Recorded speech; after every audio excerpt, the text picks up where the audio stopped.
Finding those levels, too. Look at that four-punch combination. It's a masterclass right now from Shakur Stevenson. That's what you're seeing. A masterclass. Right hand, and Shakur meeting them with straight left hand. Oh, there's a knockdown score with the left hand.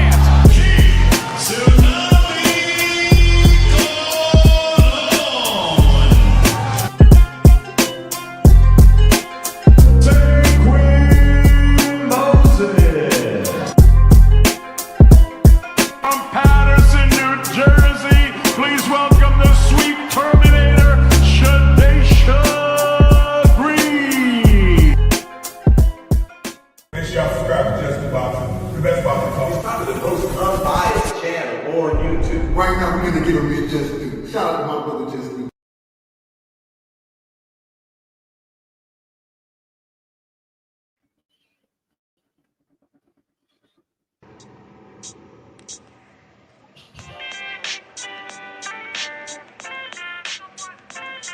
Yo, you know the deal. We back again. We never slacking. Word 'em up. Ladies and guys, whether if you drunk or you high, it's time to pay respects to the illest man alive. If you think you got a point, he'll shrink you down to size. And from there it's downhill like a slinky or a slide. Open your eyes. Got a deep connection with the rise, so you might see them jump in whenever they go live. Peep it. This channel blowing up now, it's not a secret. With tons of exclusive interviews to listen to. Them other channels I hate, but yo, they missing clues. They start narratives, sip the goose and twist the truth. It don't take a rocket scientist to get the proof. Just click the live at 4 p.m. Eastern time. But when you chime in, make sure you keep it kind. But if cowards want to debate, then it's feasting time. My man Just Do shine, busy all the time. Grind 24/7, 365. Videos he might have 365. My rhyme's sick, they make you do a 365. You get a rich if you think you fit to survive. It's Just Do boxing, time to click the live. Ain't no beginners, if you soft, you ain't down to ride. I crush you, respect too, it's Just Do. He got the illest boxing show on the internet. The boy been a threat and he ain't even had dinner yet. Word 'em up. Yeah. You know what time it is.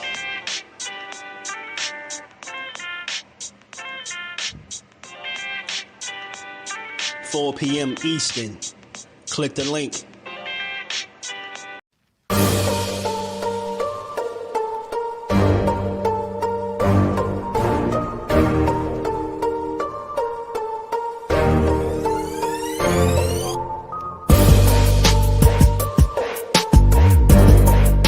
Do you foresee yourself being in, let's say, more thrilling fights as you get older? Basically what you're saying is, Floyd, get beat up and get some black eyes, then get your hand raised. No. Stoop to everybody else's level and be stupid. When you get older, I'm saying, when you get older, do you think there's nothing cool about taking punishment, getting beat up, getting bloody lips, and getting a check. The coolest thing I can do, I can dominate you, shut you out, and make crazy money, and go home and live with my family in a very, very comfortable and happy way. That's how I like to do it. Lifting weights and being strong doesn't win fights. Having great timing and being a very, very smart and intelligent fighter wins fights. I mean, I've been in there before with guys that was a lot bigger and probably hit a lot harder and a lot stronger. But Floyd Mayweather always has the remedy. Talent any day of the week, you know. Okay. Well, 37 opponents had a heart, and all of them came up short. Speed kills, I guess, right? Watching you in person is a lot faster than on TV, man. How important is speed? Well, it's not about speed. It's about smarts. It's about smarts, and it's about not getting hit that much. Baldamir's a big guy. What are you going to do to offset the size difference? It's not by size. Skills pays the bills at the end of the day. It's about being smart, and the smarter fighter is going to win. Most guys I don't beat them with speed and power. I beat them with smarts. I think of God. Yeah, it's more up here than here. Good was good with the fam, man. Good Sunday to the family. How y'all feeling today, man? We back, we live. We gonna build on this boxing. We gonna address the rumor that's floating. I don't know if y'all seen it and where it started, but I got the little small clips of who started it and where it came from. you know, it was just a good Sunday, man. But I tell you what, if this fight could ever come to fruition, man, they might break some numbers, man. I tell you that. But it's just, I'm gonna tell you, right off the bat, it's not something that I would hold my breath for or sit back and anticipate on happening, you know. But like I said, when I see stuff as a boxing content creator, I respond to it. That's why I called it a rumor, because, you know, I know people like, oh, is it official? They're not fighting. Just Dude said he was fighting Floyd. Nah, you know, I'm going to play the clip and where it came from before it start floating around. But I seen a couple people already talking about it too, so I know they might have seen the same thing I seen. But I tell you what, would be one of the best times to do some shit like that, right?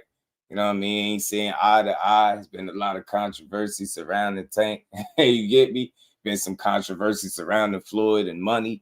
You know what I mean? And you make no mistake about it, if they would ever run it with each other, it'd do some numbers, I think, man. But I just don't think it's something that we'll see in this generation, man. You know what I mean? Unfortunately, but it is what it is. We still gonna talk about it, but aside from the rumor, after we address that, we got a lot of other boxing we're going to talk about. It's Sunday, and we here for the build, man. We're going to get to it. So, look, hit the like button if you in here.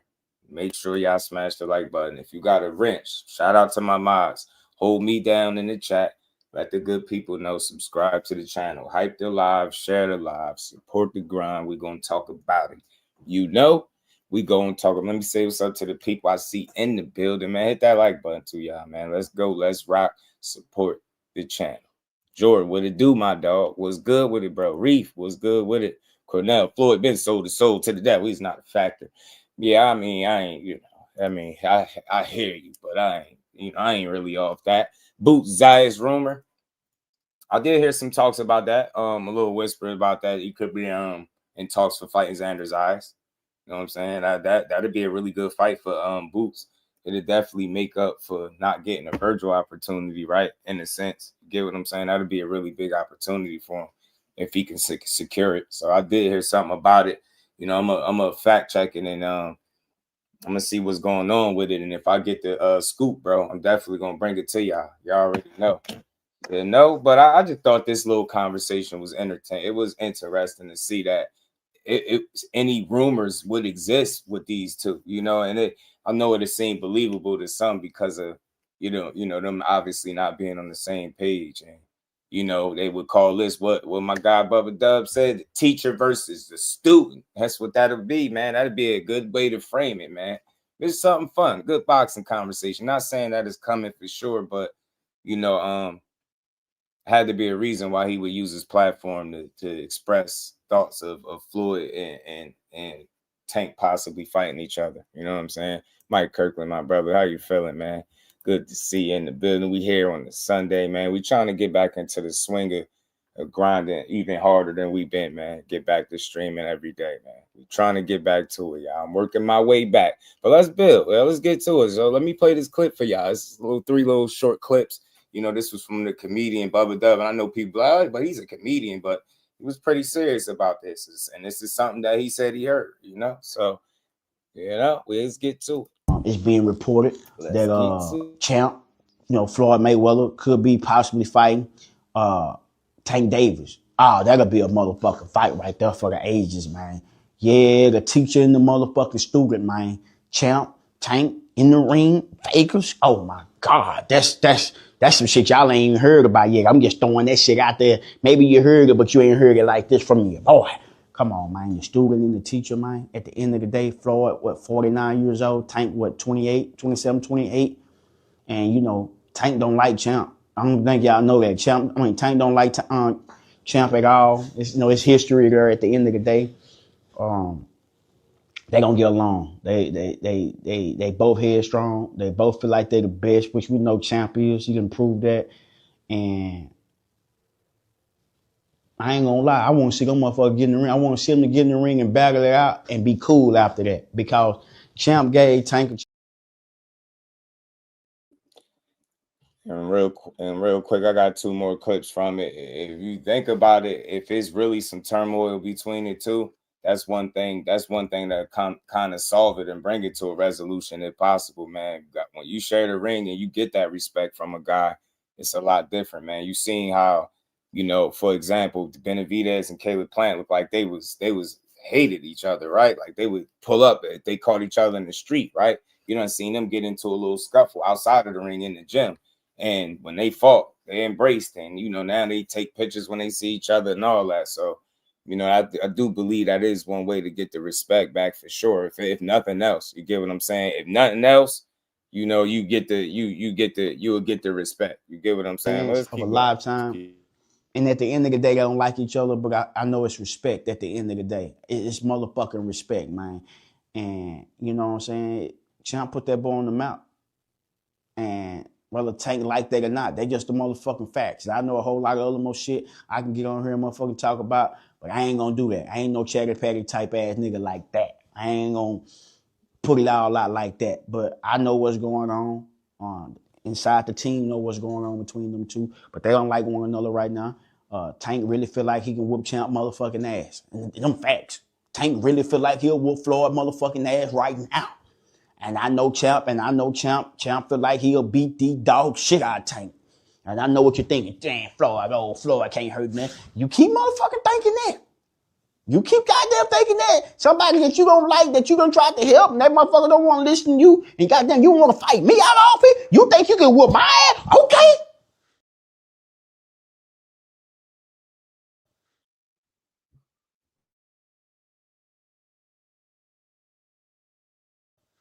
I'll show you. See, right now, Tank. I look at Tank like goddamn, like he a honeybee. Bees will sting your motherfucking ass, maybe knock you out. Floyd that motherfucking honey badger. I'm not worried about you stinging me. I'm gonna get to what I want. And what Floyd want more than all, anything, y'all, is that goddamn money. Floyd want that money. That money to Floyd is his pride, joy. Even though that zero on his record is too, but that money, Floyd going after that motherfucking money like he always have been.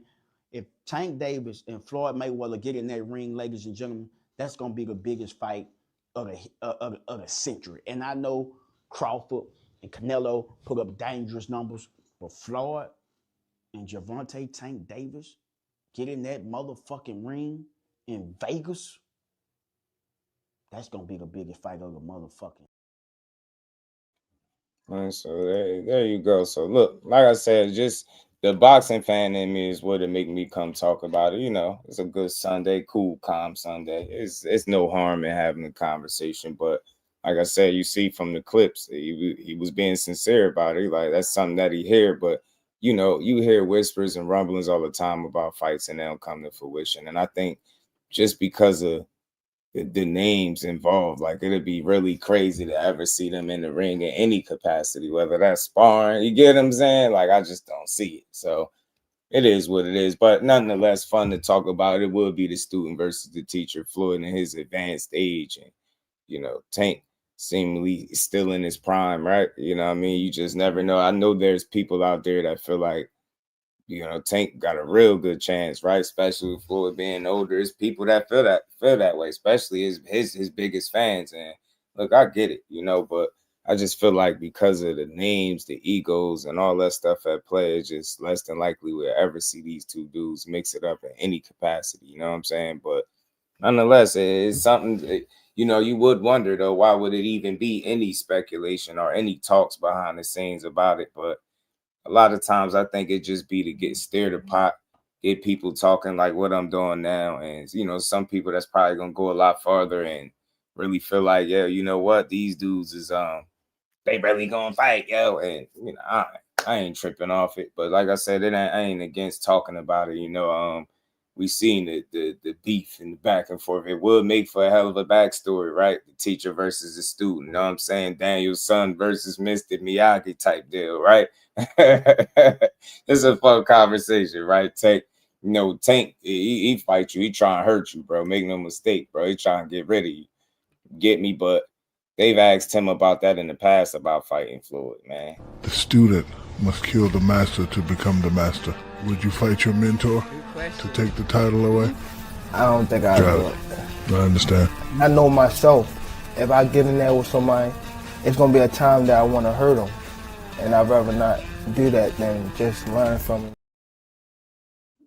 You know what I'm saying? So even back then, he was like, man, I ain't trying to fight no damn Floyd, man. I'm trying to put that pain on you for real. So I ain't trying to beat on nobody I don't like. And that was before, obviously, this situation. Since then, a lot has changed. But even with all the things that have changed, and no matter where they stand as far as their relationship, I don't think it's gotten to the point where they're going to actually line up and fight. But like I said, it's fair game to talk about because, you know, I provided where it came from. And like I said, he got a pretty huge platform. And he didn't stamp it for sure, but that's what he's saying. It was told to him, like, these two could really be lining it up. But you already seen Floyd name in 3 fights for this year, you know, what was it? Pacquiao, what was it? An MMA fighter? What was it? Pacquiao, somebody like Tyson. Like, you see his name in a lot of shit. And I doubt it. Out of all the names that's floating around and the stuff that's being reported, I seriously doubt that Tank Davis would be the name that they give us, right? So it is what it is, man. One would only speculate where is this coming from and why it's a conversation, but you know, even with Floyd being down there at 50, man, he's still a different kind of guy in that boxing ring, bro. And I'm pretty sure he still ain't nothing to play with, right? But you know, you got a young, hungry Tank. This is a young man's sport. Get me on one going there playing, man. That's a dangerous fight. Just, you know, for anybody just going in there playing, you you know, with the punch resistance, like, man, yeah. Tank go in there and land one of them booyahs, man. It might get spooky, you know what I'm saying? But nah, it's just funny that they speaking on it, man. Shout out to Bubba Dub, though. Marcus, my dog. What's good with the family? And always support, man. I truly appreciate all the support. Shout out to my dog Marcus getting it started in the cash out with that 10-piece, man. Much love, much appreciation to my dog. And we ain't never got a box again. Well, Right. well. I already been getting these back, but now it's time for you to get your just due. Shout out to my guy, Marcus. Appreciate you, bro. We're going to build on it, man. We going to talk about Jordan. Dom Jordan, what's good with it, fam? How you feeling? CC Motion, what it do? Prime 135 beats Tank. Easy. Floyd special to me. Yeah, he is, man. MLC, my dog. He say he look like Ant Edwards. They lucky. This is not pretty boy Floyd for real. A lot of people really want Floyd to lose that. Oh, it don't matter who take it from. Now, that's all facts, Mike. That's all facts. People want to see that man lose some way, somehow. They like, man, we gotta see him get his ass beat. Gotta see it. But like I said, for me, it's a Sunday. I gotta say that. Like, I ain't mind speaking on it. I thought I could make a nice little thumbnail out of it, man. The teacher and the student, man, you know. He done gave Tank a lot of the game, and Tank has utilized a lot of that game and what he already possessed naturally to go and take this shit far. You get what I'm saying? One thing that, you know, the conversation that people don't have enough about Tank, I know, because, you know, you get a lot of criticism for the opponents or who he do or don't face. But a real conversation, because y'all know I'm just big on giving people their flowers and stuff like that, man. So I always try to come with a different angle or perspective. You know what I'm saying? Give you something else to think about or consider, right? Just think, right? Before Tank, it was a lot of people that was in position. It was Mayweather was building a roster. He had a lot of different guys, you know what I mean? From Luis Cuba Arias. Remember, Jalen Love was one of the first guys that got the blessing. You know what I'm saying? Chris Pearson, right? Linnell Bellows, like he had all these Ronald Gavril. Remember, the money team had all of these fighters, and all of these guys had opportunity, had the platform, the stage at one point, and they was being promoted and pushed by, you know, Mayweather Promotions. They was all part of that stable. But out of every last one of those dudes, you know, including Tank, nobody has taken it as far as Tank Davis, right? You can try to, you know, overly explain why he's where he at or how he got there, but fact of the matter is, it's a lot of other people that received somewhat of a Floyd Mayweather blessing. You know what I mean? Got the push being under the banner, fighting under that, you know, that Mayweather Promotions banner. And, you know, a lot of these guys have fallen by the wayside and or not even boxing really at this point, right? So CJ Leon Love, he out there coaching, and I ain't knocking it, but he ain't boxing no more. You get me? Luis Cuba Arias, we just seen him get beat up by who was that? Mari Jones. So he fooled for all the youngers at this point, right? He ain't panning out. My guy Chris Pearson was one of the more talented guys over there. I think he might still be boxing, but He's not, you know what I'm saying? It ain't looking as promising as it once was, right? All these guys, I don't know where Bellows at. He probably don't even fight no more. Ronald Gavril, like all these different guys. He had a lot of guys he was pushing under that stable, and none of them dudes stood the test of time. Tank took it the furthest. So he took the blessing, he took the platform, and took the torch, if you will, and he's still been running with it, man. He's done pretty well for himself when you consider everybody that's had the opportunity before him. So, I'm not surprised that these dudes could butt heads, man. You know how Floyd moved, man. Floyd is Floyd, you know what I'm saying? So I ain't surprised. Two alpha males at the end of the day, and these dudes really, dudes don't like being told what to do, for real. You know what I'm saying?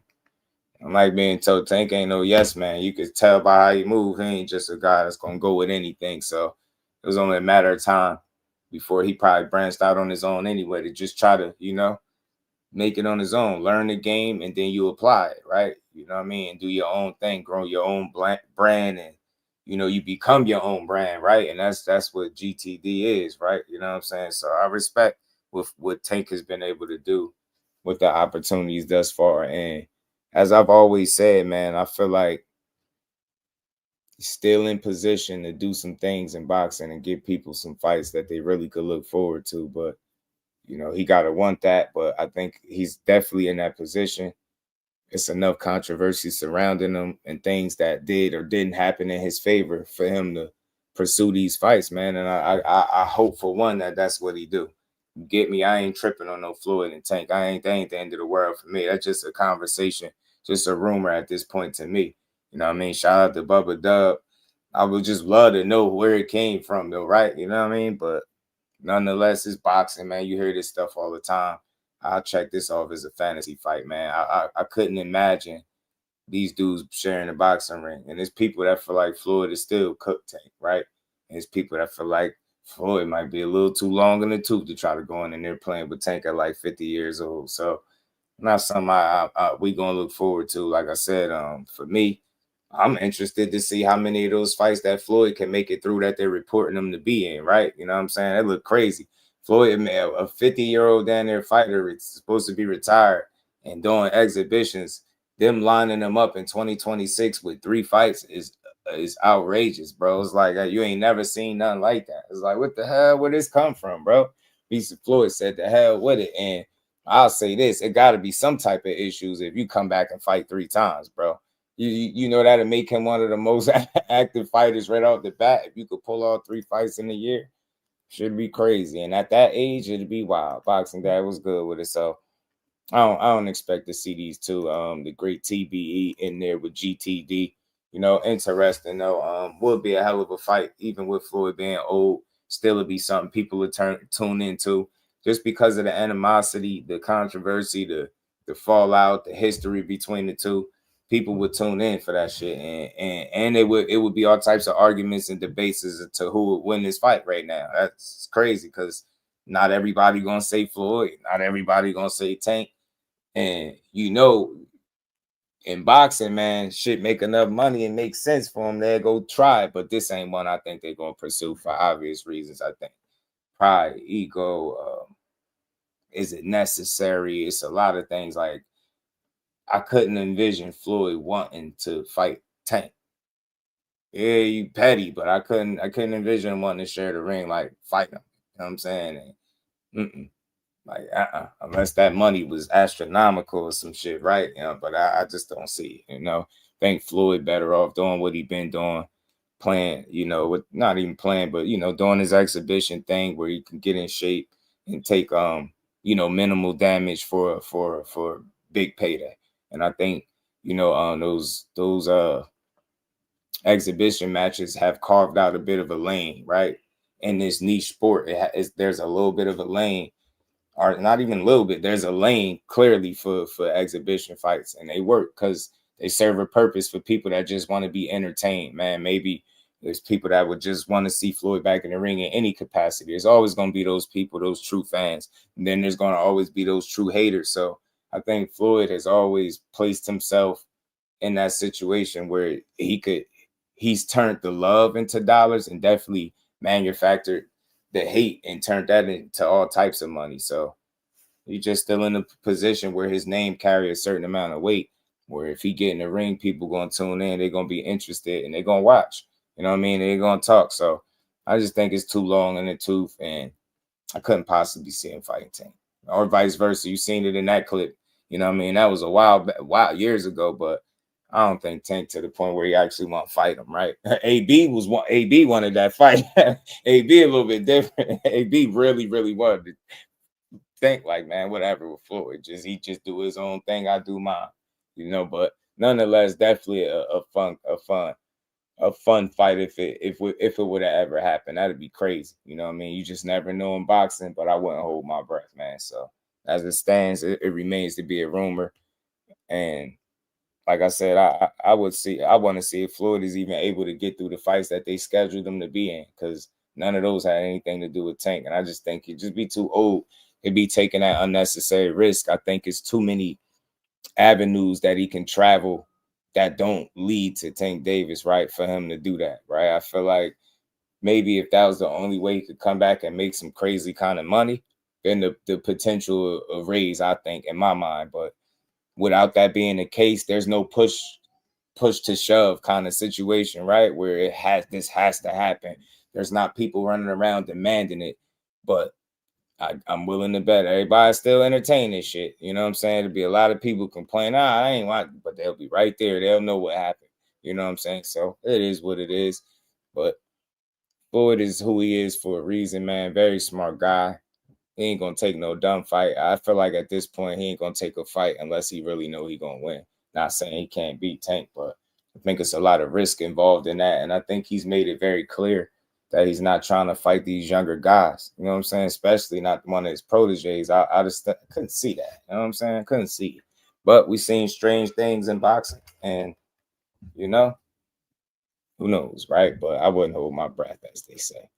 Well, too old for Tank. I'll pick Tank. I'm telling you, it's a lot of people that will OP. What's good with the family? How you feeling? Blessings, fam. Then my Floyd became Money Mayweather because the pretty boy gimmick, being respectful, wasn't selling. You get me? You know what I mean? Pretty boy Floyd, and he found out that it was enough hate surrounding the mic, and he marketed that shit and turned it into dollars, man. Very, very smart guy, man. Very, very intelligent to be able to turn people's hate for him into money. You know what I'm saying? And really, really get it. Floyd really got it. Got it. Shout out to him, though, man. But like I said, Bubba Dub, you know, he got a big platform, man. I'm pretty sure he be in some circles, man. I'm pretty sure he knows some other stuff like he alluded to that he won't speak on. And glad he ain't on it like that. But he just wanted to keep it on the boxing part of it. And he like, look, man, that's what they saying. So just for anybody that didn't hear that, I play that first clip of it, and we're going to keep it pushing, man. We got some other stuff we're going to cook on. It's being reported that champ, you know, Floyd Mayweather could be possibly fighting Tank Davis. That'll be a motherfucking fight right there for the ages, man. Yeah, the teacher and the motherfucking student, man. Champ, Tank in the ring, Fakers. Oh my God, that's some shit y'all ain't even heard about yet. I'm just throwing that shit out there. Maybe you heard it, but you ain't heard it like this from me, boy. Come on, man. The student and the teacher, man. At the end of the day, Floyd, 49 years old? Tank, 27, 28? And, you know, Tank don't like Champ. I don't think y'all know that. Tank don't like Champ at all. It's, you know, it's history there at the end of the day. They gonna get along. They both headstrong. They both feel like they the best, which we know Champ is. He can prove that. And I ain't gonna lie, I want to see them motherfuckers get in the ring. I want to see them get in the ring and battle it out and be cool after that, because Champ gave Tank a... Yeah, that's just what it is, man. So look, shit, man. When it's time to make money, you never know what we liable to see anything. This is a money-driven sport. But like I said, one thing I also understand and realize when it's certain names in particular matchups, we definitely won't see them, or way less than likely to see them, because there are going to be other avenues that these big names could travel that don't lead to each other. You know what I'm saying? Where they don't have to take that kind of risk. And when I say that, I mean risk, I'm really talking about Floyd. I just think it's you know, with his name, there's so much other shit he could do besides take that. That's definitely at a 50 and they're 49, 50 years old. You know what I mean? That'd just be unnecessary as hell to go in there and play with that young man. Ain't going through something too. Mess around and senior shit. He mess around and clean your damn clock.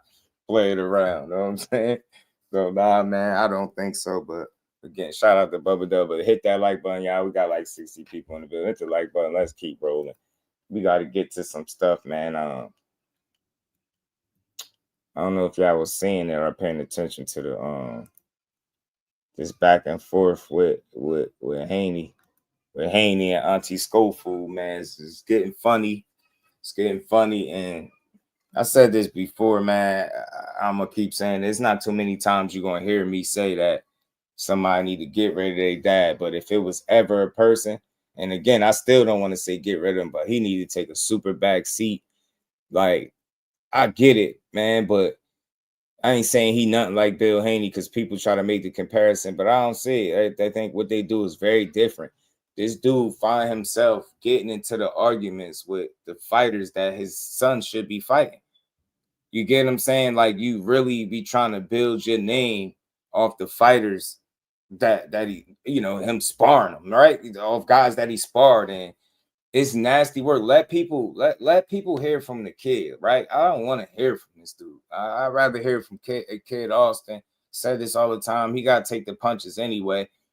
Your dad constantly going back and forth with the fighters just for you to fight lesser dudes, and then say people are, you know, avoiding you or running from your son. It's annoying. It's like, bro, dude, nobody's running from your son. You got to get yourself in position. You can't be from the sideline barking, knowing damn well Oscar De La Hoya pulling the strings over there. I wouldn't mind watching y'all scrap, right? Because anything can happen in the fight. But Devin way up at 147. Y'all not fighting him. You don't act like he running from you. Yeah, I heard about the sparring all them years ago, but that's how I found out about Kid Austin, because of the sparring with Devin Haney that they were talking about. That still to this day we ain't never seen for whatever reason. But you know, we found out very, very quickly that all of those spar wars and sparring stories that Pops was selling wasn't going the way he was saying they was going, right?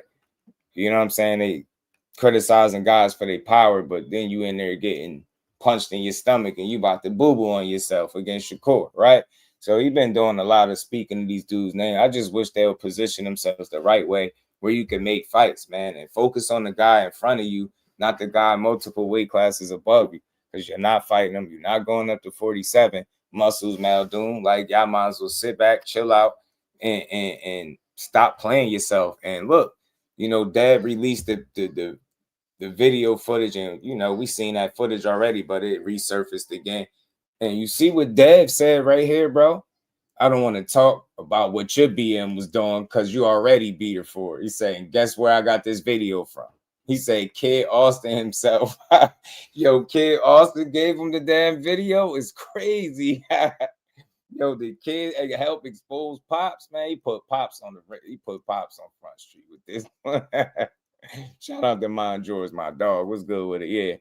Yeah, we did. Emmanuel, what's good with it, bro? What's good with it? Cause I'm gonna get to it. I'm gonna get to it. I'm gonna get to everything. I'm gonna get to it. Yeah, we seen the footage. I definitely said that, but the point is they going back and forth, and you know, they talking about taking shots at each other's BM this, and Dad put up the footage and he said he got it from Kid Austin, but Kid Austin Pops, you know how he do.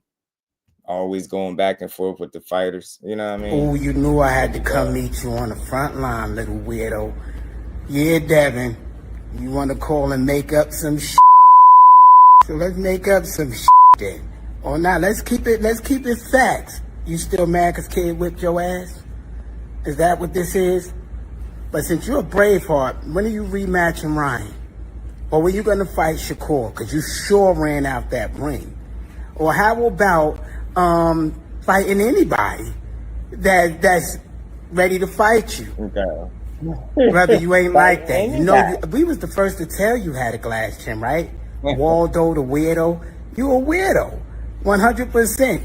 So I don't even know why you starting with these lies. And you better stop your lies for your ass to lose some of that goddamn money, because you know y'all used to suing. So you know what your lies could do to yourself, right? Now, get done typing stuff and get in the goddamn ring. Who you gonna fight? Let's talk about that. Is it Ryan? Is it who? Because I know why you're attacking. I know who you're trying to make proud. But we want all that smoke, you know? So, you know, I'm on the front line for my sons. Keep it with your lies. And brother, listen to this. You the biggest tricker. You got a baby by a trick. Don't start with me. Do not start. I will get ignorant with your ass. And I'm talking about just talking. I get ignorant. You made the biggest with chicks. You talk about spending money on chicks. Nigga, you gave a whole... So yeah, man. Hey, they going back and forth, man. Dad said, bro, we see what you did to your chick. Dad put the footage back up, like, bro, how soon do we forget? How quickly we forget? So yeah, look, I don't care about the baby mother stuff. It's just funny. These are the situations that senior you're gonna find yourself in because you always trying to argue with these guys. Shut up about these fighters, G. That your son is not fighting. Like, imagine keep going at guys and then fighting way lesser opponents. There's no disrespect to kid. He doing what he supposed to do, but you're not representing him the right way, respectfully, because the way you abuse his platform and like I said, you blocking people, arguing with the fighters, the fans, blocking fans, people that support him, you pushing bogus ass lies. Like he got on you about all the shit that you was posting about Shakur, the conspiracy stories and all this different stuff, right? Like you put yourself right directly in these situations. And Dev said, look, he said, me and my pops both rich. We don't share bank accounts. He said he feels sorry for Kid Austin because he putting all the work in, working hard as hell, and his dad tricking off the money. That's what he said. So Auntie Scho-FOOL said he about to sue. He said he gonna sue. Said he gonna get Dev. He gonna hit Dev in the pockets, man, for talking lies. He ain't lied about that video. That video is clear as day. You can say what you want, bro. He ain't lied about that. You out here tripping, bro. That's why I say, man, get a little ninja the phone back. You know what I'm saying? You gotta give Kid Austin his phone back, man. Give him access to his accounts, bro. Like, I ain't talking about money. I'm talking about the social media, bro. Let kid run the social media. Everything will be cool. I'm trying to tell you. I'm trying to tell you. Shout out to my baby girl, the queen. Miss Just Dudes in the building. Mama Schofield ain't lying. It's sad. I don't care about I ain't call him a liar, but I know he's a fool. Dev ain't lying either. Motown, what it do? What is good with it, man? Schofield not lying. He being hypocritical. That's what Dev is telling him. He like, bro, you talk about you know what my BM did, man. We ain't gonna talk about yours. Yeah, I know that crazy ass footage when you seen him talking about telling the chick. Hold on, where is that? He was tripping. We gonna get to it. 2 years ago, that was your man. What's wrong with you? Stand up. You don't deserve that shit, but stand up. Stand up. Okay. No. I'm okay. I'm sorry. Stop. I'm sorry. Stop. Breathe. Breathe. Come here. Breathe. I'm okay. I said breathe. Did I say breathe? Motherfucker, you ain't okay. Stop playing with me. Now she telling her to breathe. Go in there. And listen, that's the footage is old. But what's new to me is I didn't know Kid Austin sent it to him. He said he got the video from Kid Austin himself. Man, that is diabolical. Like, I don't know if he lied about that, but that's crazy. Like, you sent this footage of your pops to another guy. You gave him the ammunition. Is crazy, bro. He said allegedly. He tried to throw the allegedly. He said he sounded like a movie scene. Hey, OP, he was wilding. Yeah, listen. I ain't mad at look. They could take the shots, but it's just I'm using it as entertainment. I know plenty of people that done had babies by wild chicks like that. It happens. You know what I'm saying? Think about it. You young with money. Top of your game, you moving around, you playing ball. I ain't justifying, I'm just explaining how it happened. I've seen it happen, you know what I'm saying, to so many people. You know what I mean? It don't define you, you know what I'm saying? I feel like you I want to say mistakes, but you get caught up when you moving fast, right? And you do some stuff And sometimes babies come out of it, right? As long as you do right by that baby, just keep it pushing, right? Ain't that you young? You know, that ain't gonna be the last female you experience. I ain't knocking, but long as we don't catch you on camera telling somebody when to breathe, bro. Like, that was diabolical, bro. Like, breathe. I'm like, what? That's Lifetime. Somebody go get him on Lifetime, bro. Need to be in some movies, bro. Now you go back and forth with Devin, talk about suing him. Yeah, how you gonna say he sued, and then he soft, and then you talk about suing? But defamation. Bro said he gonna sue for defamation, bro. No, I Devin, that last fucking breath you gonna see. I'm gonna blow your fucking head off. I believe me too. I told you don't fucking play with me and cheat on me. March 22nd, man, you was my girl. You was my girl. I don't give a fuck you playing with me, Camille. Because I'm gonna blow your fucking head off. You was my girl. What the fuck wrong with you? What's wrong with you? Diabolical, bro. What's wrong with you? You was my girl. You was my girl in March 2022. No, you think you motherfucker. Girl. Terrible, bro. Ain't no coming back. You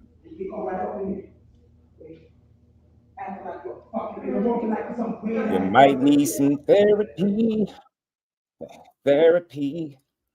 Yeah, but wow, man, sending that, but that was the news to me. So after the video, we've been seeing that. That's unfortunate. That's messed up. Hopefully that female got far away from that situation. But the news to me was that he said he got a kid. Austin, he better be trolling. Kid Austin got 24 hours to respond to these allegations. Why you sending your pops up the river, bro? He said it to him is crazy, man. But look, Kid Austin, he's a lightweight. Devin at 47. I know about the sparring. At least I know about them talking about it. We never seen no footage of that.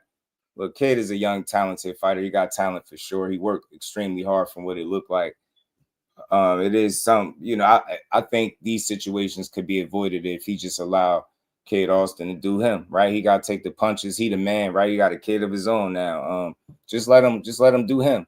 I think he can hold his own. Pretty tough, gritty kid, right? He got talent, right? He put the work in. So I just think he's a ways off before he fighting a guy like a Devin Haney. You know what I'm saying? He got to get he still need more experience, in my opinion. Would I watch the fight? Yeah, but I don't think there's no way it could happen. I would watch it. I would entertain it. But it's unfortunate. I think, like I said, Schofield need to be trying to make fights with these guys instead of making fights with them, if you get what I'm saying. Make an actual fight with these dudes instead of going back and forth on social media because you can't win. You know what I mean? Your past gonna haunt you. They're gonna always post this up. They're gonna always hit you with that. You're gonna be going back and forth. Now he got you talking about getting sued, and dude, you got cheated on and reacted very poorly. Blaze. He say, yeah, he tell him with a blink. Blunt, my dog, it's me in the flesh, my guy. 702, what it do, man? You ain't got no DV skill. Yeah, man, that's crazy. Say what makes sense if Junior did and Dad did the video. Yeah, man. I don't know if Junior sent him the video. It's crazy though. That's what he's saying. That's how he got it. You know what I'm saying? That's why he posted it back up. He was like, he got the video from Kid himself. I'm like, that'd be crazy. But we all know about the little back and forth with them. It was years ago. Like I said, that's how I got on the Kid Austin. They was talking about Devin having a glass jaw or hurting him possibly in sparring, and dude was talking about putting up $1 million for them to fight and all this stuff. And of course, nothing ever came out of it. But his dad find himself in a lot of situations with these guys because he always. I mean, he going hard for his son, as that's what he called it. But at the end of the day, he just be getting into a lot of dumbass arguments for real. You know what I'm saying? A lot of dumbass arguments. No, I Devin, that last fucking breath you gonna see. I'm gonna blow your fucking head off. I believe. You want to call and make up some shit? So let's make up some shit then. Or not, let's keep it facts. You still mad because Kid whipped your ass? Is that what this is? But since you're a Braveheart, when are you rematching Ryan?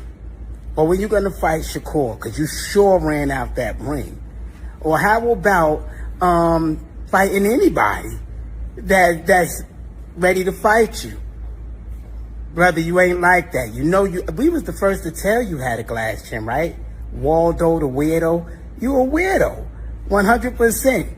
So I don't even know why you starting with these lies. And you better stop your lies for your ass to lose some of that goddamn money, because you know y'all used to suing. So you know what your lies could do to yourself, right? Now, get done typing stuff and get in the goddamn ring. Who you gonna fight? Let's talk about that. Is it Ryan? Is it who? Because I know why you're attacking. I know who. So yeah, I heard that clip already. That was just another shorter clip. Let me get rid of that too. So look, at the end of the day, they're not gonna fight. Devin in position, man. You can't shit on him. Your son would aspire to get where he's at. Your son trying to get to that level that he's on for real. So you keep talking about the Ryan fight all you want. He in position to make them fights, bigger fights. You know, it's y'all that gotta get back in the good graces of the people, because people feel like y'all fake child situation with the Shakur fight. You got bit by bed bugs in the other fight. Had to pull out of that. You were supposed to fight Ashton Seal. Y'all had a hurt rib back then. It's like every time you're supposed to fight somebody that is deemed a good fight with a name that resonates with people, something has happened each and every time. I'm not saying that you faking it, because I don't want to do that. But I'm gonna say y'all must have some of the worst luck ever.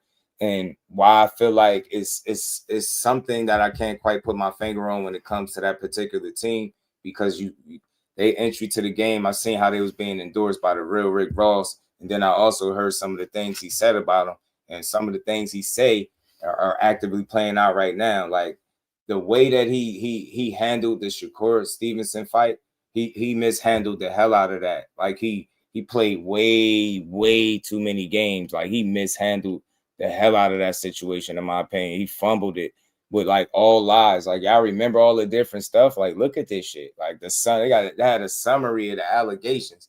Like this is the shit that you've been on. So truth be told, you really don't have no leg to stand on. When you had this fight, this was something out of a damn Hollywood script, bro. This stuff was something right out of a Hollywood script. You couldn't have wrote it no better. This man had an excuse for everything. The man had an excuse for absolutely everything, man. During the training camp and immediate lead up to the fight in Saudi Arabia, Schofield Sr., Scho-Fool, as I call him, Scho-Fool Sr., made several high-profile claims against Stevenson and his team. Yeah, I remember this shit. Drug planting. This is stuff that you did. And again, you're using your son's platform to do it. I'm going to try to keep it respectful today. I think you should stay away from that. If you're going to utilize it, use it to promote them. Like y'all been doing, posted training videos, y'all in the gym putting in the work, different things like that. Him being in tip-top shape like that. We like seeing it. Him working on the footwork, switching. Like I pay attention. I was watching those videos until I got blocked anyway. But you get what I'm saying? Like we like that stuff. We don't want to see you use your son platform to push lies. And then now we looking at both of y'all like, bro, you allowing this dude to say all this stuff on your platform. You allowing him to blame everything on a guy that has absolutely nothing to do with what's going on. And y'all really in cahoots. This is why I'm saying, like, then it start making me wonder. You did say you used to hypnotize this dude. Do he got you really hypnotized that you felt like this was cool? These are really crimes, bro. Like real crimes. Like we look at it and we laughed at it because we knew nothing was gonna come of it because it was bogus. But just think about the accusations he making. Drugs, bro. Like somebody think that's a crime. Who doing that? Somebody broke into the house, the Airbnb, I think it was, he said, and stole passport. That's breaking and entering. These are crimes. You get what I'm saying? People are committing crimes. You get what I'm saying? To not get y'all to fight. This is how far you went. You said a masseuse lady rubbed cream on your son. Some poison. This shit is crazy, bro. And you doing it all through your son's platform. I can't rock with that as a fan. I'll watch Kate Austin any day of the week. But I can't sit back and then say that this is the way to carry it. You don't know what all these accusations, and then when it's time to put a stamp on it or really explain what's really going on, you start talking about people got lawyers. I'm trying. I said this before, and hopefully this is the last time I've ever have to talk about it. Am I missing something? What situation is it that he's in where he can't speak his truth, or he goes to like what legally could somebody do to you, right? Making it seem like you guys like some type of gag order or something, bro. If it happened to your son, how you can't speak the truth, but you telling us what happened without telling us what happened? That's lying to me. And that's why you've never been able to be consistent with what happened to him. It's crazy. Like once you realize that people wasn't going for the masseuse and the magic cream, then you switch the focus over to him being poisoned, and somebody said check the garbage and all. He has some elaborated ass story, bro. I was like, man, I'm not buying this stuff. So look, man, I would just say this. I hope moving forward that this dude allows his son to really grow into his own and be himself, bro. He can't be the kind of fighter that he need to be if he constantly shrouded in controversy over made up shit, fabricated like wild ass lies, damage their passports to prevent travel, and use voodoo against them. Voodoo is crazy, bro. Voodoo is crazy, bro. Man, that is wild, bro. That is super wild, bro. Voodoo is crazy. Look at that at the bottom. They use voodoo. Shout out to Max 7. Y'all hit that like button, everybody. Hit the like button, support the bill. T Hill, what it do, my guy? He said, Mama Hopefield.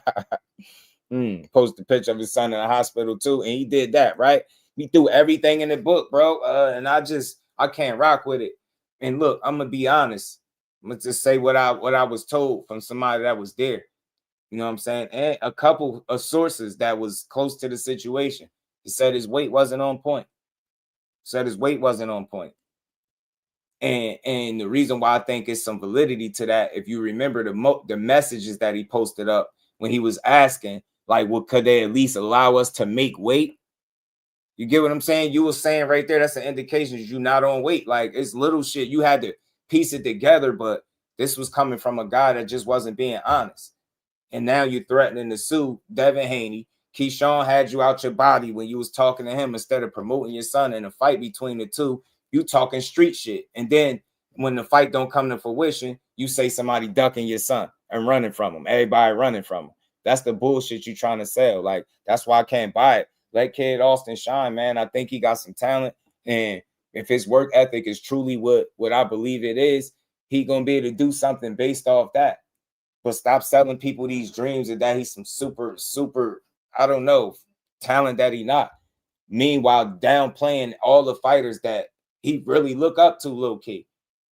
This dude went from making multiple posts calling Shakur Stevenson his favorite fighter, to trying to say now he faking all this because y'all wanted to fight him. You get what I'm saying? This shit is weird, bro. I understand promotion, but that shit just got super weird, man.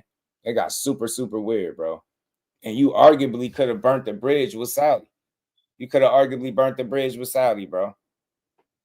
And you know they given the bag, right? You know what I'm saying? Remember that. You started blaming everybody. So that's all I'm saying, man. Do better. I get it. Promote your son. I ain't mad if you want to try to sell us that Kid Austin the best fighter in the world. Cool. All fathers should do that, right? But don't use this platform to push propaganda and nonsense. And the reason why I'm saying that, because it's still, that situation happened long ago. Cordon went on to have a couple fights since then, and this dude is still talking about the truth gonna come out, and you know, people got lawyers and all of this stuff, and we haven't got no proof, no real clear understanding as to what happened. We would love that. Like, think about something. How irresponsible are you? You're supposed to be leading by example, but instead, when something went wrong, you started pointing the finger at any and everybody. You were saying some wild shit and standing on it. You know, Shakur, his team, man. They broke into the house, man. They stole the passports, man. They sent SWAT to the house, man. You know, they planted drugs, man. And then, you know, the tow truck driver got us off the hook, man. Like, what you doing, man? Stop doing that. I don't mind watching Kid Austin try to perfect his craft. I don't mind watching him. The rough edges and stuff like that, because he got some go. He got some go in him. He got talent. He got work ethic. You get me? People do like him. He seems to be likable, right? You know what I'm saying? Easy to support, but this makes it harder. And that's all I'm saying. If you being at the forefront and essentially being the mouthpiece or standing on the front line, as you put it in that video for your son, I think it's a way that you could do it without bringing so much unnecessary controversy to the young man. You're only going to make it harder for him. You're going to set the bar unrealistically high, and he the one that got to, you get what I'm saying? He got to stand on all the shit that you selling. You get what I'm trying to say? everybody's a bum, this and that. And then you get in there and you start getting your ass kicked. Come on, man. Use the platform the right way, man. Promote the right way. Nobody's scared. Ain't nobody ducking them. Be honest with the people and say, yo, you working with Oscar to figure out y'all fights. Because that's what it looked like. I would hate to say Oscar is outright just picking y'all fights. Because that I ain't going to tell you that what it looked like, but it is what it is. I know y'all going to say otherwise and y'all don't work for nobody. And I'm tired of hearing that. Then you turn around and say y'all signed for X amount of years for X amount of money. It's just constant like lies and double talking, man. We want to see what kid got, man. I want to see how good he could be. You know what I'm saying? I don't want to hear that he been poisoned by a masseuse lady rubbing magic cream. Like, do you know what mentally something ain't screwed tight up there for you to do that, bro? Like something ain't right for you to say something like that. And then try to, oh, no, that didn't happen. No, it wasn't that. It was food poisoning or it was poison. Somebody poisoned. It's like, bro, what? Man, yo, the damn conspiracy to stop him from fighting. Crazy, bro. Like that's just crazy, man. And that's what people remember. And then to back that up, when it's time for you to fight again, y'all end up with like a wrist injury. And I was joking about it. I said it looked like bed bug bites because it do. You know what I'm saying? But y'all had some type of wrist injury. He was trying to explain a wrist injury on live. He couldn't even explain what his injury was. He needed you to finish his sentences because he's so used to you doing it. It was hard to watch that. I'm like, come on, man. This dude got talent. And I don't dislike him. I don't want to sit up here and down talk him, but this ain't it. I'm a father too. And this, I would never behave in this manner, bro. I would never do this. I would never get up. Like, I would never get up here and blame everything for why something went wrong in our training camp. We got moles in the camp. You had to send everybody home. You get what I'm saying? They busting in Airbnbs. They flattening rental car tires, planting drugs, sending SWAT to the crib. Like, God damn, bro. What else? What else did they do? Like, according doing all that, and his team, what kind of training was he doing? Shit is crazy. That man said very early, I hope they make it to the fight. He said it, yo. Dan was a prophet. He said it. I don't think they're gonna make it. And then look. Now and then crazy. This is how boxing works. The replacement, he gets shitted on for having to fight the replacement on short notice because they didn't make it to the finish line. Because they got sick at the final hours, right? The leading up to the fight. They was days away from the fight. And next thing you know, he's sick. And then had to get a replacement. Now he getting slandered for trying to give you a shot and then ended up with a replacement. Shit is crazy, man. Use Kid Austin platform, I think, for things more positive, man. It's people that get behind the kid and watch him, bro. I'm telling you, I think he likable, man, and there's no telling where he can go with the right kind of guidance and support. I'm not here to try to tell Senior how to do his job, but I do know as a man that's not the way to carry it, bro. When you like you flooding his career with unnecessary controversy instead of people talking about fights, they can't get the thought out of the hospital bed picture. Man, this is the thing that be killing me, man. When you have something serious like that going on, the reason in which, you know, what you're saying to the public led to him being in that situation was fabricated. It was fabricated crazy, and you had to keep passing the buck and moving it to something different. That's nasty work. Like, that's something, that's his health on the line. But think about it, what you was telling the public at first and what happened. No way to prove it. No claims. You just still to this day, you selling wolf tickets and saying the same shit. Just leave it alone. If I'm Shakur Stevenson, I ain't no way in hell I'm ever trying to fight them. Ever. Y'all still playing? Y'all still playing with people name. Yeah, everybody know what happened. Everybody don't know what happened. That's why everybody. Now, how the hell? Imagine this, yo. Imagine that. This is how you know he bogus, y'all. He was giving out all of this information, right? You would think that would be answering questions for us. How the hell do we call himself telling us what happened and we walk away from the situation feeling like we got more questions than we did initially before he started talking? If he would have never said nothing, we would have had some questions. But the fact that he started talking, he made us have even more questions than we initially had to begin with. Shit was crazy. I'm like, yo, is he serious? Is he gonna stop? He threw it all. He threw everything. He threw everything that he possibly could have said. You get what I'm saying? Surprised y'all ain't staged a damn kidnapping. Man, at this point, y'all should have just went for the grand finale. You should have just popped up on social media and said, yo, kid, somebody done kidnapped my son. Like, you should have just staged a kidnapping at this point. God damn, bro. Somebody doing B&E, somebody, like, I don't think people understand that. You're going to jail for that. A breaking in it, that's a crime. You're going to break in somebody's house.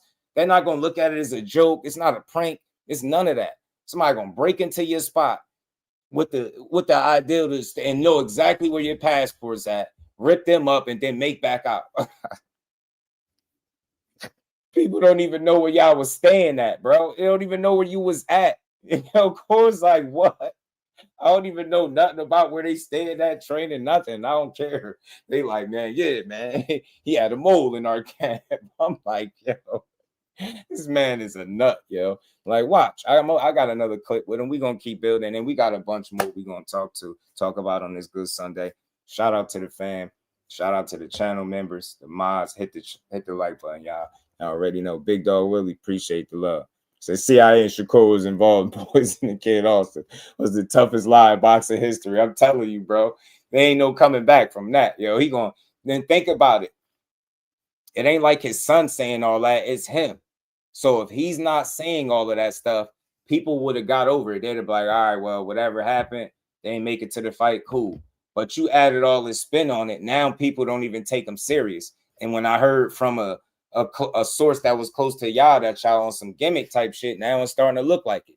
It's starting to look like smoke and mirrors. Yeah, he got enough talent to get him places because he can fight, but it's a lot of fluff that you add into it, man. And I think it's unnecessary. You know what I'm saying? So the poisoning, I don't think I'm ever going to forget that. I think that's one of the craziest things somebody ever came up.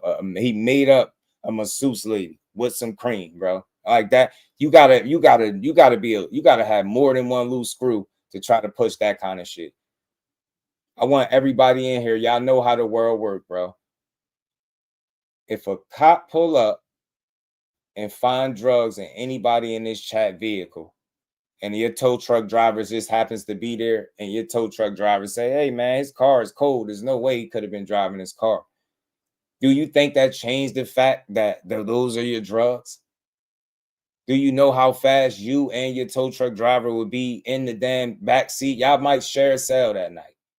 Like, there's no way on this green earth, and no scenario where you're gonna walk away after cops found planted drugs in your vehicle. There's no way. There's not a story you could tell that's just gonna have them packages. What they do with the Dre, just kept it. Get what I'm saying? Like, bro, knock it off, man. Your ass would have been in cuffs for real, for real. You, everybody, tow truck driver, all your asses would have been in cuffs together, bro. But this is what you decided to sell to the public. Nah, man, my tow truck driver said, there's no way I could. He got me if it wasn't for him. And then he said, I forgot he had told his story 2 different ways. That's how I know he was lying. And I'm like, bro, you got to use common sense, bro. If somebody pull up in a situation like that, cops find something, it's going to be somebody's. So if they ain't going to lump both of y'all in there together for dude trying to get you out the jam, they definitely going to say whoever car we found it in, you're responsible for what we found in it. And until they sort it out, ain't no just telling the story and they just walking away like that. Ain't no way that's happening. There's no way that's happening. Get what I'm saying? Like, he just a bogus man, bro. And I don't care what he say. That's unreal. Like, you would have to show me in no scenario. I've never seen nobody be that lucky. You going to jail, bro. They want nothing more than the cuff. They done searched. And then this is the thing. You ever ask yourself, y'all, hearing that story, why would they be searching your vehicle? Why did they run down on your vehicle? How did all this stuff happen? You ever ask yourself? Let me guess. They sent the cops there and told them y'all was moving weight, right? Dude is unreal, bro. Shout out to Big Dog.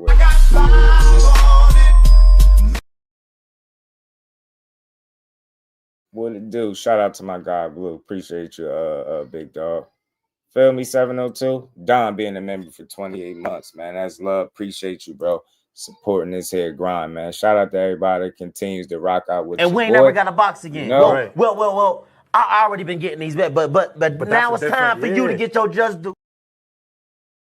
Shout out to my dog Samuel. Yeah, man. Them Schofield's talking circles. Yeah, man. He just too much stuff. So I hopefully we can see him in a fight with somebody that we actually want to see.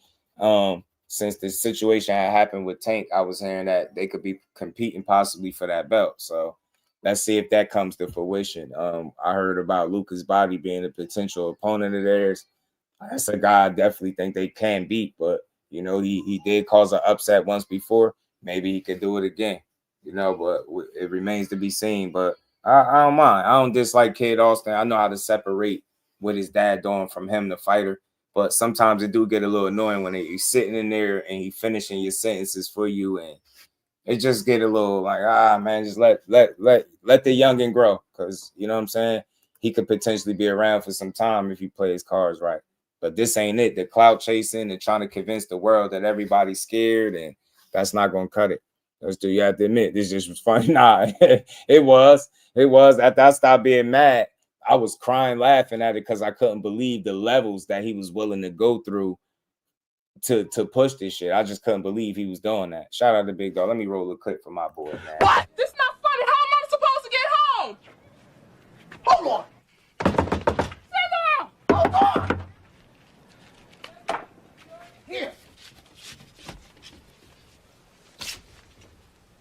$2. Take the train. Big Dog, appreciate the train ticket, my dog. So look, man, we're gonna see, man. Like I said, I feel like he keep writing checks that his son gonna eventually have to cash, and it's gonna be extremely difficult for him. It's gonna be extremely he gonna make the road he's traveling tougher, right? You can continue to sell us how good he is, and that's not the issue that people gonna have. The issue that people gonna have is you're gonna sell it, but you're gonna add too much extra to it, right? You're gonna put too much spin on it. You're gonna overplay your hand essentially, and I think people gonna grow tired of it. At some point, they're gonna start demanding that your performance, his performances, your son's performances, you know what I'm saying, are justified by what you're saying, right? And you just don't come off as a guy just trying to oversell your son as being the best. They're gonna start demanding that you stand on business, fight people. At some point in time, you're gonna have to get in the ring and really show that he mastered the 5 styles of boxing. Like we gonna have to see that. You get me? So I'm here for it, man. I ain't mad at Kid, like I said, but I just wish his dad was moving differently when it came to how he choose to promote him, because I think it's a lot that he could be doing differently, man. Going back and forth with the fighters is really not it. You know what I'm saying? We game all night. What it do, my guy? Lee, what's good, homie? I'm gonna get my guy right. I mean, shout out to my guy, man. Shout out to Don too, being a member for 28 months. But yeah, man, we're gonna see, man. Hopefully it should start to work out for him, because I think people getting tired of the fabricated stories, and then when it's time to step in there with somebody solid, something happens. Like I said, y'all gotta have some of the worst luck that I've ever seen anybody have in all of boxing. Like nothing works out for y'all. You get what I'm saying? Nothing. Like, bro, shit just don't make sense, man. Don't make sense. Let's keep rolling. What's up? Keyshawn, I see you calling out Pitbull and everybody. You know I got to get up on here, Keyshawn. Why don't you call out Kid? You shook Oscar's hand. You said, let's make this happen. That was last year. After we had this WBA fight, we will come up and we'll fight you, or either your big brother. I want y'all to show and prove. Y'all say y'all like that. Make it happen. Get past that fight, whatever fight you calling for. Kid, get past this one, and let's run that. Since you so brave and act like you ready for business, let's do it. You, Shakur, or Mason. We want all 3 of y'all. Show y'all not like that. I ain't heard nothing from you in a long time, man. Who you fighting next? You might as well pick me. We gonna make a lot of money. We gonna take it to Vegas on a turkey card. Pitbull, Isaac Cruz, I'm calling you out right now. Come on, man. Let's do it. Let's do it for the fans, for the world. Let's do it. Hey, what's up, man? How are you? What's up, man? Great. I see you got you with my boy Kid Austin. Kid Austin, man. You guys are going back and forth. It's good. It's great. Can we make it happen? It's great. Yeah. Can we make it happen? Yes. When do you want to make it happen, though? Honestly. Should be this year. This year? Yeah. End of the year. End of the year? Yeah. What do you think? Whenever you ready. I'm ready. Whenever y'all ready. End of this year? Would be big. Would be big. Let's shake on that, Oscar. Can we shake on that? Wait, would be big, right, bro? See how easy that is? Thank you. Hey, y'all see the Kid Austin at the end of this year. Got my boy Oscar right here saying it. Me and Kid Austin at the end of this year. End of this year. Let's make it happen, man. We'll do it big. Yes, sir. Where should be at? Vegas? Yeah, this is the place. This is the place, right? The Mecca. The Mecca of boxing. Hey, there y'all go. Or New York. Let's get a picture.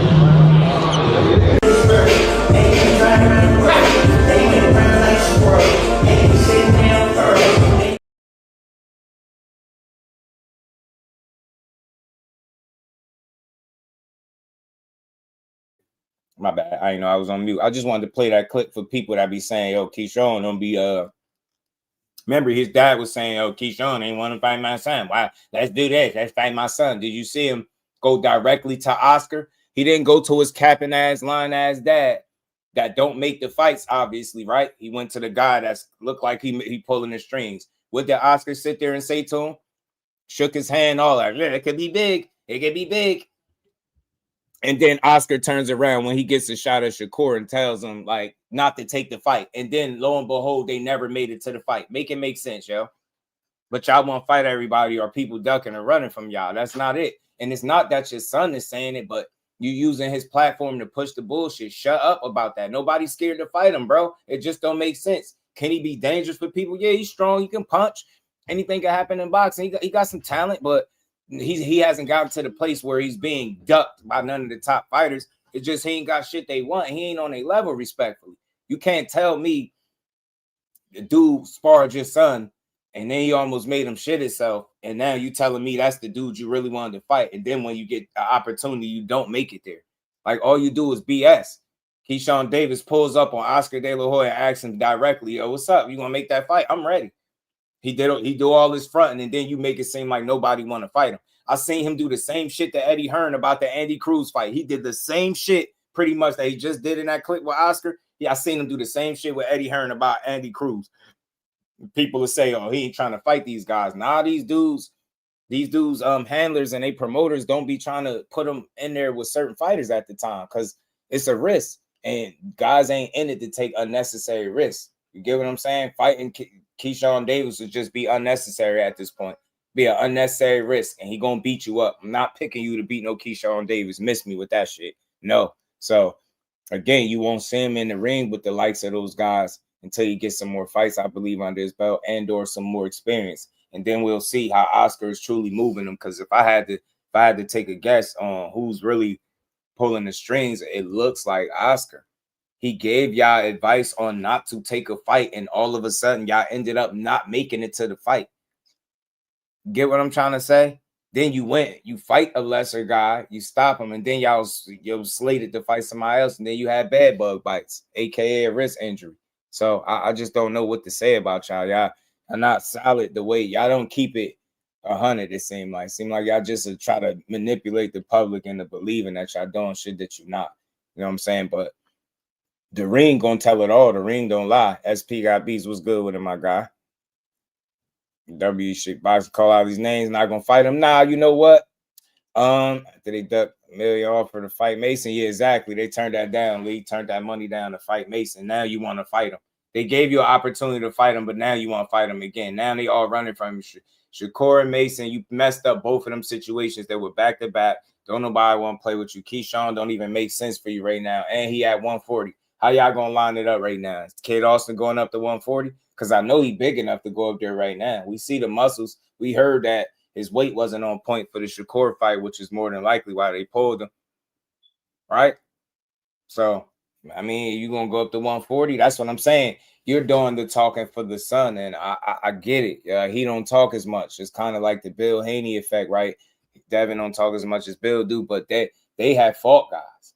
They fought people, right? They accomplished at the very least. They definitely accomplished. They earned their name in the game. You still trying to get there, but you doing it. It's like you got a poor carbon copy cutout way of doing shit, and it's you missing the mark drastically. You missing the mark. You calling out any and everybody, people that's not in your weight class, knowing that y'all got other fights lined up. And listen, if you heard them in the clip early in the clip, you just say, why don't we make a fight? You know, well, this after we fight this guy, like you'll make it seem like it's the next thing, knowing you already got something else lined up. We're not falling for it, man. Like I really believe that it got to be Oscar pulling the strings. It got to be Oscar pulling the strings and giving y'all advice on which fights to take and which fights not to take. That's what it looked like to me. You get what I'm saying? It really looked like something that'll make sense. He'll let you explore shit, but he definitely gonna oversee what y'all doing. And if he feel like it's an unnecessary risk, he gonna say something, and he more than likely gonna give y'all advice, and y'all gonna go in another direction. We've seen the play already. I'm telling you. So I want to see what their next fight gonna be. If it's Lucas body, I'm cool with that. But the Keyshawn call out don't make sense, Scho-Fool Senior, because y'all not at 140. Get what I'm saying? You keep saying let's make the fight. Go to the division first. Get what I'm saying? And that's the only guy here to you'll call out everybody, but don't fight nobody. I hate that because it's not the fighter doing it, right? I don't mind it if it's a fighter that every time we see him, he usually he handles his business and he's entertaining. He do what he's supposed to do. I ain't mad at those guys that call people out if the guys that call out the fight don't happen, right? Because I know that they get opportunity, they're gonna fight. But with him, if you just look at the history, he had about 3 situations where he was supposed to fight guys, and he fell out of each one of them. And if you look at the opposition, each time it was somebody that would have been worth us watching them fight. We would have wanted to see that fight. It would have been deemed maybe a top challenge for him at the time. And to see him not make it to none of these fights, I start to see a little bit of consistency here, man. And where there's smoke, there's fire. It might be something to it. Maybe they just got bad luck, like I said, or some of the worst luck, but they miss multiple opportunities with injuries or different things that stop them from getting in the ring. But it's crazy because it's usually when it's against somebody that could be deemed a threat, like I said. So I don't know. I just want to believe that everything about them is authentic and genuine, but his dad is destroying that, in my opinion, for me. Shout out to Mike Kirkland. Appreciate the love as always, man. He said, but man still believes we're seeing something that's slow in the brain, in my opinion. Yeah, man. He makes it. I think he oversells too, Mike. I think he oversells, and he sells it so much that you setting a bar, I think, a bit unrealistically for your son, because naturally when people keep hearing what you're saying about him and how good he is and how powerful, like they expecting to see that. And when people don't see it, they're going to be 2 and 3 times as harsh and critical with their assessments of him based on what you're projecting out there, right? You're selling a certain product and then it's not meeting the mark. And then you insult the fans and say, oh, people don't know nothing about boxing and we don't know this and that. And you get what I'm saying? And it's the same old song and dance. So at some point, you got to sell us something real, and I think people will buy it.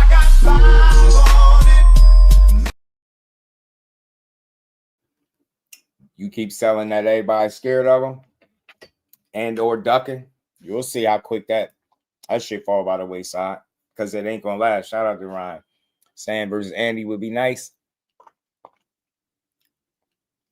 Which Sam you talking about? Sam Noakes? Sam who? Rich pulled out his last fight. Yeah. Got sick. Yeah, he did. That's that fight. Like, he don't got a history of it. You know what I mean? His Hitchens don't have a history of pulling out of fights due to different things. And look, injuries is part of the game, bro. We know it, but I just think it just looked odd, man. The timing and the way he did it with the Shakur fight. I mean, look, you could get injury. He had a wrist injury for his most recent fight that he was supposed to be in, so he didn't make it to the fight. So I don't know. Things happen all the time in boxing, right? People get hurt, but I think it's something with them, man. You know what I'm saying? Nah, Africa, man. I think Africa need to move up. Maybe. I'm thinking it's a chance, and I'm saying that based on how it was looking at the weigh-in. He looked like cheekbones was a little extra protruding. I think him going up might help him, bro. Africa's a really good boxer, in my opinion. Always thought that way, still do. I just know it's, sometimes guys make moves that we can't make sense of, right? And not that, I ain't knocking them, but you know what I mean? This situation with the missing the Duarte fight, really, it ain't sit well with people. You know what I mean? Because it was like right there, you got right to the finish line, and you ain't make it there. So I don't think he's scared or nothing like that. I just think if it was something with the weight cut, I do believe he should just go up. I think he could avoid that situation moving forward in the future. You know what I'm saying? For himself. I think that's what he would want to do, but he got to make the necessary changes or it's not going to work. You know what I'm saying? He got to make the changes for himself. You know what I mean? I think maybe his body just growing. That's what it's seeming like. And I keep hearing, stuff about weight cuts. And then when you see the way he was looking on the scale, see his face, cheekbones, and you wearing the glasses, try to throw it off even more. It's like, I think if you just move up, you'll be all right. So we'll see. I know a lot of people, he left a bad taste in people's mouth with the way he pulled out, especially with the way he's been talking, being very vocal in recent time, right? So I get it. But I say sit tight on Hitchens, man. I think he is the goods, bro. All these guys are, ain't nobody Superman. Everybody can get beat on any given Saturday, right? But just is what it is, man. I think he's good, though. He's talented, man. The dude he possibly need to go up. And I think sometimes dudes be trying to squeeze the juice out the lemon, so to speak, right? Kind of get the most out of 140 before you leave out of there, right? Whether that's a title defense, an extra bag, or whatever. And sometimes I think it could backfire. So I wouldn't be surprised if Hitchens is moving up after this. I wouldn't be surprised if he moved up. You know what I'm saying? It would be seeming like it's right on par. Shout out to Big Dog Willie back in that super chat. Man, I appreciate the love, bro. He said, just do the Haney coat. Starting that, everyone is ducking Devin Haney crap again. Absolutely. Heard and how Shakur would never fight Devin because he's scared of him. Yeah, I've been hearing it too. Somebody hit me up telling me about it. I'm watching it in real time, Big Dog. They going on a full-blown smear campaign. They bringing up tweets from 6 years ago, bro, trying to make arguments off that because he mentioned going to 47 in like 2020. And now that they ain't doing it, they like, oh, well, he said this and he said that. I'm like, yo, y'all down bad, bro. Y'all down bad. Devin is one of the top guys. It's been that way for a while, but they know what time it is. That's why they work double time to push narratives, because if they can get behind the narrative, then, you know what I'm saying, they feel good about, you know what I mean, the lies that spew from that side, man. Like, you can't be scared of a guy that even the dad said how big the gap was and that you always pretty much put hands on him. You know what I'm saying? Imagine being scared of that dude.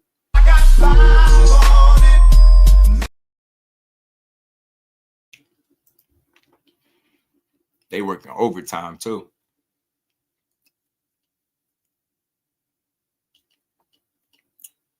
So let's see, man.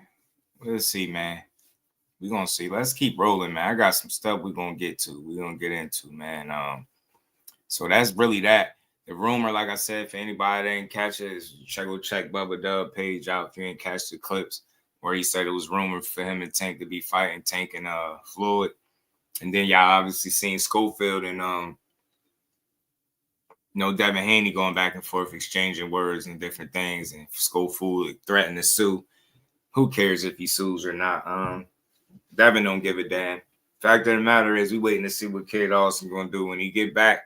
All eyes gonna be on him. So to a certain degree, I think he does create some interest in wanting to see him with the way he talks. But I think once he start overselling it, people go from wanting to watch out of curiosity based on what he's selling and to going to watch to want to see him lose, right? Like, I've seen people go from damn near pretty much liking him to not really, being a fan because of the father's energy and the things that he's using to promote is with his son's platform. It's just crazy.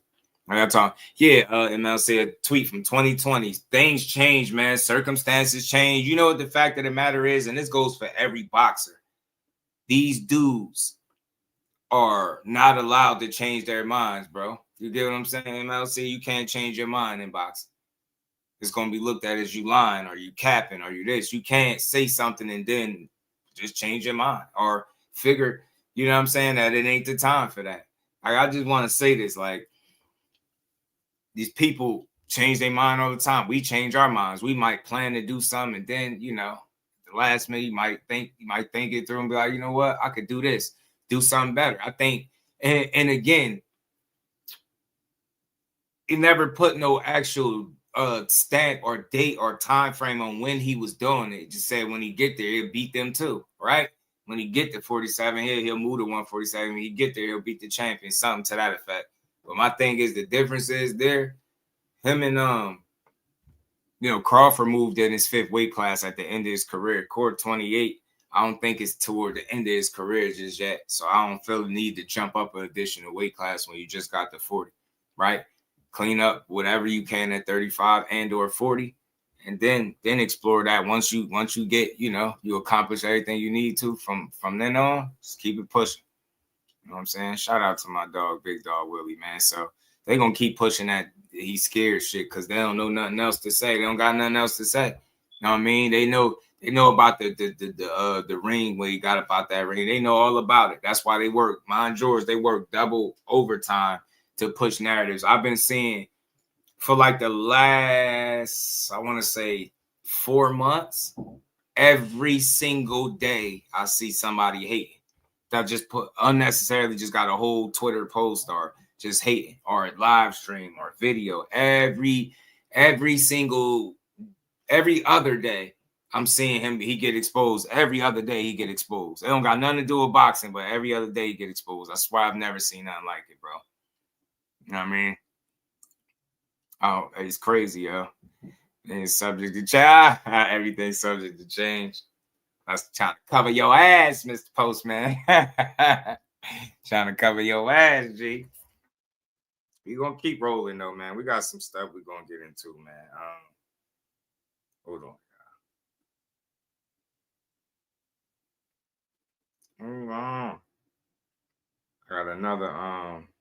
I got a longer video from Auntie Scho-FOOL, and he was on Mill City. So we gotta hold on. Let me get this up for y'all, bro. We're gonna keep building. Shout out to everybody on this good Sunday, man.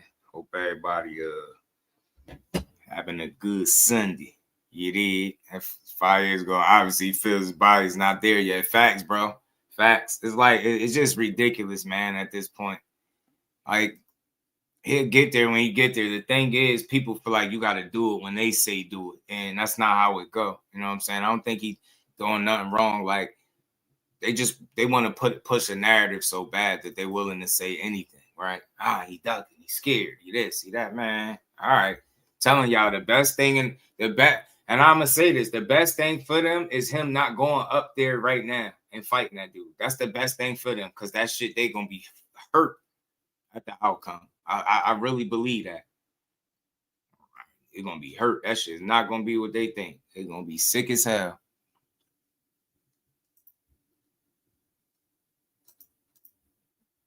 Hold on.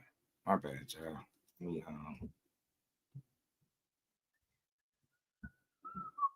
I ain't mean long video by mistake, y'all. Let me get this off of here. Big Rolo the dog. Yeah, man. So I feel like when I brought up the Crawford point just to make it make sense, right? That's something he was in 5 weight class. That's at the tail end of his career. You see, he ain't have to worry about moving back down.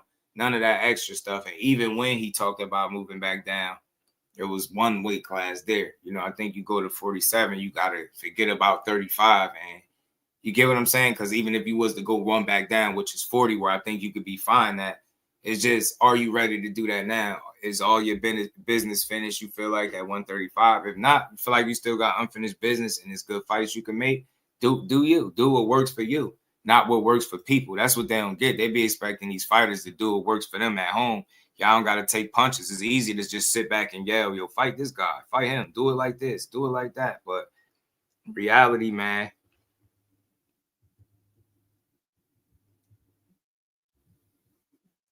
the reality of it is, bro, you gotta want to do it. You know what I'm saying? You gotta want to do it. And if you don't, it ain't gonna happen. What the hell did I just do with this video? Give me a second. I said scrolling back down.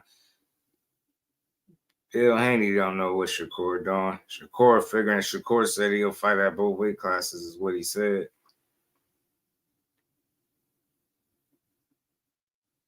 So he said he'll fight in both. Why didn't this move? Say he'll fight in both weight classes. That's weird.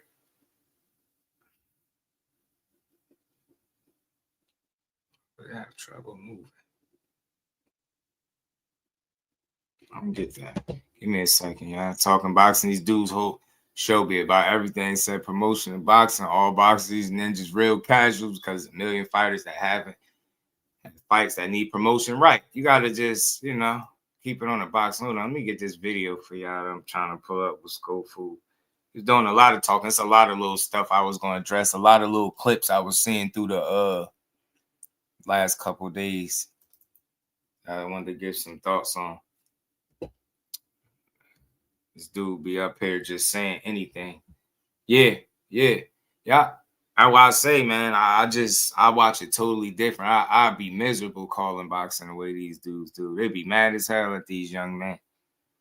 All these dudes be doing is trying to figure it out, man. Figure it out.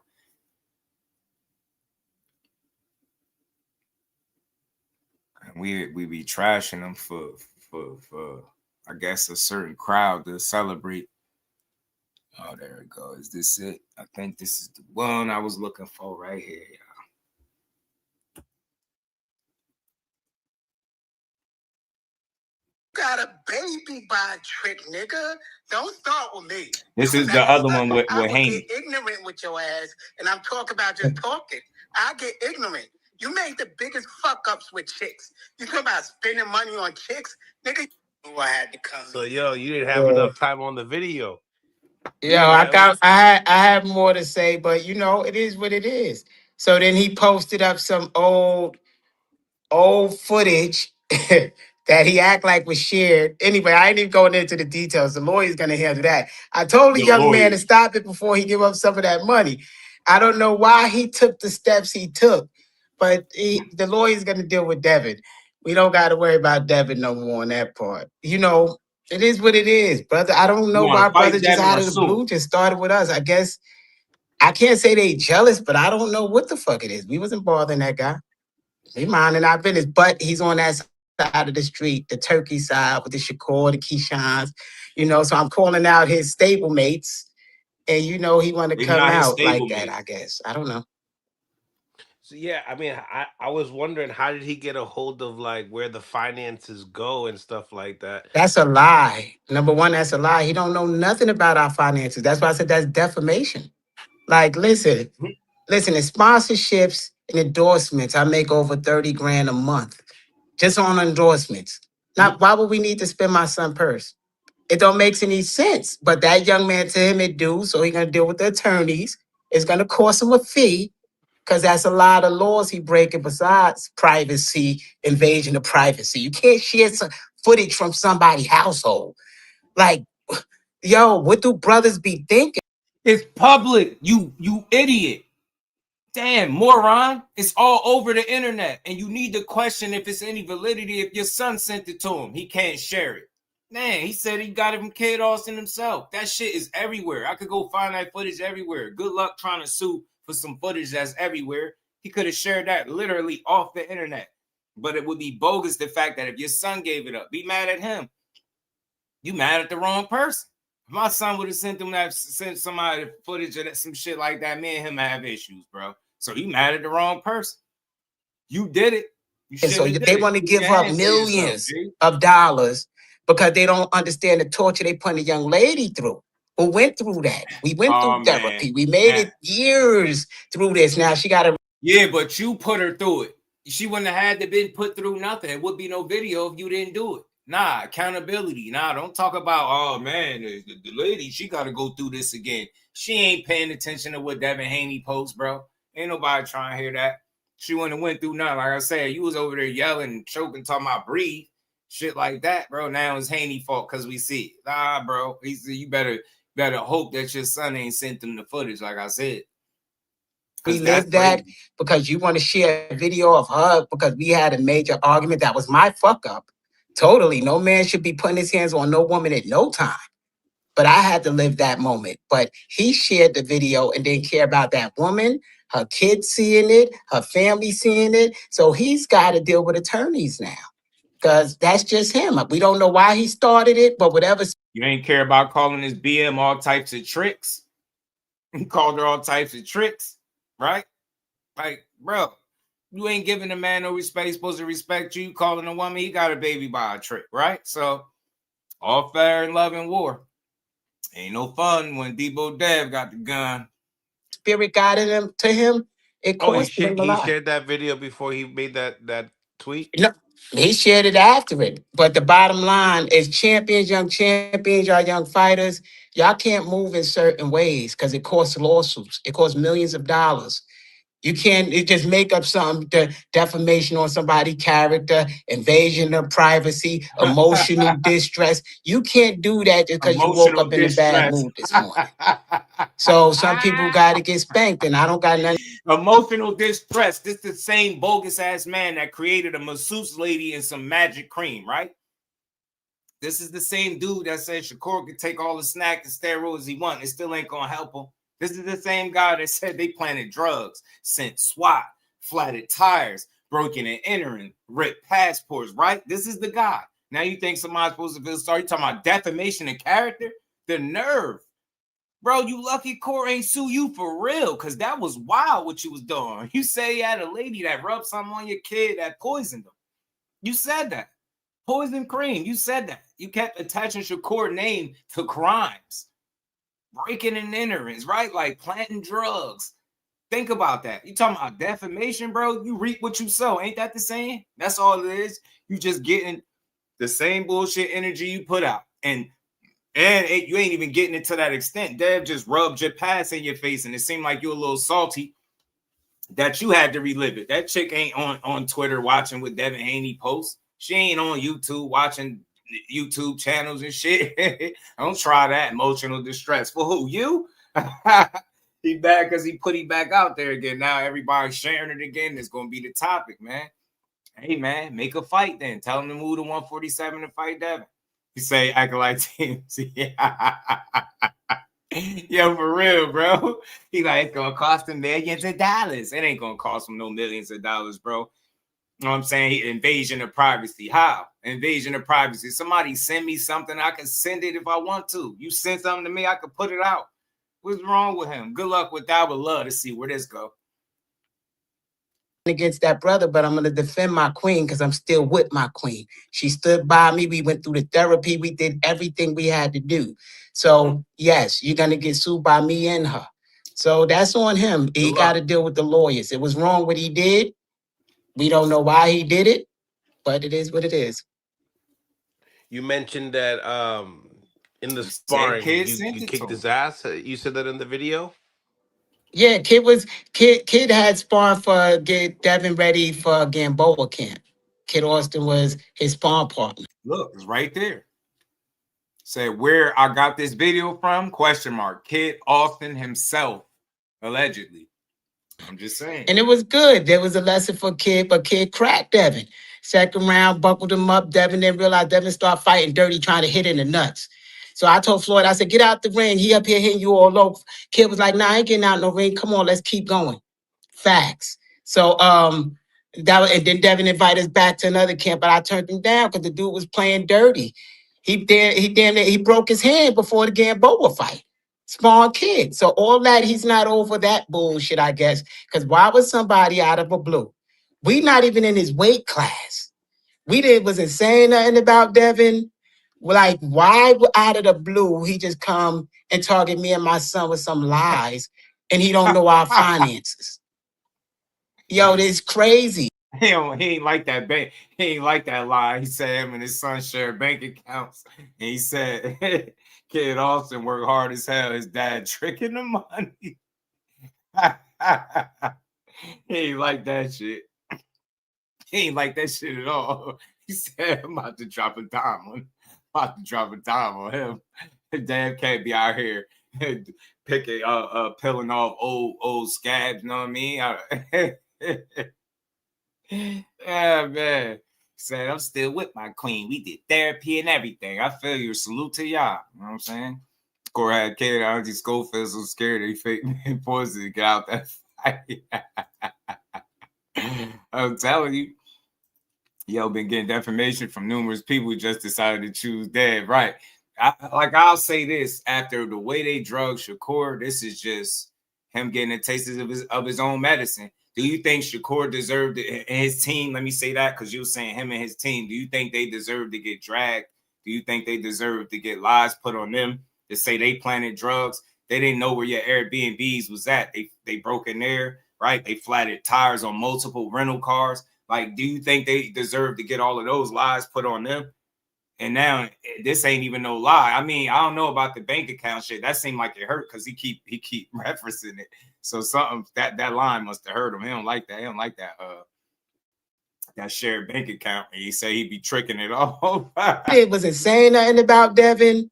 Like, why out of the blue he just come and target me and my son with some lies, and he don't know our finances? Debo dead. Yo, this crazy. It's crazy. The lawyers was ringing off the phone like, yo, this nigga done lost his mind. He done lost his mind. But then once the woman family contact me and like, yo, listen, we done went through this. What do you say? Hold on. Done lost his mind. But then once the woman family contact me and like, yo, listen, we done. If you still with the woman, why are you speaking about it like you're not with her no more? You saying when the woman family contact me, like you almost sound like you should say when my girl family contact me. You get what I'm saying? The lawyers is ringing off the hook. So you telling me the lawyers on Twitter? So you telling me they seen the tweet too and they just start calling off the hook because they seen the tweet? They seen what Dev said and they said we got a case. This man.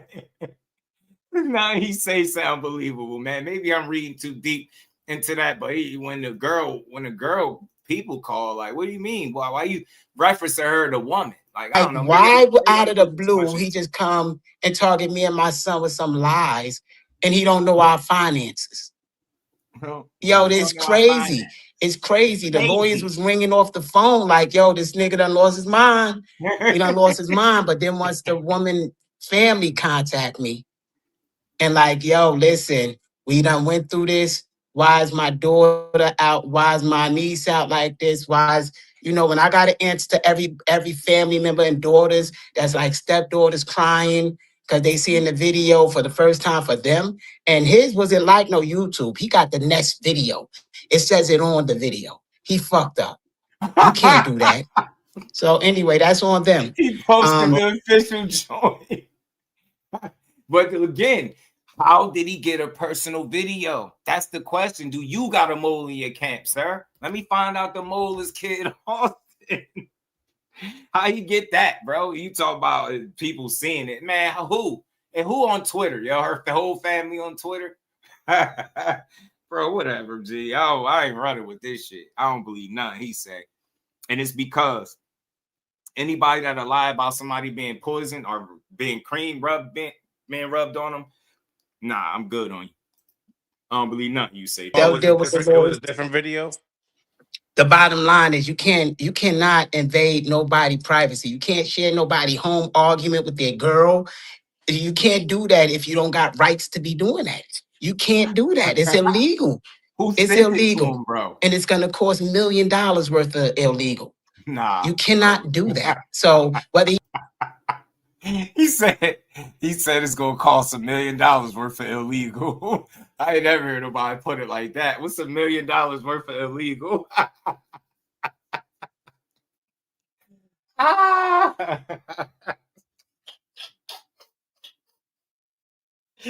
Yes, man. Good. Shout out to Dev, man.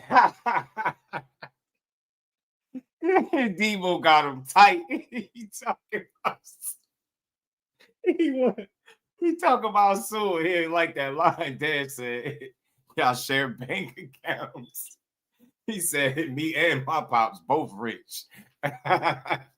Says, if I feel sorry for kid, he working hard, you tricking the money off.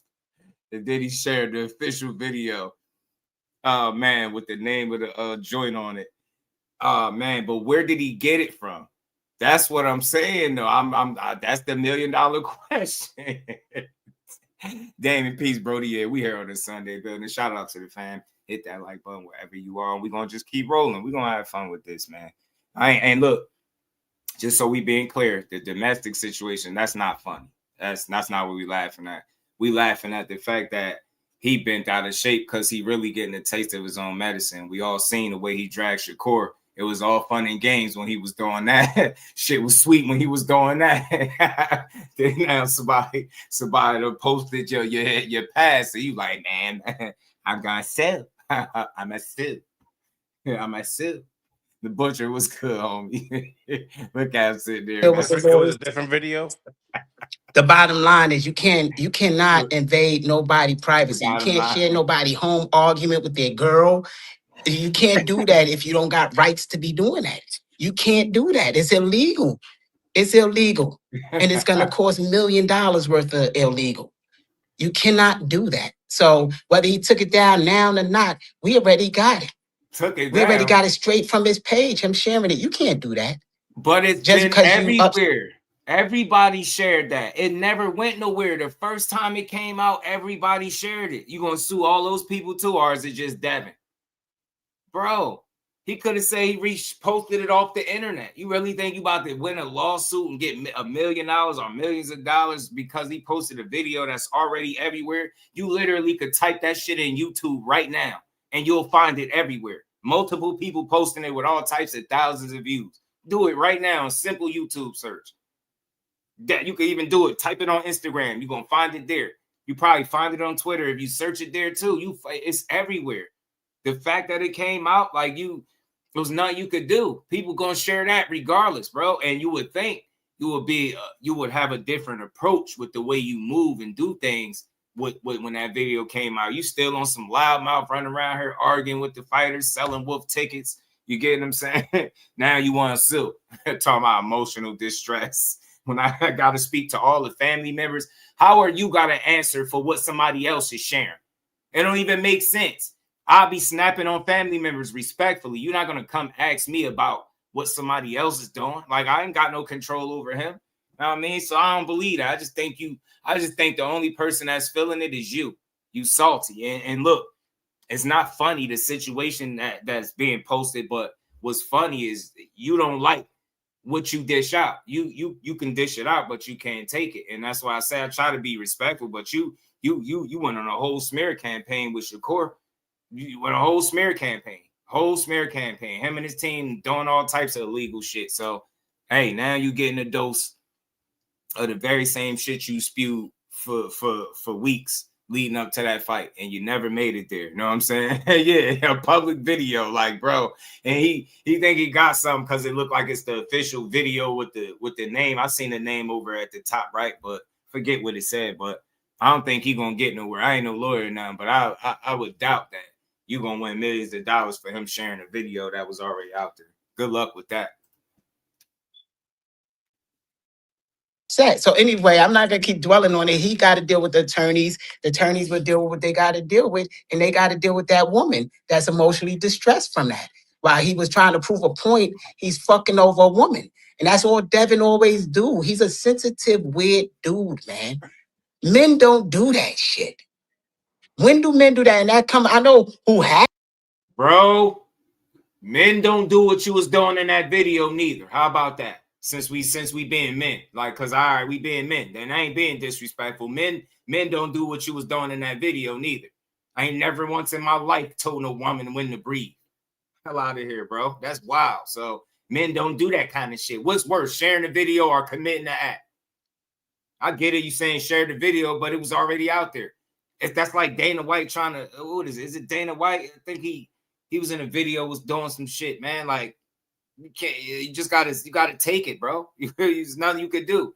That whoever leaked it out there the first time, it got leaked out there. I don't know how it got out there, but this time around, you better hope, kid, like he said, if your son sent him the video, you and him need a discussion, bro. Y'all should do a couple rounds of sparring if your son sent him that video. You know what I'm saying? He said Kid Austin himself, allegedly. That's probably why he put allegedly. You know what I'm saying? The cameras, I know that too, but I hope this all play out because then his ass going to jail. So all of them is playing dumb and they promoting us before our fight. So go ahead, keep promoting us with y'all weird shit. So, you know, regardless, we still want to fight. Y'all for sure. Smash the like button, y'all. Yeah, regardless, we want to fight Keyshawn. We want to fight Mason. We want to fight Shakur. We don't care what other smoke screens they throw. You had an opportunity to fight both of those people, and you fought neither one of them. Shakur, we all know you didn't make it there. Mason, you had over $1 million. You had over $1 million offer, and you didn't take that. And then you priced yourself out asking, what did he say? Damn. Did he say $3 million? I forgot what he said in that video. I forgot how many, but he priced himself out, and you ain't getting no money. Like you sat him on the sideline trying to overplay your hand, and you didn't get the fight. Simple and plain. You don't want to fight. You don't want to fight the people the way you saying you do. At least I don't believe it, because every single time it's time to step up, something conveniently happens, and then you right back on the internet talking about you want to fight the same people that you already had an opportunity to fight and you didn't fight them. Gotta with old videos they throw. I had a lot of arguments in my life before I changed. So come on, dig up some more shit. There's a lot of shit. I got gun charges. I got everything else. Dig up all the dirt. I was a grimy motherfucker. So it is what it is. So anyway, sorry to take over the interview. Ain't nobody even care. Mill City love it. Look, he always provide. I got gun charges and everything. Like, what did that have to do with anything? Nobody even talking about it. You're good. But going back to the tweet, because we got a misconnection. Devin Haney tweets today, Kid Austin's pops took all his money and giving it to his girlfriend and her kids, allegedly. I feel bad for the young kid working hard. His dad is tricking him. I'm rich. My pop is rich. We don't share bank accounts or Instagrams. You write in the comments, don't get sued allegedly. Go fight Keyshawn or Shakur. You're so weird. Yeah, he is. And the thing is, me and kids don't share Instagram. He just sat there and read. He just sat there and read the whole shit. Mill City ain't shit. He just sat there and read the whole shit with a straight face. Yo, you crazy, yo. Nah. Mill crazy. Don't get sued allegedly. Go fight Keyshawn or Shakur. You're so with a weird. straight face. Yeah, he is. And the thing is, me and kids don't share Instagram. And we don't share bank accounts. So all of this is like lies. So it's like, yo, you're going to get the shit sued out of you, because we can show it's all lies. Kid got 2 bank accounts. I got 2 bank accounts. We got 3 corporate accounts. Like, come on now. It's like, yo, so the shit he talking is full lies. We own 2 corporations. Right. He have a personal business, checking, saving in both of the corporations. So it's like, wherever Devin made that up from, he just cost himself some money. It's that simple. I ain't gonna lie. It don't have to be true, but I swear it seemed like that bothered him the most out of everything. The bank account and the money talk bothered him more than the video being reposted. JB sick as hell. He telling all his business. Youngest be having them crashing out. Nah, you're nothing like Bill Haney, and I hope nobody ever say that again. Nah, Bill would have handled that way different. I ain't even gonna hold you. Bill would have found a way to make fun out of this shit. I'm not gonna lie. He'd have made fun out of this. You making it like you hurt. It hurt. Right, yo. Hey, SP, like, I don't know where he got that information from. He started telling how many bank accounts he got. He hurt. That shit stuck. I'm seeing. I'm seeing the video now. Now, allegedly, Auntie Skull don't like women. He hates them. Oh, so you guys were going at it. No. What happened? And I'm gonna explain it. Because my queen don't have to deal with none of the bullshit. It's my job to protect my queen. What happened is I heard a recording of like my queen, when I met her, she was going through a divorce. She was leaving the man. So I took her kids in, because she had to have 3 girls. So now he's telling all his business? They were my queen for 6 years to this day. But this one day I heard a recording that she was going on a date with her husband, the man she was leaving. But the recording was so she could get some information from him recorded for her attorney for the divorce. But when I heard the information, I snapped. I had a marriage that was bad. A woman cheated, so she knew I wasn't prepared for that. So I this Maury Povich, bro. Like, take your ass to Dr. Phil. Snapped. I yelled what I had to say. I threatened her. I poked her. I pushed her. And, you know, it was wrong. It was wrong as a man. So then after that, you know, she gave me the option. You got to go to therapy. I stand by you. But you got to go to therapy on a regular basis. You got to heal those wounds. So I was in therapy ever since. I'm still in therapy. You know, so I'm. Hey, salute to you for being in therapy. All jokes aside, that's what's up. But me, you seem like, man, they got these youngins got you out of your body. You telling too much of your personal business. I ain't explaining all this shit to nobody. Yo, you did what you did. All right, you in therapy. I'm proud of the journey, that the growth and the woman that I have to stand by me to say, yo, this ain't men not supposed to act like this. That's a wounded child. Man, appreciate the love. Shout out to everybody supporting the grind. He said if they ever do a reality show with boxers, they'll make it 10 times as what they make in the ring. My wife follow boxing now because it's so much drama. Now you right. You're right. I think you're right, bro. They might end up making more money. It's a reality TV world for them. And you know he'd fit right for it. He'd fit right in. You know what I'm saying? Because this shit feel like a sitcom, all the stuff he explaining, bro. He up there spilling his guts. I ain't telling all my business to no damn strangers.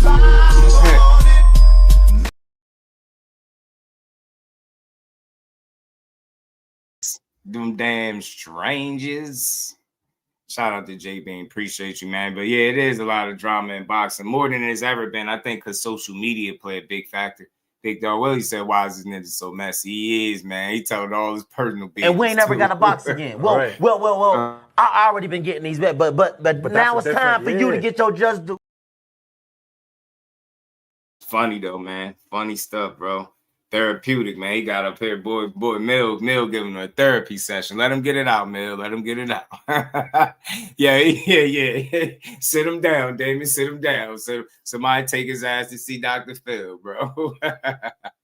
What's her name? Ayanla Fix My Life. Yeah, go take him to her.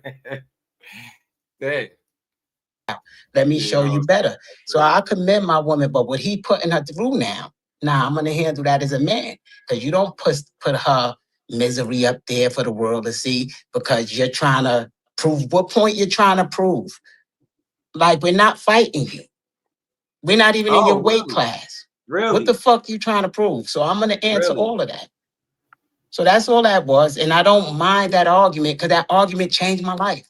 It's part of me that shit been shared before, but that's not a YouTube video. He got the actual Nest videos. That's a hack from my cameras in the house. That's invasion of privacy 150%. You really think he hacked your let cameras? Them do what they do, him, and I ain't even giving credit to the dummy that did that. They need to continue to sell books and continue to do what they do. We fighting for a world title. They can't knock us off our grind. So in the message, when he posted the video, he wrote, I don't want to talk about your BM was doing because you already beat her for it. And guess where I got this video from? Question mark. But the bottom line, we don't care where you got it from. But the thing is, another defamation. Kid Austin himself allegedly. That's defamation of character. Another lie. Kid said to the attorney called us tonight. Kid already told him I didn't share that message with that guy. No, in no way, shape, or fashion. Number one, kid don't even know how to get into that.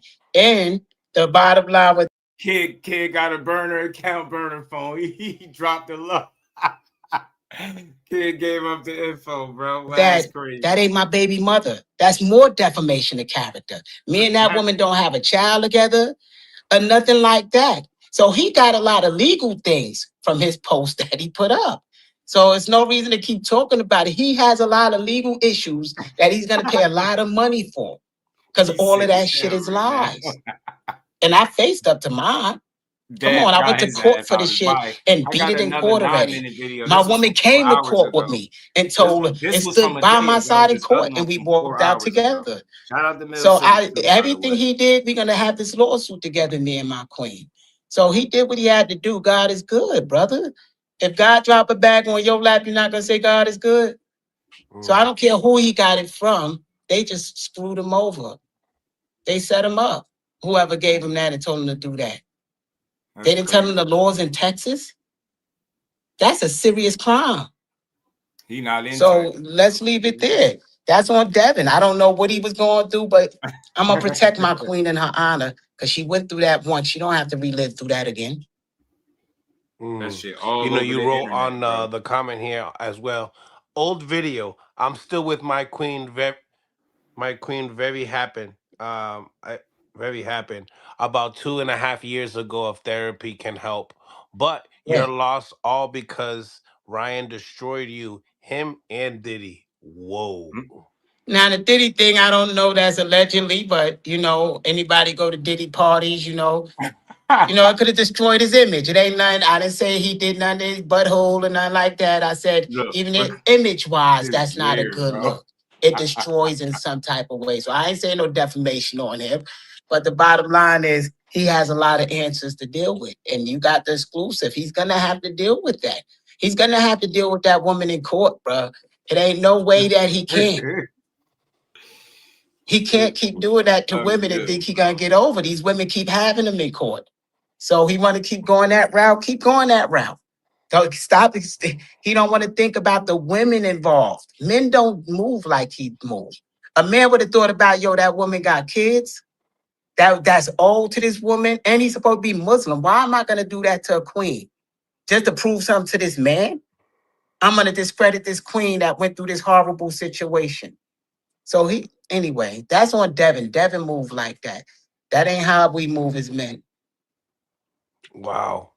This is crazy.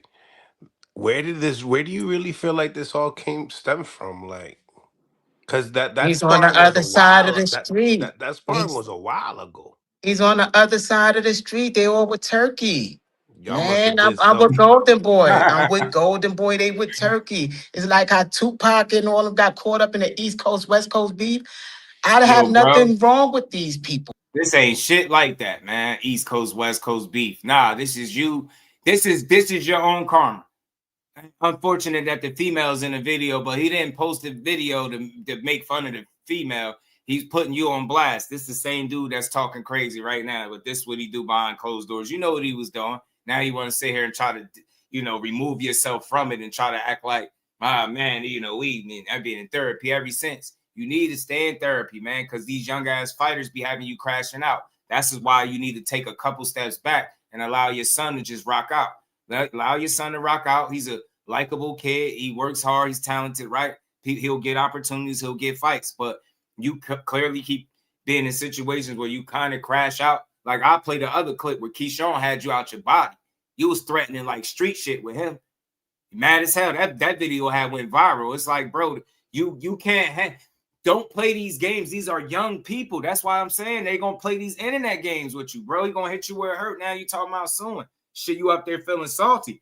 That shit bothered you. And that money comment, that shit hurt. I know. But again, that's why you need to let Kid handle this shit, man. Let him fight. Move to 147 and fight him. Y'all big and bad, Superman. You can fight and beat everybody, right? You already know. Shout out to you, Damien. Y'all hit that like button, man. We're going to keep rolling, man. I got another clip about to come up from this dude. It's like we just want to fight the people. Is this a but for continuation? some reason, you already know what happened to my boy. It is what it is. We just got caught in this divide that they got. They on the side with Turkey. We on the side with Golden Boy. They gotta try to tarnish our name in some sense, but they can't because I am who I am. And I'm gonna face my flaws and my fuck ups. I ain't that nigga that say, no, that wasn't me. Nah, that's me. Even when people say, yo, you can say AI. Nah, that was me. I did that fuck up to my queen. No, that was me. And we know it wasn't no AI. Now what's next? Try that. AI what's the next thing he's gonna post? You do that. Come on. I mean, let me tell you that they sent me videos of even me having intercourse with other women. They call me Mama Holyfield. Why? Because I have different women. Because I love different flavors of women. So they sent it to my girl. This is how crazy it got. So for like the past 3 years, it was crazy. They kept targeting her, showing a video of me with different chicks. So I had to really sit down with her in therapy and say, yo, do you want this woman or you want multiple chicks? So I had to make a choice. I had to change my life. All I knew was a bunch of chicks. So they call me Mama Holyfield because I get chicks. Yo, these dudes are weird. Who move like that? Who's counting and filming? Oh, this guy got a different woman. Nigga, you crazy? So I allowed him to keep filming. Keep filming. Who's filming? What that mean Who's to me? filming you? What is he talking about now? That's People on them. filming? They could keep doing that, but Bro, hold they on. about to do some real legal stuff. Who's filming them? Do we hear what he's saying? You said you let them keep filming, so they filming you and then sending a video. Like, what are you talking about? Do you hear them? Do you hear them? That's not why they calling you Mama Holyfield. They call you Mama Holyfield because you give off feminine energy. Your voice, the way you be, swinging your hair, throwing your hair back and shit like that. Like, that's why they call you that. It ain't got nothing to do with you sleeping with women. I can't believe. And damn, they got you exposing yourself. Now you telling on yourself. You really about to be in therapy, man. You about to hear this interview, bro. You about to be in a doghouse. You about to be in the doghouse. Telling all his business up here. They barked up the wrong tree when they barked on with that woman. She got a lot of strong people behind. Man, nah. Don't try that, G. Nah. Don't try that. He said that's who filming them. How's people film? How are people getting videos of you sleeping with multiple women? How, bro? Seriously. So you saying they filming you and then sending it to your girl? Like, knock it off, yo. This dude is unreal. I don't believe nothing he said. I swear. I try not to do that, but I don't believe nothing he say. That shit sounds so unbelievable. That sounded weird. You letting people record you, keep recording. You ain't say keep sending the video. You say keep recording. You letting people record you? Like, what's going on? Isn't your baby mother an escort allegedly? You love them strip clubs. God is good, young man. Please leave me alone. Yeah, please leave. And I was saying that before he posted up the video and got himself in some real trouble. I asked the young man, please leave me alone. I told him you're going to lose some M's, some money going down that route. And he still chose to go down that route. I don't know why. But what I said is the truth. Allegedly, isn't she? That's a fact that's out there. So it ain't nothing that I didn't say that ain't top lines that's really out there. And they, in my privacy of my home, is different. I didn't go in his home. That video is out there. How can you prove that he got into your home? You saying you don't care how he got the video, but you just saying somebody played computer games. I doubt if Devin Haney wasted his time hacking your camera system or whatever the case it was to get that footage. You sound dumb. It's a chance that somebody close to you could have sent it to him, because I don't know how else he could have got it with the stamp on it and everything. So you saying it, but you're gonna have to be able to prove what he hacked your system just to show us footage that was already out there. He could have just went on the internet and reposted like that. But and now the more he talked, the more I question, how did he actually get it? How did he get it? Seriously though, how did he get it? I doubt if you get any millions of dollars out of this. Brother, you lucky if you don't waste your time. You probably gonna waste your time. Watch. What job she used to have. So it's what it is. For me, if he like going to strip clubs and going raw and strippers and getting, that's his flavor. That's not mine. My queen isn't like that. And he was and he was in trouble for the same shit. Damn near. According to him, I beat mine in court. My queen's still with me. His queen left him. So it's like, it's like the pot calling the kettle black. Wasn't you in trouble for this shit? Aren't you facing your shit legally now? So it's just dumb, and it's bad, and it's bad for our brothers, our black men, that they act like that, man. What happened to the men? But like this dude really got people that got my number. He literally could call my number. They got my number. If they wanted to meet up and handle any issue that they have, we could have met up. We got the same connects. I got family there right around them. Right around them. I could have took a trip right there. We could have met face to face as men. And they know that. But this little whole shit on what these dudes do now, this TikTok, man, they bugging. I'm not from that generation. They bugging. I'm not from That's that what it is. generation. And any woman I am with, I am going to take care of them. That's what a man do. They provide and protect. These young boys, I don't know what they think. What do they get in relationships for? Just to be there? So anyway, what other questions you got? He said, did he shit himself, that little boy? You went in on Twitter.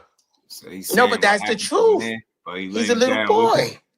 He's a baby right now. This boy is a baby, and his dad could come up and say whatever he want if he need a nice little suit on him too, because his boy done messed up. So their best thing is to sit back, shut up, pull that shit down, and just get ready to cut a check and call it a day and go up the road. Don't bark down something you don't want. We got very good lawyers. Very good lawyers. Very good lawyers. Okay. It's dumb. I hate the fact he went down that road. And I can't, and even though I don't want to do it, she's gonna do it regardless. The woman is the innocent victim. You can't say she shared anything about you on TikTok. So anyway, that's Devin messed up on that one. You posted another one right here. Did you shit on yourself? That's not sweat stain. You're It's super not. weird. It's not. You saying? I showed the stain on the other one. It's not, but it is what it is. Sometimes people get cracked that hard and the little dude squirt out on their ass.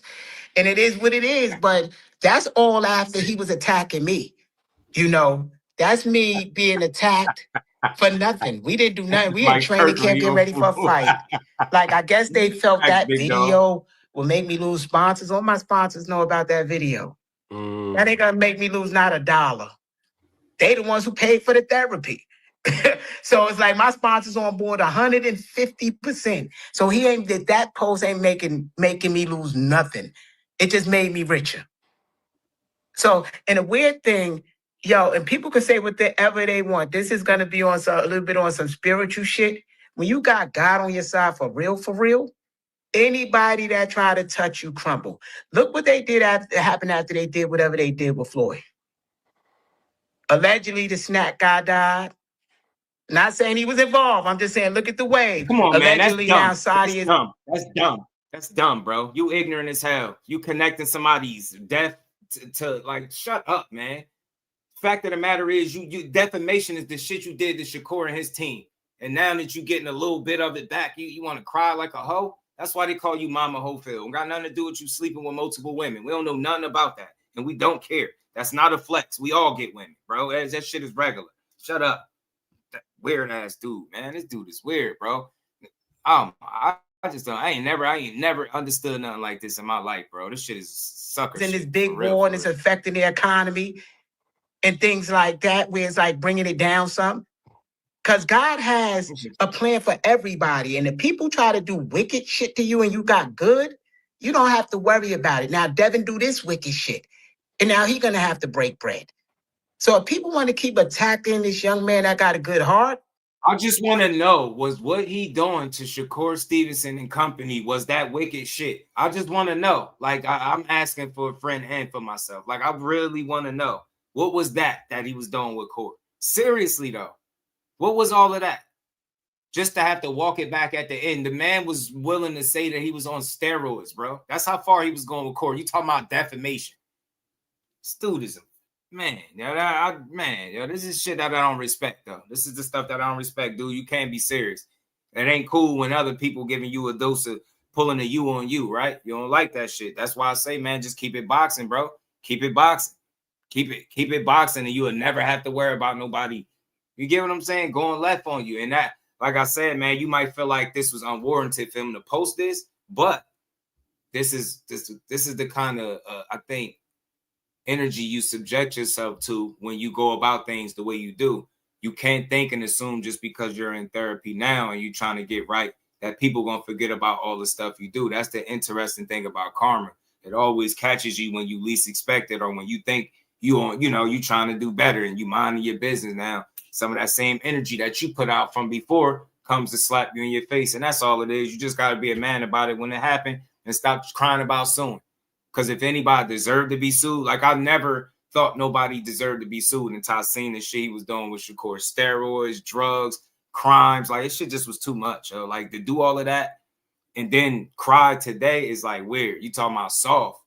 This shit is soft. Nah, take it on the chin. I get it. You talking about the woman, but I don't think it's about that. I don't think she's sitting up watching TikTok and seeing that Devin posted this, unless somebody is purposely sending it to her. Ain't nobody watching and checking for this shit. I think it's you. Your feelings hurt, and you got put back out there, and you probably got to, it's people that didn't see the video, like you said, seeing it for the first time, and now you got to answer questions about it. It's always like that. That's really what's going on. All this, you suing and millions of dollars. If you doing all that, why are you so willing to talk about it publicly? Just say you suing and move on.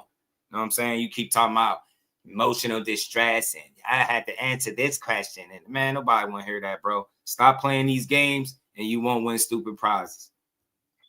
Y'all gonna keep seeing what God gonna do to you. I don't have to do nothing. God is handling it. If y'all don't know, just leave us the hell alone. That is annoying in here for some reason. Then it's on them. We from day one we didn't start with nobody. Everybody we talk about came at us. Everybody. No, they don't. So it is no, what they it don't. is. They all No, gonna. they don't. You clout chase. It's not even your son. Every chance you get, you clout chasing people that's doing better than what your son doing, respectfully, because they all at different points. I'm not knocking Kid Austin, but you clout chase. You just did it to Keyshawn. You just called Keyshawn out for a fight, but y'all at 135. He's at 140. Y'all said y'all fighting for the title next in Lucas' body. How are you calling out Keyshawn Davis? And you called him out after his fight. Let's line up a fight, but you're fighting at 35, not 40. What are you talking about? I've seen you. You clout chase. Y'all wake up and you choose the clout chase. You don't give nobody credit for doing what they're doing, bro. If your son was doing as good as Keyshawn or Shakur or Devin, you would never shut up about him. You will want the respect, but you don't give these dudes the same respect that you would want people to give your son if he was in the same position. You keep saying everybody is this and that and nobody is good, but they all doing better than Kid Austin. Make it make sense. Kid Austin ain't no better boxer than Devin Haney. I don't give a damn how strong you think he is. And he won't win no fight if they fall. I don't believe so. No. He 2 weight classes away. Y'all better stay at 35 and allow Oscar to keep picking y'all fights, bro, because that's what's really going on. Stop playing this little fake-ass game like y'all trying to fight any and everybody. That's not what's going on. You fighting who Oscar tell y'all to fight. That's what it looks like. Because every time y'all try to deviate from the plan, it don't happen. And that's letting you know, yeah, he'll let y'all entertain shit and promote, get your name out there. But when it's time to really put pen to paper, y'all going to go in a different direction. We've seen it more than twice already. History was good with it. Y'all hit that like button. Let's keep rolling, man. Face the wrath of God. Just leave us alone and it will all leave y'all alone. Now let's leave us alone. alone. It's that simple. Suckers. Debo bullying right now. But they don't understand we got ancestors and spirits that guard us. Mills said Debo bullying right now. He slipped it in there. People don't understand voodoo. People don't understand the spirits. They don't understand when you know how to call your ancestors. Fuck do this got to do with voodoo now? He talking about voodoo? Ancestors and toss them bones. So they fight in something and they don't understand they get into a whole spiritual battle. Just messing with us. Leave us alone. Now it's that simple. Let us do what the plans God had for us. He brought us from homeless all the way up here to a world title. Y'all don't know the journey we went through, but God didn't bring us through all of that. For Devin Haney to sidetrack it, or Shakur Stevenson, or whatever else. And God is showing it to them. He's still using Shakur's name to this day. Shakur does not think and talk about them in none of their interviews. He mind his business. The only time he even refer to them about anything is if he's asked. And people stop asking about him because he never fought them and he went on to fight and do other things. Like nobody's thinking about him. Nobody's trying to stop him. This is the part that pisses me off as a fan and a supporter. You're not taking accountability for y'all situation. Shakur Stevenson, Devin Haney, Keyshawn Davis, and anybody else is not responsible for what y'all situation is or is not. What are you talking about? You at the helm. You the one controlling it, right? You the one calling all the shots. How could it be their fault that he's not where he's supposed to be? I've never seen somebody not make it to a fight and blame everything that they went through in camp on the other team and the fighter. I've never seen anything like that in my life, bro. That's on y'all. Get y'all shit together, man. You keep using that man name in these interviews. We tired of hearing about you talking about Shakur. They not on the same level. Everybody in the world knows that. Only people that ain't smart enough to see that is probably you. Nah, Kid know what it is too. Y'all know what it is. You know too. Y'all all know. Oscar know. Y'all know that he ain't never fought nobody remotely close to that level. So how the hell he just gonna get in there and knock him out? All right, get out of here, man. Y'all know what time it is. Stop bashing people. Start giving credit where it's due. Stop getting into arguments and back and forth with these fighters like you a street guy. If you in therapy, let therapy make you a better man. Rock out with your queen, like you said. Blessings to y'all. I'm not holding the situation that happened against you, man. People allowed to make mistakes and move forward. But again, the mistake that you keep making is getting into arguments with people that's on bullshit. They ain't going to play with you because they see how you play. They're going to play the internet games with you and you ain't going to be able to keep up. Leave them young boys alone. You talking about leave you alone. No, leave these young boys alone. Every time one of these dudes get out the ring, you calling them out for Kid Austin. We sick of Schofield Sr. calling the fighters out and not Floyd. We want to hear Floyd call him out. He got to fight him. How are you calling everybody out for your son? It don't even make sense. How you telling Keyshawn line up a fight and y'all at 35? He's at 40. Arguably going up another weight class is what he said if he move up. What are y'all talking about? Y'all not going up there to fight him. Just stop selling wolf tickets. We get it. You think the world of your son, and I think all fathers do. And you should, as you should. I respect the hell out of where you got your son at. But now I think it's time to sit back and trust that the work you laid out and the work you put in, he know what he doing. He got it from here, bro. He has it from here. Trust me, he got it from here. I think he got it from here. But doing all of this back and forth, you keep getting into it with all the different fighters, and then you end up not fighting them, fighting lesser guys. You trying to convince the world that all these better name fighters or more recognizable names are not as good as they say they are. This is the guy that they're running from. And then you get in the fight and get knocked down by Renee Garone and Mr. Stoop. Knocking Tevin Farmer out ain't shit like fighting no Keyshawn, Shakur, no Devin, no none of that. That's the part that's gonna get boring, redundant. Like you're calling out talent and you're not nowhere. You're not even sniffing the surface of fighting these guys for real. So I hope he do get a title shot. Once he get that title shot, maybe the bigger opportunities will open up. I want to see how good he is. I don't dislike the kid. I just dislike how his father how he brings attention and awareness to this situation. He don't do it with an authentic, genuine build, right? It's a bunch of back and forth rhetoric, going back and forth with youngins. 1 minute you want to be in therapy, then you talking street shit, then you better than that, then you being peaceful, then you back talking street shit. It's like, but you're talking into young people that your son should be getting into the back and forth with. The problem is you need to take a step or two back. Once you realize that you're constantly getting into arguments with fighters that you can't beat, just being honest, you ain't beating none of these youngins up in no fight. And it's not even going to happen. So why even argue with them on that level to the point where you're threatening street activity? Let your son be the one, like, and put sick your son. These dudes want to talk crazy. Start trying to make fights with them. Do it that way. Let your son call these guys out. I want to hear you call out 3 or 4 of the best fighters in the world and don't fight none of them. We sick of that. That shit is corny. Stop doing it. Yeah, the karma tearing his ass up and he don't like it. Mike shit eating him alive. That's what it is. And blessings to the young woman in the video, but this guy's it's him. You know it's on him. He trying to shift the blame and make it all about the woman. No, you're getting into arguments, full-blown arguments with these young fighters that your son is not even remotely on the level of. Respectfully, he's still young. He got a nice amount of fights, but he's still learning. He's still getting better. He's growing, but he ain't on the level of these fighters. And you arguing with dudes that you ain't even gonna fight next. Keep talking about let's make a fight. You're not making no fight. And then you notice with Devin, y'all, he said, we ain't even fighting you. So why you messing with that? He sound like you a whole victim. I thought y'all could beat him. Yeah, go up to 47 and fight him, right? Y'all tough as hell, man. You master anybody that mastered this 5 styles of boxing should be able to beat just about anybody. Master 5 styles of boxing, you should be accepting any challenge, more or less.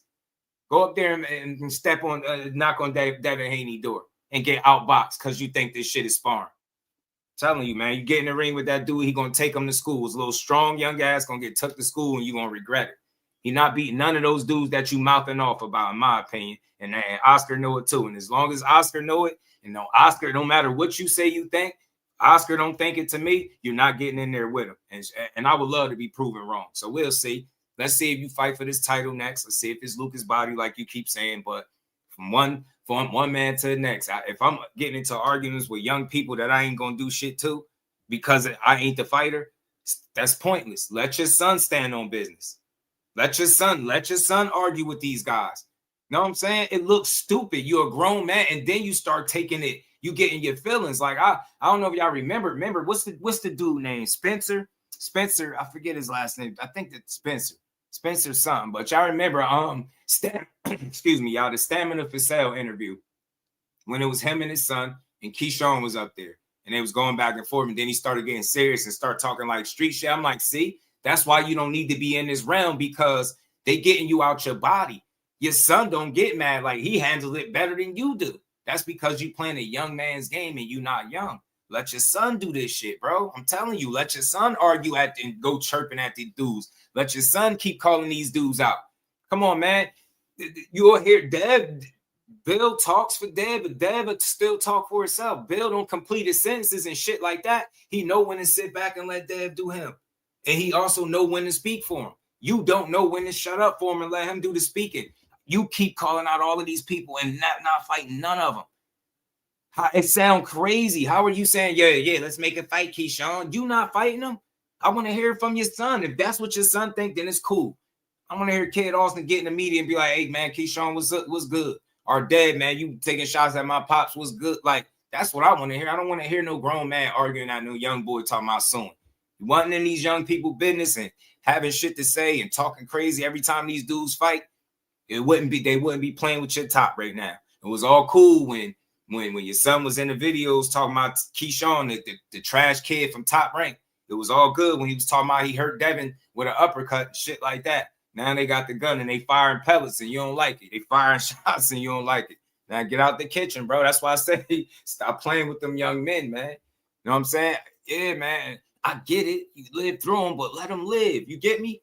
You know what I mean? Be happy for him because your son got to where he at by your guidance. But again, I think it's starting to rub people the wrong way that you find yourself double the age of these young men and you're getting into full-blown arguments with them. Ain't that a little weak? You preach to us that you're going through therapy, which means you're trying to better yourself and be a more calm, collected dude, but you'll crash right back into it's like, you get me? Too many mixed signals. So you got to stop letting the youngins pull you out of your body, pull you out of character. Because I'm saying it. Once the minute you start launching threats, all bets is off, bro. You lost the argument. You know what I'm saying? Crazy. Gotta tighten up. Before the world. Even before Prince, before Turkey, before all of them, everybody threw shit in front of us trying to stop us. We didn't do nothing to none of them. We trained to have a fight, to win a title. This is why all of them coming at us for fear that kid would beat Shakur. Do you see what I'm talking about? What the fuck do Devin Haney going at you got to do with Shakur, you moron? Big, shiny forehead fool. You're a fool. You're an old fool. They gave you the opportunity that you was looking for. Y'all didn't make it there. And it had nothing to do with Shakur. How the fuck is he scared and he gave y'all weird asses a chance? You didn't beat nobody to get that opportunity, and he gave it to you. And I heard from multiple real sources close to the situation that kid weight wasn't on point. That's what I heard. Heard his weight wasn't on point. Hence why Josh Padley got the nod over a guy like a Jadier Herrera. He made the check weight. His weight was on point. So for a guy that didn't have a whole training camp and was like a week notice or whatever it was, less than a week, whatever it was, he was on point. Kid wasn't. I'm tired of y'all playing, man. Damn. This shit ain't got, you really still, and you talking about defamation and using people's names? This man don't got nothing to do with you. Build your career off something else because I'm sick of y'all. I've read multiple posts from your son saying Shakur Stevenson is his favorite fighter. That shit just then out of nowhere now, y'all fake beef. I was like, this shit fake. I was just reading a whole post where the man said my favorite fighter is Shakur Stevenson. That's what he said, his son. I seen it more than once. I was like, damn, I was feeling crazy. I'm like, damn, you want to think about fighting him one day? You just willing to openly admit this your favorite fighter. And then after he touched you up in sparring, your dad said you was about to shit on yourself from a body shot. He hit so soft, but he was about to make you shit on yourself from a body shot. He gives you the opportunity at his title, and because y'all didn't make it there, you blamed Shakur. What's scary about Kid Austin inexperienced ass? Respectfully, when you talking about a silver medalist, bro, talking about a 4-division champion, scared of your son because of what? Because of what? He knocked out somebody he was supposed to knock out? That's all he did. He didn't knock out nobody. He never fought nobody remotely on that level, and you know it. Your fucking promoter told you, man, your son, in so many words, he told you straight up your son ain't ready. Now you up here keep talking about somebody scared. They doing all of this because Shakur scared of. What do Devin and Shakur got? Devin is going at you because you've been going at people. Simple. You reap what you sow. Goofy, man. It gave you an opportunity. That's what makes people not like your son, because you're acting like somebody really like tricked you out of your spot. Dumbass. Y'all got sick. Whatever y'all ate, didn't eat, what poison, masseuse, man, you're a clown, man. I'm sick of this shit. Stop playing. Let your son talk. Nobody's scared of his ass. He not scary. He knocking out guys that he's supposed to knock out, bro. What was this knockout shit with Renee Garone? I don't give a damn about what he did to Tevin Farmer. He ain't knocking no Shakur out, no Devin, no Keyshawn, no none of that. I can guarantee you that.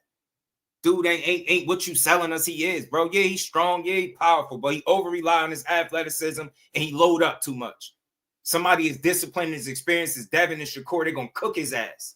Boxing, too, it's going to be embarrassing because he tough. He going to go for 12 rounds. 36 minutes of hell is what the Hanos clan like to call it. And Shakur, you know he going to cook his ass because he's strong. I ain't never once heard you say your son got better skill or smarter, higher IQ. You just keep talking about speed and power like a motherfucking casual. I'm sick of it, bro. You need more than that to beat them dudes. Brian Norman got some speed. Brian Norman got heavy hands. And that's not knocking Norman, but you need more than that to beat those dudes at that level. That's all you be talking about because he don't got the experience. What fight could we look at and say, yeah, man, this dude gonna be the toughest fight in the world for them? Yeah, he could get in there and be a tough fight. Yeah, he could because he like to push it. He's tough. He gritty. He's hungry, I believe, but he still ain't on a level, bro. He's still at the point where he's fighting with young boy energy. He get in there and try to beat people because he feel like he's strong and he hit hard. Get what I'm saying? That's what he on. He still got some maturing to do. You know what I'm saying? You approaching the fight from just a physical standpoint. Shakur gonna beat you mentally. He called you out. He said, yo, I hope they make it to the fight. Y'all ain't make it. Man, y'all was beat before you even got in there. Trust me. That loading up shit and banging on your hip shit that he do, nah, Shakur is not the one you would have beat doing that shit. He ain't no Tevin Farmer. Respect the Tevin Farmer, but that shit is different. You call out a beast, but then you fight somebody way lesser than. And that's how you promote his career. We sick of it, bro. Let your son talk. Let him stand on business because we not trying to hear that nobody is scared of him. I would never fight y'all if I'm Shakur. I just let y'all think that dumbass shit. Clout chasing his name. Nah, Devin on your ass and you don't like it. He called you out. Said you tricking off your son money, and it seemed like it hit a nerve because you start talking about how many bank accounts you got and all that. Keep it on Devin. He's cooking y'all. Stop bringing up Shakur's name. This is why you get into this shit. Y'all not fighting him next either. He fought at 140 now. You going up to 140? So who y'all fighting? Shakur, Keyshawn, Devin? Huh? None of them. Y'all gonna fight another guy that Oscar De La Hoya about to find from Golden Boy for y'all to fight. Starting why you call out world champions and fight lesser guys. Before Turkey, before all of them, everybody threw shit in front of us trying to stop us. We didn't do nothing to none of them. We trained to have a fight to win a title. This is why all of them coming at us for fear that kid would beat Shakur. So and nobody from Devin. Devin been running forever. We'll go fight Devin in his weight class with Kid right now. Kid right now will go to 147 and fight Devin and knock Devin out. And Devin know that. No, you won't. No, you won't. I'm willing to bet everything he won't do that. I'm willing to bet if Devin Haney gave him the opportunity right now, they wouldn't do that. I'm willing to bet everything they wouldn't do that. And all they do is sell wolf tickets. This the same dude that's trying to convince us that Shakur is scared, but y'all fake y'all death. Y'all was in y'all fake that bad. I'm sick of this shit with an iPhone 17 charger plugged up to your son with some Caribbean prayer music in the background. Like we were supposed to be getting on our hands and knees. Like, get the hell out of here, bro. He's not a scary guy, bro. He knocked out people he's supposed to beat up. Devin Haney gave you a shot at this title right now. You wouldn't go do it.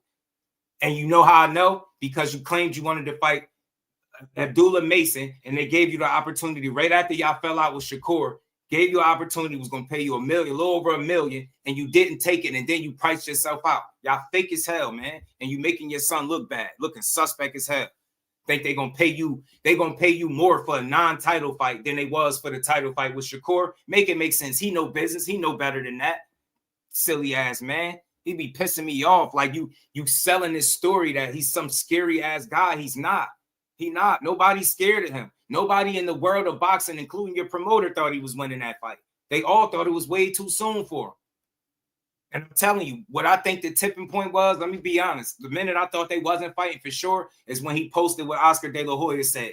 Oscar De La Hoya said, hey, man, I can get you other fights. I can make you a world champion without you having to take a loss because of you inexperienced. He really told him basically word for word, hey, man, you too inexperienced. This ain't the fight. I got some other fights for you, and I can get you a world champion, get you the experience while you're doing it, and you don't got to worry about losing because you ain't got the experience under your belt.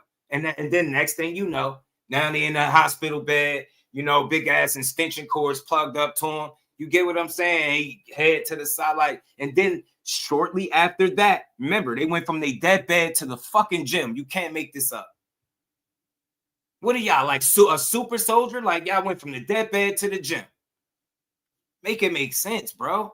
trying to show that y'all dedicated. Nah, it looked like y'all was fronting. Because if you was just as bad as what your dad was saying, there's no way you're in the gym that fast. I don't give a what he say. I don't care. You was just almost out of it, poison. Damn, what was this in like some 24-hour poison? It just got rid of out of the system, huh? Because he was right back in the gym posting workouts and shit. Muscles, man. Y'all, I remember this shit, bro. Shit is crazy. OT was good, my guy. Y'all, I just don't understand why he do this. Stop trying to promote that somebody is sabotaging y'all career when it's time for you to fight somebody serious. He didn't have to give you a shot. Think about the nerve of a fighter to give a dude the opportunity and then do everything in his power to stop the fight. He's breaking the law. He's committing crimes, breaking and enterings, vandalism. You get what I'm saying? Planting drugs, all type of shit. He committing crime after crime after crime to not get you in the ring. This is the worst father-son combo I've ever seen in boxing in my life. This guy, and it's not even Kid, it's him. It's all him. It's one of the worst representatives of any father-son combo in boxing. It's Floyd Schofield Sr. Shit is ridiculous, bro. So Devin, all of them that's starting this shit is people that's scared to get in the ring with Kid. Shakur. Look, every fight that we have, Shakur got something smart to say, but he don't want to run that fight over. They know Kid didn't fake nothing. They got the toxicology reports. Snap got the toxicology reports. If I was lying, I would have been in jail or sued. He not on Snap, dumbass. Dumbass. What do Snap got, you dummy? No, nobody got no toxicology reports. You've been saying that shit since it happened. You a lying ass goofy. Grown ass goofy old man, yo. I don't respect this dude. I don't. Tired of it, bro. You too many fucking lies, bro. And what happened to the drugs? I would love if that's what Mill need to ask him. Next time I see him on there, I'm going over to the super chat. Man, ask him, well, how did you get off the hook? Like, what story did your tow truck driver tell the cops again that got you off the hook for the drugs in the car? This dude is a complete idiot. The man gave you a shot and you played with his name. He said you basically spit in his face. Now he's scared to run the fight back. First, he was scared the first time. Then he gives you the opportunity. Y'all don't make it in. Because y'all don't make it, that means he's scared. You dumb. I would never fight y'all dumbasses. Hey, waste your time. He beat Kid Austin. What that going to do for his career? What? Nothing. They're going to say he beat a guy he was supposed to beat up. He was too green and inexperienced. That's all they're going to say, and you know that shit. You know what? You on that golden boy diet. You ain't fighting none of the guys you calling out. You'll go to 147 right now and fight Devin. Show me. Show me that shit, bro. Devin to cook your son right now, bro. He don't got the experience or the discipline in the ring, bro. That shit ain't gonna beat no Devin Haney. He gonna get beat up. Lunging in, loading up. Nah, that shit ain't gonna work, bro. He gonna tame his ass in there. You're gonna see just what the level difference or the gap is between them two. The hell out of here, man. Somebody scared to fight your son. I'm gonna punch his son in his stomach to the point he almost had to shit on himself, but I'm scared to fight him for real. Get out of here, man. Y'all are fans. That's why you ain't make it to the ring with Shakur. Y'all, your son's still two in all. That was his favorite fighter. He ain't really want to fight him. He'd rather be his friend. I know what it is. I remember. I followed Kid Austin. Followed him closely. I seen them posts he was making about Shakur, talking about that's his favorite fighter. Get your ass out of here. Y'all fans. That's why you bring his name up every chance you get and you clout chasing this man's name. He not thinking about y'all. He just fought Teofimo. He just won a championship in his 4th division. Y'all are not remotely the same. You have yet to fight for a title. Shakur was 13 fights in, already a world champion. Y'all are not the fucking same. Nowhere near it. You got a bunch of propaganda and bullshit surrounding your son's name with nothing to really back it. You've been preaching to the boxing world that this man understands the 5 styles of boxing, and we don't even know what the fuck that is. I'm tired of this game, man. Damn, I just want to support the youngin, bro, but I don't want to hear his dad, bro. I'm sorry, I don't. I don't respect what you on, man. That shit is lame, it's weak. Put yourself in position and fight these dudes instead of hoping that one of them give you an opportunity that you didn't work for. Because go ahead and lie and say you worked yourself to get the shot at Shakur Stevenson. No, idiot. And he still gave y'all the chance. And y'all fucked it up. Poison. Toxicology reports. I'm sick of that. That's all you keep saying. Who poisoned them? Poisoned them how? Who in the world felt the need to poison Kid Austin and why him out of everybody else? All you did, man, you made too many excuses, man. Y'all wasn't planning on fighting that dude, bro. Y'all wasn't. You clout chased and you continue to clout chase every interview. Devin cooking you still talking about Shakur. That man lived rent-free in your head, bro. Fact of the matter is your son can't beat him. That's the best thing that could have happened is y'all faked y'all death or whatever y'all did on that. I don't care no more. I don't believe the story, so I don't believe that situation at all. I don't care if the British Border Control did. You're an untrustworthy guy. You're not an honest dude. All you did was use this situation to try to be a fucking victim. You're not a victim. You are an idiot that uses your son's platform to promote bullshit and propaganda. And then when that shit come falling back in your face, you get what I'm saying? And that's that same spit you spit out and the wind blow and that shit come to smack you right back in your face. You up here crying like a little victim. You're not no victim. You're a grown-ass man that can't control your temper with these young-ass world-class elite boxers that you think, but probably know in your heart your son is not better than. That's why you spend so much time talking down on these dudes. That's what I can't respect. Give the man some credit. Stop speaking on his name. At least give him some credit. You would hope that your son would make it to the level that Devin Haney and Shakur are on. Let's be honest. That's why you're trying to attach your name to these guys to hope that one of them give you a shot. Nah, go earn your shot because we seen what you did when you got given the opportunity. Y'all didn't make it. Y'all got cold feet.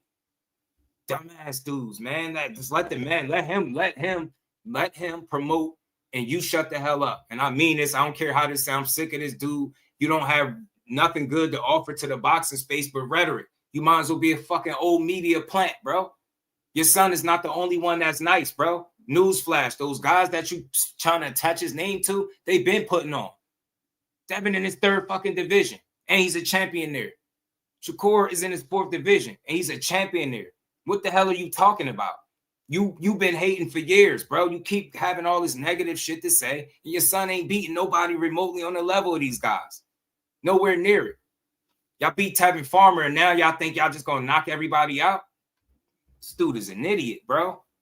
Idiot, bro. Knock out a world-class guy, and I'm gonna give him all his just due. He gonna get all his flowers, but stop selling me that your son is some type of Superman. It's like he's some damn fucking cyborg. And then when I get in the fight and don't see what you selling me and I don't like it, then what? Stop overselling this dude and under-delivering, bro. We don't need to hear over and over how he's so much better and stronger than everybody. We don't believe that shit. Then you talking about he ain't even get his grown man strength yet. So how fucking strong could he be if he ain't get his grown man strength yet? Who are you talking about? The Incredible Hulk? Man, we get it. He's strong. We get it. But can't fight. Where's IQ at? How you going to behave in round 8 when somebody been outboxing him for 8 rounds straight? Right? What happens when he can't land the power and knock his guy out? Can he rely? Can he box on the level of these dudes? Go ahead and lie. Go ahead and lie and say he box on the level of these dudes. Say you got that type of pedigree. Go ahead and lie to yourself. That's why all you talk about is power and fucking knockouts. Because you know for sure you don't knock Devin Haney out, you're getting beat. You don't knock Shakur Stevenson out, you're getting embarrassed. You get me? Keyshawn fuck around, stop you. You get me? You're not beating. You would not be the favorite to beat none of those dudes if you fought them right now. And I think he got more fights. If I'm not, I know he got more fights than Keyshawn Davis. And you still will get your ass beat if you fought him right now. Because it's levels, bro. That's why they're moving you. And I'm not knocking the way they're moving you, but you keep selling us some fucking fantasy that he's just so much better and so way ahead of everybody. And then he get in the ring and we don't see it. So again, are we supposed to ignore you or what? Because I'm about to just put him on mute. When he talk, I'm going to just ignore it. I'm going to just watch his son fight. Because I ain't mad at kid, but this shit is ridiculous, man. Find another way to promote besides overselling and then under delivering. Stop, barking up, the wrong tree or screaming at all the world-class guys, and then you go fight some guy that's seen better days. And then try to convince the world that the reason you had to fight the lesser guys because all the better guys are scared of you. Now, the reality of it is Oscar got plans for you. You ain't experienced enough, and I guarantee you he ain't trying to throw you in there with no fucking Devin Haney. I guarantee you if you went to try to make that move right now, Oscar De La Hoya would be in your ear telling you it's a stupid move. He would beat your ass. He'd beat your son's ass up there. He'd beat his ass. He fought nobody remotely at the level. Ain't fought at 40. He's just going to jump up to 47. He's just going to knock him out. That's how I know y'all going to get beat. Y'all just think y'all knock everybody out. Talk realistic, bro. You said all of that, man. Renee Garone had you stressing. Man, your hairline receded a couple more inches that night y'all fought Renee Garone. You was over there having a heart attack in the corner. That man had you stressing. What do you think a disciplined Devin Haney is going to do? What do you think? when he boxing, rinse, wash, and repeat, and that jumping and lunging in shit don't work. What you think you're gonna be in the corner? You're gonna be in the corner having fits. Him and Bill gonna be putting belt to y'all ass, man. It's levels, like you like to say, it's levels. And respectfully, kid is on his way. I believe he gonna work himself in title contention. I do. I believe in his talent. I just don't believe the shit his dad's selling. I don't believe that, you know, the only way to promote your son is to down talk everybody that you want to fight. You saying all of these guys ain't shit, but you want to fight them. Well, explain that to me. What's the science behind that? What's the logic behind fighting ain't shit guys? Don't tell me what the people think, because you say the people don't know fucking boxing. So the fact that we think the Devins and the Shakurs and none of that are great, you don't think that, right? So why are you chasing them? Make it make sense. You got to make this shit make sense. You saying these guys can't do nothing with him. You saying they ain't as good as him. You downplay everything they do every time they fight, but then you want to put your son in the ring with them. Why are you? So you chasing nobodies now. So you chasing a bunch of guys that just suck. That's what you doing? Make it make sense, man. I'm tired of this Schofield shit, man. Knock it off, dude. We believe your son, but we don't believe you. You know what I'm saying? We believe he has the talent and he gonna do what he need to do to get better. But you stagnating, I believe, what is considered to be his growth. I think he's stagnating his growth by constantly promoting bullshit. You clout chasing, you using all these other fighters' names that are in much better positions to try to convince the world that don't nobody want to fight him. And I don't think nobody believe that shit. You get what I'm saying? So you're gonna have to sell a new story at some point. You got to talk some real shit, because this ain't gonna come. We faked it. You can't, come on now. But he didn't want to run that back. Any other fighter, no dude got poisoned. You see the toxicology report say that wasn't that man's fault. That man paid all that money. That man worked this hard. I'm going to give him his run back. He didn't. Nobody got no toxicology report, you moron. Nobody even seen what he talking about. This is what's wrong with this dude. He just saying that. Won't you tell us what's wrong with him? What is somebody please in the chat, if you will, enlighten me on what's stopping him from telling us all what happened to his son? Who gonna sue him? Who? If he tell the truth on what happened about his son, how is he gonna get sued? What is he talking about? Shakur wasn't supposed to give you a dumbass no run back. What are you talking about? Man, he moved on with his career, bro. You missed it. You missed your opportunity. Now he's supposed to double back and waste more of his time with you? Fuck out of here, dude. No, boxing don't work. No, anybody else? No, nobody else. We don't know no situation where somebody got poisoned allegedly, and then the fight fell out, and then he gave him a run back. That's not how boxing works. He already was wasting his time giving you an opportunity that neither of y'all worked for. You didn't earn it, and then you squandered it, and then you blame Shakur, you ignorant grown man, ignorant old fool. You promoted with all bullshit on his name and his team. Why would they fight you? Why would he want to entertain you again? Give me one reason why Shakur Stevenson should want to entertain fighting at the Schofields. Why? You really, really said his masseuse lady rubbed cream on your son back. That's how he got sick. Then you went and concocted another story about some label or some shit in the garbage and some text messages and somebody telling you to check the garbage and some bullshit. Then you blame Saudi, which is why Turkey and them ain't on board. Which is why when you hear him speak about Devin and Shakur or Keyshawn, they all over there with Turkey. He's saying it like that because they're not rocking with y'all because you play with these people's name. He was trying to say somebody out there in Saudi poisons you, so you arguably burnt the bridge that could have been a lucrative one for your son. So tell me again how you doing a great job promoting. You doing bullshit, dude. Doing real bullshit. And you using people's names to do it, acting like everything is supposed to go the way you want it to go. Shakur's supposed to feel sorry for you and say, yeah, man, that man put all his money into. He ain't thinking like that. He know all this shit y'all was saying about him. Why would he want to fight you? Why would he want? And he was going to beat him. I don't know why y'all playing. He was going to cook his little young ass. Overly aggressive ass. He was going to beat him. Styles like that is not the one to beat Shakur. He was going to beat him. He was going to take his little young ass right to school. I can guarantee you that. He would have embarrassed him. And I guarantee you would have been saying, oh, we got the experience. You was pretty much admitting it. You was like, even if we lose, it's Shakur. We got the experience. So which one is it? Is it we got the experience, or is Shakur good? Or is he trash, like you be saying? You don't even know what you want to say. Idiot, man. Just keep your mouth closed if you ain't got nothing real to say. Nobody believes you if you trying to convince the world that Shakur is trash, but you clout chasing his name. If Devin Haney is so bad of a fighter and you beat his ass in sparring, why are you clout chasing his name now? Build your own name off fighting the guys that's in front of you in your weight class. You just said in the other clip that you're not going up there to fight him. You're not even in his weight class. Why he bothering me? Then later in the clip, you say that you'll go up there right now and fight him. All you do is double talk. Y'all not going to 47, and you damn sure ain't challenging Devin Haney. And I'm standing on that. Debo Dev, the dream is going to cook y'all. They're going to outbox the shit out you, embarrass you, and send you to whatever weight class you're going to. You ever get in the ring with Shakur, he's going to embarrass you and beat your son. He's going to dominate him too. The most he can do is make things interesting by trying to be aggressive. And all that shit is going to do is get him chopped up over time. Trust me. Dude ain't on their level. When he get to that level, if I feel like he beating and fighting to that level, I'll say it. But he don't got the experience to beat those guys, in my opinion, so I don't see him doing it. So miss me with that. You could sell that shit to somebody else, but we ain't buying it over here. We ain't buying that shit over here. You want to prove that he's on this level? Go challenge those dudes the right way. Stop sitting in these interviews clout chasing, bro. Shit is a nasty look. Let me play the rest of this, and we're going to keep it rolling. Do nothing wrong. He came in, somebody tried to kill him. But these dudes hiding it and conspiracies and all this other dumb stuff. And all of this is happening because they scared to get in the ring with Kid. You dummy, you're hiding it. You got the information. How do he expect everybody to come out and tell his story?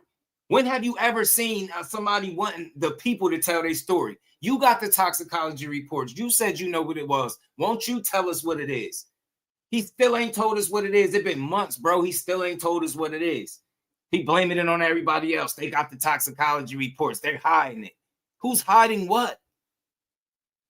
Then when somebody asks you a specific question to speak on what you're saying, you're going to say it's lawyers involved.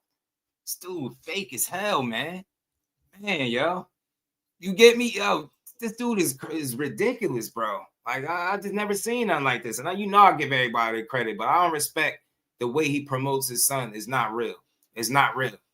The whole boxing world ain't scared. Everybody ain't running. It's not nobody's fault that every time you about to fight a step-up fight, something happens.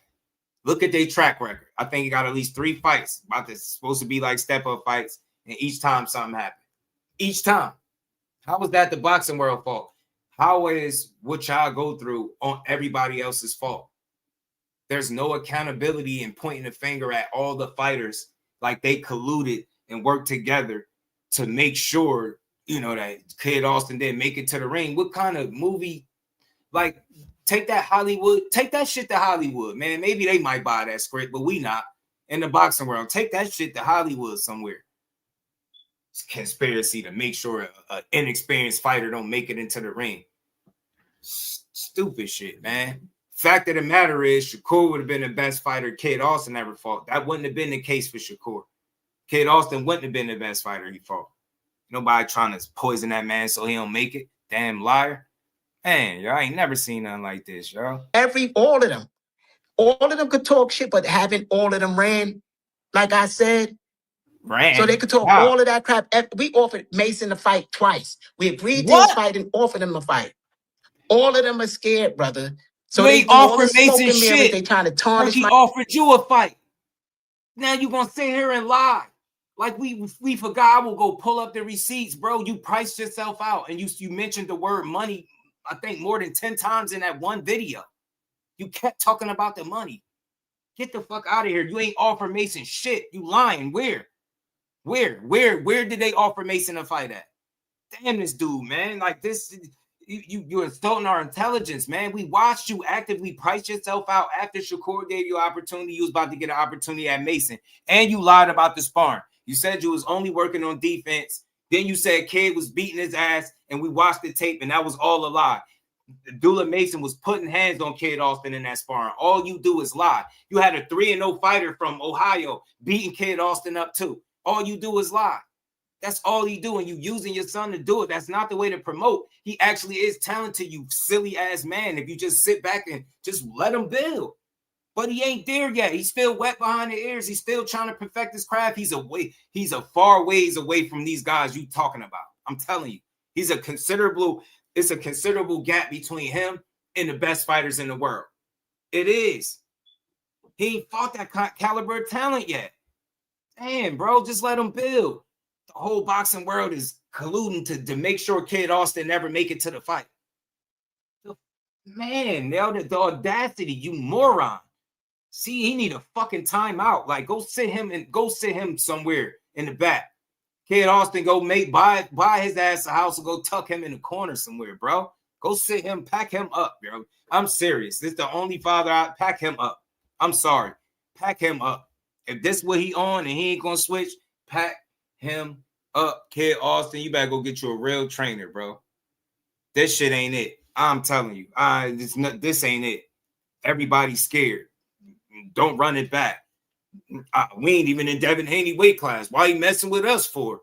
And then 3 moments later, we'll go to 147 right now and knock him out. Shut your. That's why people don't like y'all, bro. Because you think barking from the sideline and demanding that accomplished fighters give your inexperienced son an opportunity because you think he the greatest thing since sliced bread. It's very unrealistic to think that that's how the business of boxing works. Devin Haney is operating at the elite level, whether you like him or not. Shakur, elite level. It's a business up there. It's not a sport. It ain't no just running it back. Nobody's wasting time and money on you. Fool. Dude went through a whole training camp and y'all got sick and you plug extension cords and power cords to your damn son. Man, get out of here, bro. Get out of here, man. First thing you do, like a little boy trying to make somebody believe you is run to the internet. You talking about people not doing TikToks and posting, but the first thing you do is plug up cords to your son, tell him to tilt his head to the side. I don't know if he had oxygen. I don't know what was going on in that room. Then you play some Caribbean prayer music. You get what I'm saying? Talking about God got us. God got us. Like, you know, all the truth gonna come to the light. All these months later, truth still ain't came to the light. You still lying. You still clout chasing. And it's even worse at this point. Where's your son at? He never talking. You want to fight everybody for your son. You want to fight Keyshawn. You're going to go to 47 right now and beat Devin. Shakur's still running from you. Y'all better not lose no time soon. Oh, my God. You're going to make it so that you feel like nobody rock with him if he lose. Watch what I tell you because of how you carry it. They gonna be waiting for you to lose because you've been unrealistically promoting your son. But again, I don't have a problem with you pushing that he's the best in the world. Like, that's typical. That's understood. That's to be expected. But when you trying to say everybody's running from you, when you trying to say they all like, you know, linked together to make sure he never made it to the ring with Shakur, like, get that Hollywood shit the hell up out of here. Go take that shit to the theater some fucking where and see if they purchase that dumbass script. Go sell that shit to somebody. Get the hell out of here, man. You should write a damn movie. You should. I think your calling should be like children's books. Anybody that can tell the kind of lies that he told, you could probably write the hell out of a book. Because you could tell the hell out of a lie, and then you'll do it over and over with a straight face. You got it down pat. You might as well go. Your calling is not boxing and training. It's writing books, novels, and shit where you could just lie. That's what you need to do. That's what you want. Like, this shit was straight out of a movie, bro. Just when you thought it was bad, like, I thought he was going to stop when he said, like, I forgot what it was. When he said the passports, I thought it was over. The dude kept going. He kept going with more shit. Then I thought he was done another time, and then he went with the snap and the steroid shit, and that's how I end up getting blocked on Twitter. Because he said something, you could take all the snack and steroids you want. It's not going to help. And I said, yo, the using your son platform to promote that a guy that's never tested positive for any banned substance is nasty work. You shouldn't do that. Next thing you know, I was blocked. I ain't say nothing crazy, disrespectful. I was just being a man. But I'm like, that was the icing on the cake. You're throwing everything out there, and then you went for the steroid accusations. I was like, yeah, man, I don't like this dude. I don't like what he's doing. And you promoting your son on some bullshit, and you killing the fan base. I think it had more supporters if you just stopped talking. Boxing Bill, what it do? ETB, my guy, what's good with it, kid? How you feeling, man? Shout out to COE fans, man. What's good, my guy? And look, man, it's all love, but Schofield, you on bullshit. You gotta sit out. Take a time out, bro. Take a time out. You want to fight Mason. Stop clout chasing. Mason was beating y'all up in sparring. Then you got an opportunity and you priced yourself out. You messed up the Shakur opportunity. You got your rib was hurt for Ashton Seal. One of your more recent fights, you got bit by bed bugs, and all of a sudden your wrist was hurt. And then your son couldn't even explain the wrist injury that he had because he's so used to you finishing his sentences for him. The shit was awkward as hell. It's just weird. I want to support Kid Austin because I support boxing, but my energy is toward the bullshit that he push.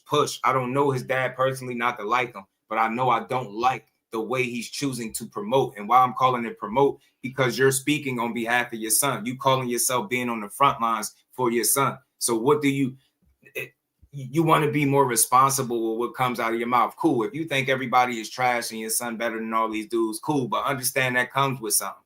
Understand people going to take shots at you. Understand that your past is going to slap you in the face like what Devin did, because you got a lot to say about people.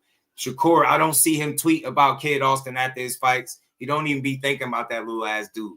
But everything he do, you know what he doing. You got something to say. You sit there like a hater while this man continue to be successful. And y'all ain't nothing but some fucking fans, like on some real shit. Like I said, I seen your son admitting that Shakur was his favorite fighter on more than one occasion. You don't get to just switch it now because you're a fake rival. Not no real rival. You never put yourself in position to fight him. You went through hell with Rene Garone, and then you made it about punching power. Get the hell out of here, bro. When you met somebody else that wasn't going off a couple good shots, you look very fucking pedestrian in there. You was looking gassed. That loading up shit wasn't working, and you was in the corner having a fucking heart attack. You was losing your mind in the ring.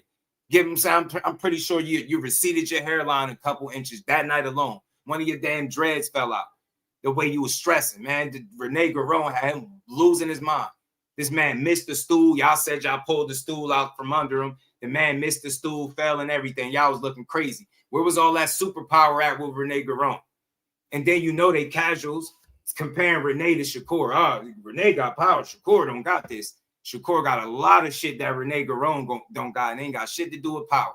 That's why y'all not gonna make it to that level. And if you do, you're not gonna be able to sustain it if you don't change the way you think. You're not gonna just get in there and mow everybody over. Everybody ain't gonna get Tevin Farmer, with all due respect to him. Everybody's not getting knocked out. Everybody's not folding the first time your son landed a good punch. You get what I'm saying? Everybody ain't falling for that shit. So keep building that dude, but stop selling us with this unrealistic expectation of how good he is without showing us how good he actually is. We ain't seen it yet, bro. We ain't seen that shit.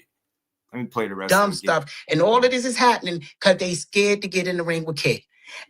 All of them could talk shit, but haven't all of them ran? Al Booger, what's like good, I homie? said, so they could talk all of that crap. We offered Mason to fight twice. We agreed to his fight and offered him a fight. All of them are scared, brother. So they do all the smoke and mirrors. They trying to tarnish my. They ain't tarnishing nothing. They scary. So they can keep doing what they doing. But that's them. Sorry to vent, but that's them. No, that's cool. Devin, obviously, Devin says that you're giving the money to the baby mama. Does he know the baby mama? Do you feel like, you know? I don't have a baby mama that I'm giving money to. That's why I said it's defamation of character all the way around the board.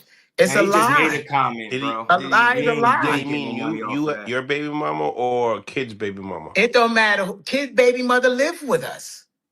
The kid, we all one family under one roof. So is this kid telling Devin, like, oh, listen, that's a lie. all my money to my girlfriend? It don't talk to Devin. No, that's cool. Kid hates Devin. It's cool, yeah, because he want to hear this shit. Yeah, Bill, all for it, bro. He asking all the nasty questions, bro. And this man ain't even catching on. He's just answering because it's therapeutic. These youngins got you out your body. Devin, all until that man made one post, you done told us how many bank accounts you got, which accounts is this, is that. You got 2 accounts, Kid got 2 accounts, then y'all got 3. What do you say? Business accounts, you telling all your business. Then you admitting to how you did your girl wrong, and then you admitted to liking all these different women. Then you said some weird shit about how men was filming you, messing with other women. Like, what are you talking about, weird man? Super weird, man. That's why I say, yo, this is not boxing. This shit is, bro, don't you got therapy for that? Bro, don't you pay somebody to talk about the shit you talking about with Mill City if you don't call your damn therapist, bro? Get this All My Children General Hospital shit up out of here, bro. We ain't trying to hear all your personal business. We want to hear who Kid fight next. Not who y'all clout chasing next. Clout chasing ass, man. Y'all better hope that you have half of the career Shakur Stevenson or Devin Haney had. You better hope. And Keyshawn on his way too. He already ahead of y'all, and y'all had more fights. Everybody you talk about, they're doing better than Kid Austin. That's not a coincidence. You got to, at some point, you got to look at one of those dudes and give him credit. And I get it. Every now and again, he'll give these dudes credit for being what they are. But far too often, you have nothing good to say about these guys, but you keep using and bringing their names up in every conversation. Devin is cooking you right now. Why do you keep bringing up Shakur being scared of you? How do them two things even make sense? He just wouldn't fought Teofimo Lopez, the guy that held his title the longest at 140 out of all the champions that was there. That's what he went and did. Nobody's thinking about fighting you. You have nothing nobody want. And if he beat you right now, Shakur beat you tomorrow, nothing would change for him. It'll be another check, and he'd be on to the next. And they'll be saying, he wasted the time. He shouldn't have fought him. He was too green. Guarantee you.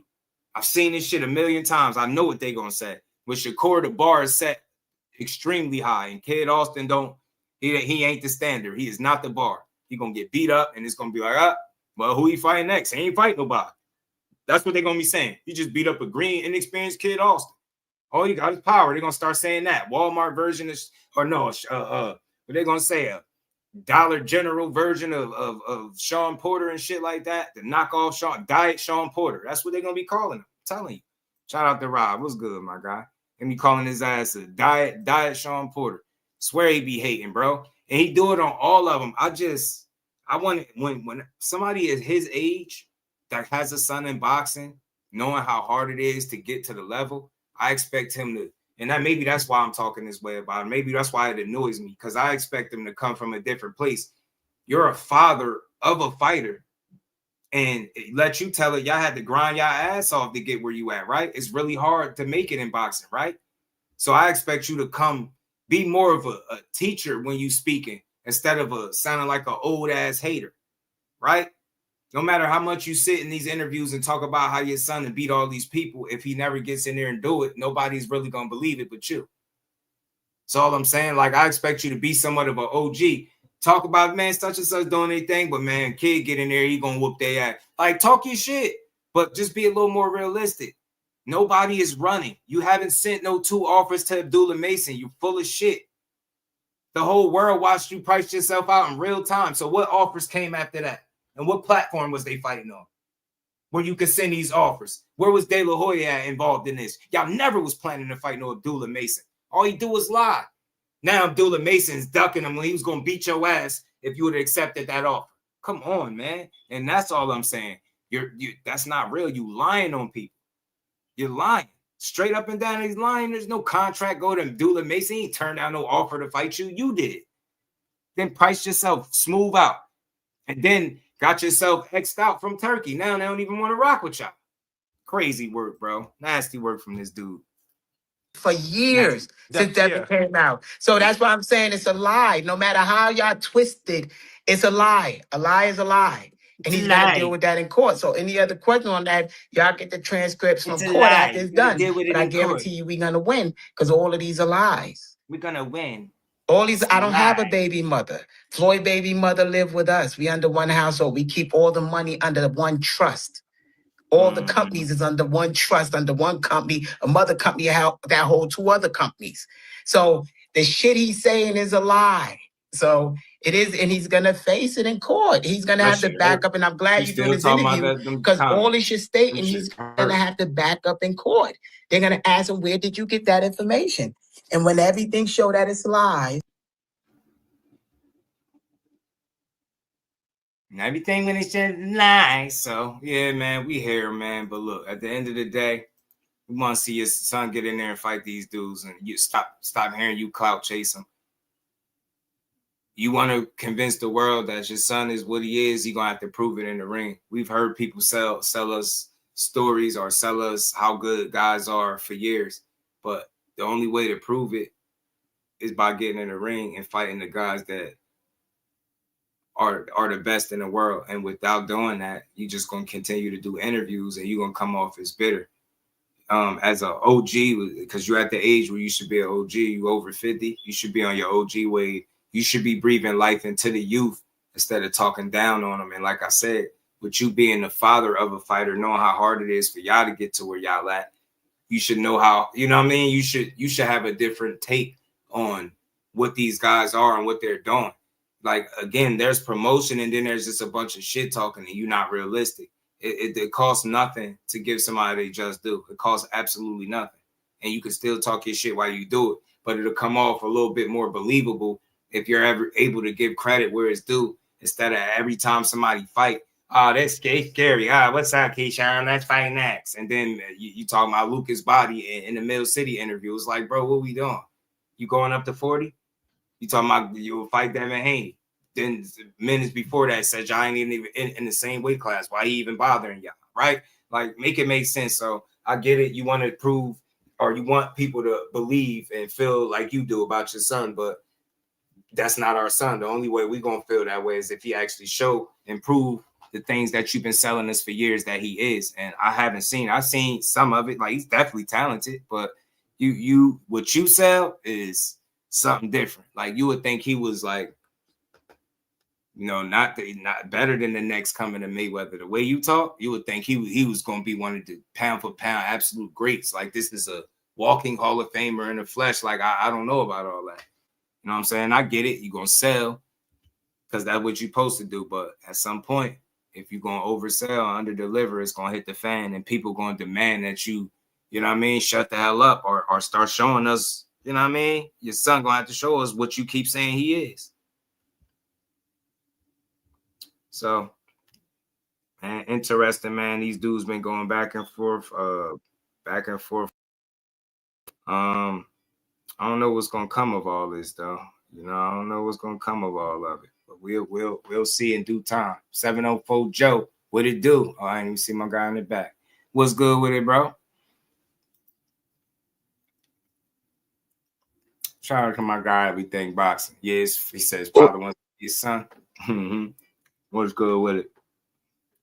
What's good, man? Let me fix this. I got you playing on two different things. Oh, nice. Hold on. Yeah. Let me fix it real quick. All right. I'm like, man. So I just want to be clear. Yeah, I'm gonna always have a certain amount of energy, but it's nothing personal with Kid Austin Pops. Like, I'm a grown ass man with kids too, and I could only imagine how hard it is to get to the level that they at and be successful and maintain it, right? But that's what I be wanting to hear. Like, and I get it. Everybody ain't gonna think like me, but breathe life into the youth. Like, again, because if your son beat a Keyshawn, if he beat a Devin, if he beat a Shakur, you want credit for that. You know that.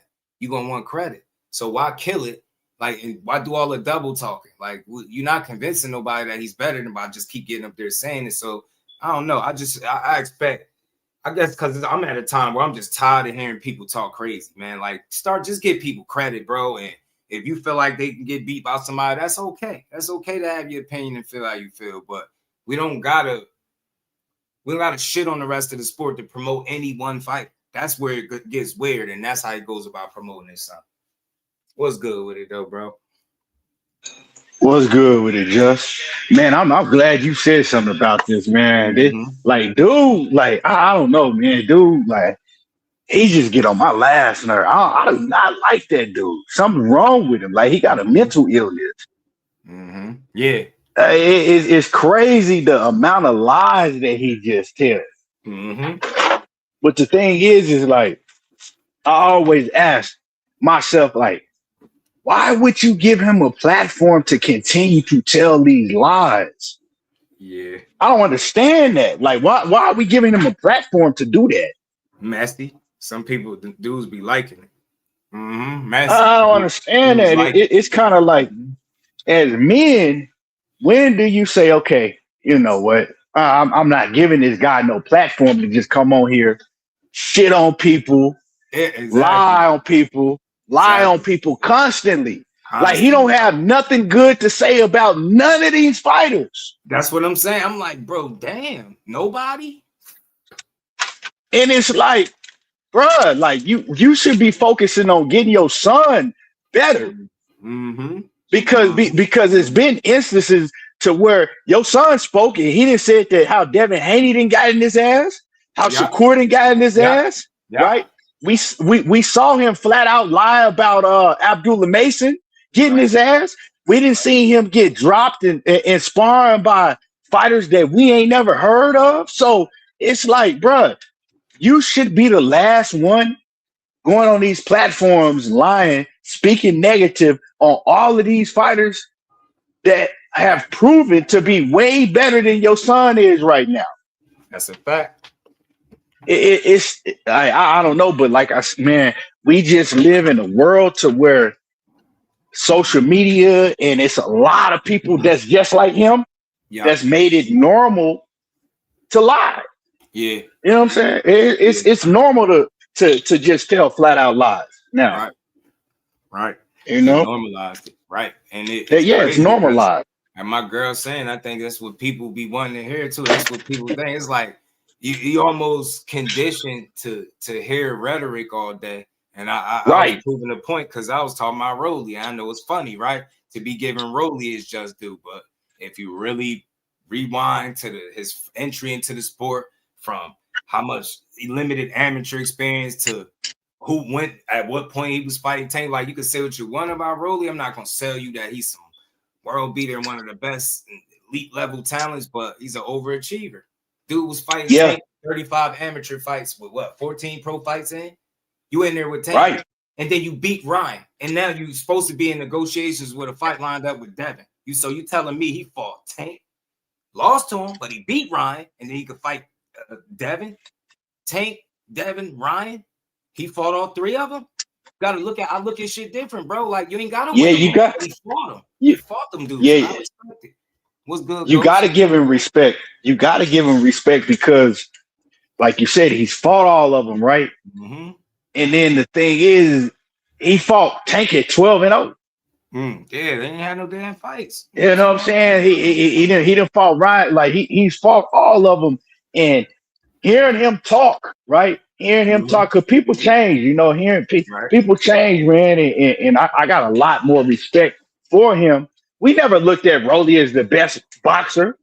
He ain't never claimed to be that. Like, you know what I'm saying? That's just not his MO. But yeah, he like you said, you couldn't have said it no better. He is an overachiever. That's all. He's an overachiever, man. It's like with me being who I am, it's like a lot of people get it, but it's always gonna be them other people that don't. When I watch boxing, bro, because I had a chance to see how everybody call it, like talk about the sport, I had a chance to separate myself with the way I think naturally approaching this shit. So I'm not coming up here trying to find all the shit that's wrong, all the shit that's bad. Y'all hear that everywhere. But what you not gonna hear, and I know for a fact, you're not gonna hear nobody talk positive about Rolly for a fucking hour or more. You're not gonna hear it because you almost conditioned that we should be doing that. And if you're doing it, that's crazy. How you talking good about him? Can you beat him? That's what I be wanting to know. Can you beat him? No? All right, then. Don't you think you should be able to respect somebody that can do some shit that you can't do?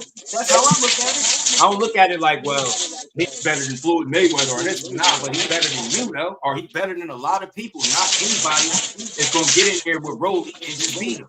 You're not. That's all I'm saying. Like, you've seen that. You've seen it with Ryan. He was a for sure guaranteed knockout loss or knockout win for Ryan, right? And look what happened. You know what I'm saying? So you just don't know, man. You can't count these dudes out. Nah, you can't, especially when somebody got power like that. You know, is he on the skill set of Devin? Everybody know that. Anybody with common sense know he's not on that skill set. But you know, he got a puncher's chance against any of these fighters. Right. He got a puncher's chance. He can catch him. Make a little awkward fight. And he's very awkward. You know, he's very awkward. Unpredictable. He's gonna take chances. He's gonna take the chances. You see, he's taking them against Tank. And what something people don't want to acknowledge is that he gave Tank some tense moments early in that fight. He did. He had Tank boxing. He had Tank boxing off the back foot, trying to get away, holding, grappling, trying to hold. Remember, he threw him on the ground. He's looking at the. He was roughing him up a little bit. Right? Yeah, Tank was complaining to the ref, looking to the referee to break it up and stop. So yeah, man, he had, like, to me, he might have been winning that fight versus Tank. You know what I'm saying? He might have been winning that fight before the knockout, but Tank was smart. You know, his IQ. He's sensing when Rolly. Okay, yeah, he's getting wilder. He's getting more wild, and I'm gonna catch him. You know. So he's sensing this the whole time. Like, I just got to make sure that I'm cautious so I don't get caught because he cracked. Tank said he cracked harder than anybody he been in there with. Yeah. Say if he got bricks in his glove. Mm-hmm. Yeah. So hey, it just I get it, man. I just look at shit different, man. And I know how hard boxing is, man. That shit ain't easy. And we make it sound like everybody's supposed to be on the same level. Nah, bro. It's levels for a reason, bro. But everybody, they are who they are. And anybody that could pick up something that late, that most guys are doing, like a Tank was doing it out the crib, very young.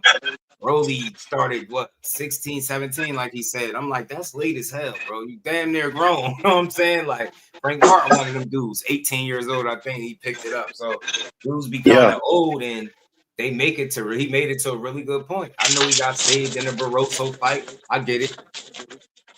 I get the Barboza fight. You know what I'm saying? I get it. You just had some background, ETB. Just unmute whenever you're ready, bro. He looked good. He got in there, man. You got to think he getting in there. The more people say what he ain't, right? I look at it even different. You tell me what he lacking, what skills he don't have, but why is he in these fights with these guys? The same trash dude. You get what I'm saying? I'ma always say he beat Ryan. And don't tell me Ryan is trash, because you damn sure wasn't saying it right after he got out of the ring with Devin. That's the thing. We're conditioned to push the same bullshit narratives from platform to platform about these fighters. And if you talking anything but negative, you glazing or you don't know shit. Nah, y'all dumb. Y'all want to keep having that same weak ass conversation. And that's what's going to get a lot of y'all beat. Ryan to give a lot of people some issues, believe it or not. And I don't know how niggas look at it, but you ain't no run of the mill fighter just going to run in there and beat him. And Rolly ain't as run of the mill as what people try to make it seem, right? Telling, and then styles make fights. So no, it's just a lot to consider instead of just trashing these dudes. And these ain't the garbage fighters that we be talking about. You know what I'm saying? Yeah, I mean, if you look at the people that talk the craziest, right? That's running hate campaign, talk the craziest. These people that ain't never been in the ring. Don't have no amateur background, ain't never been in the ring, ain't never sparred, ain't never did none of that.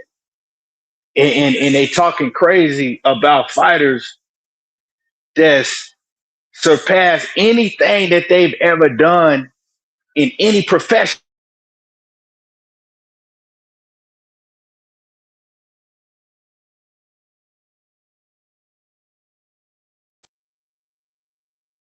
Yo, still on? I don't know if y'all can hear me. Can y'all hear me? Let me know in the chat if y'all can hear me. Am I still on? I think I am.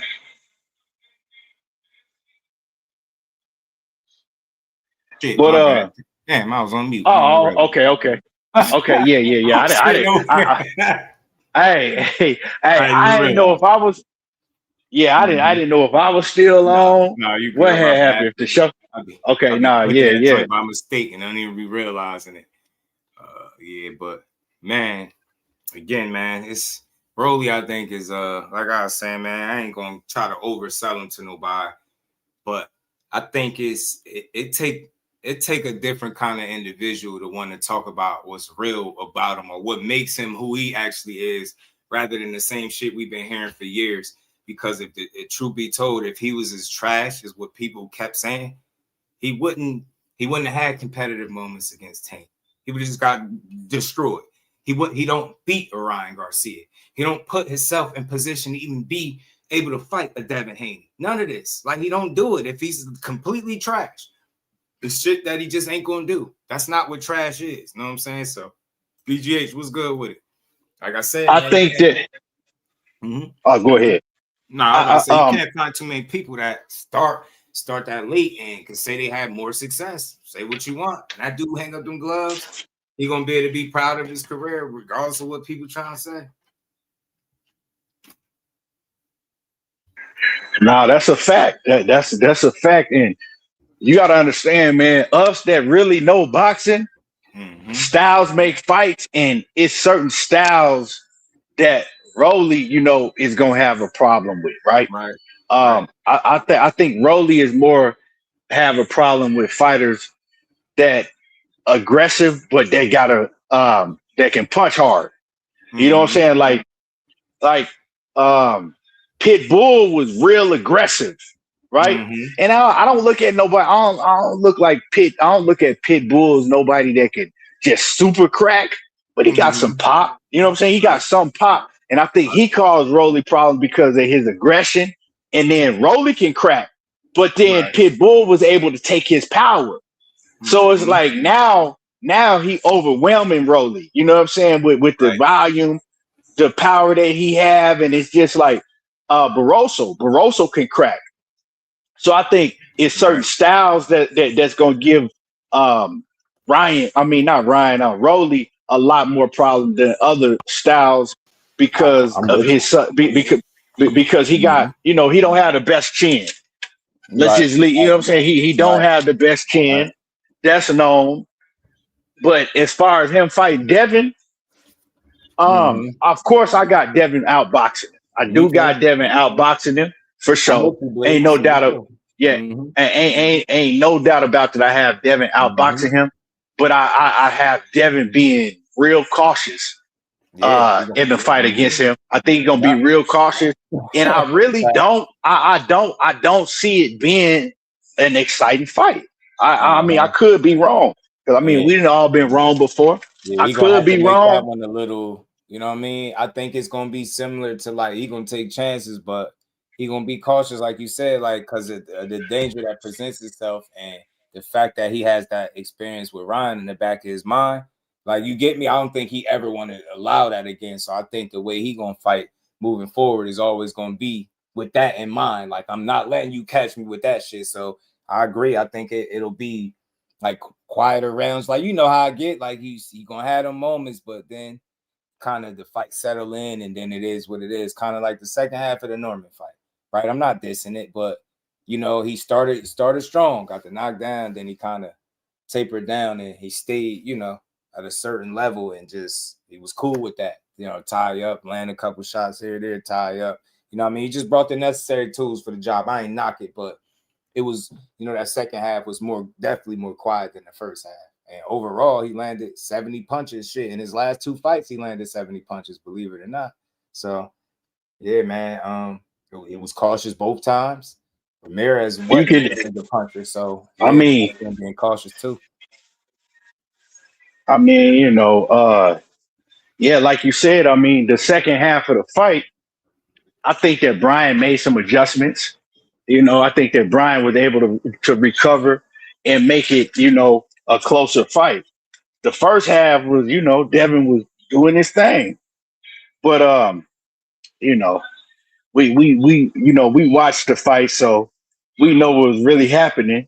People gonna try to, you know, put a whole bunch of extra on it. But you know, it to me, it was a more competitive fight the second half. For sure. So I think, I don't know, man. It just with this Rolly fight, it just all depends on kind of like, I don't know, what fighter we get out of both of them, how the fight play out. You know, is Devin gonna stay on the back foot and just use his length and his jab and, you know, catch him coming in and use a lot of movement?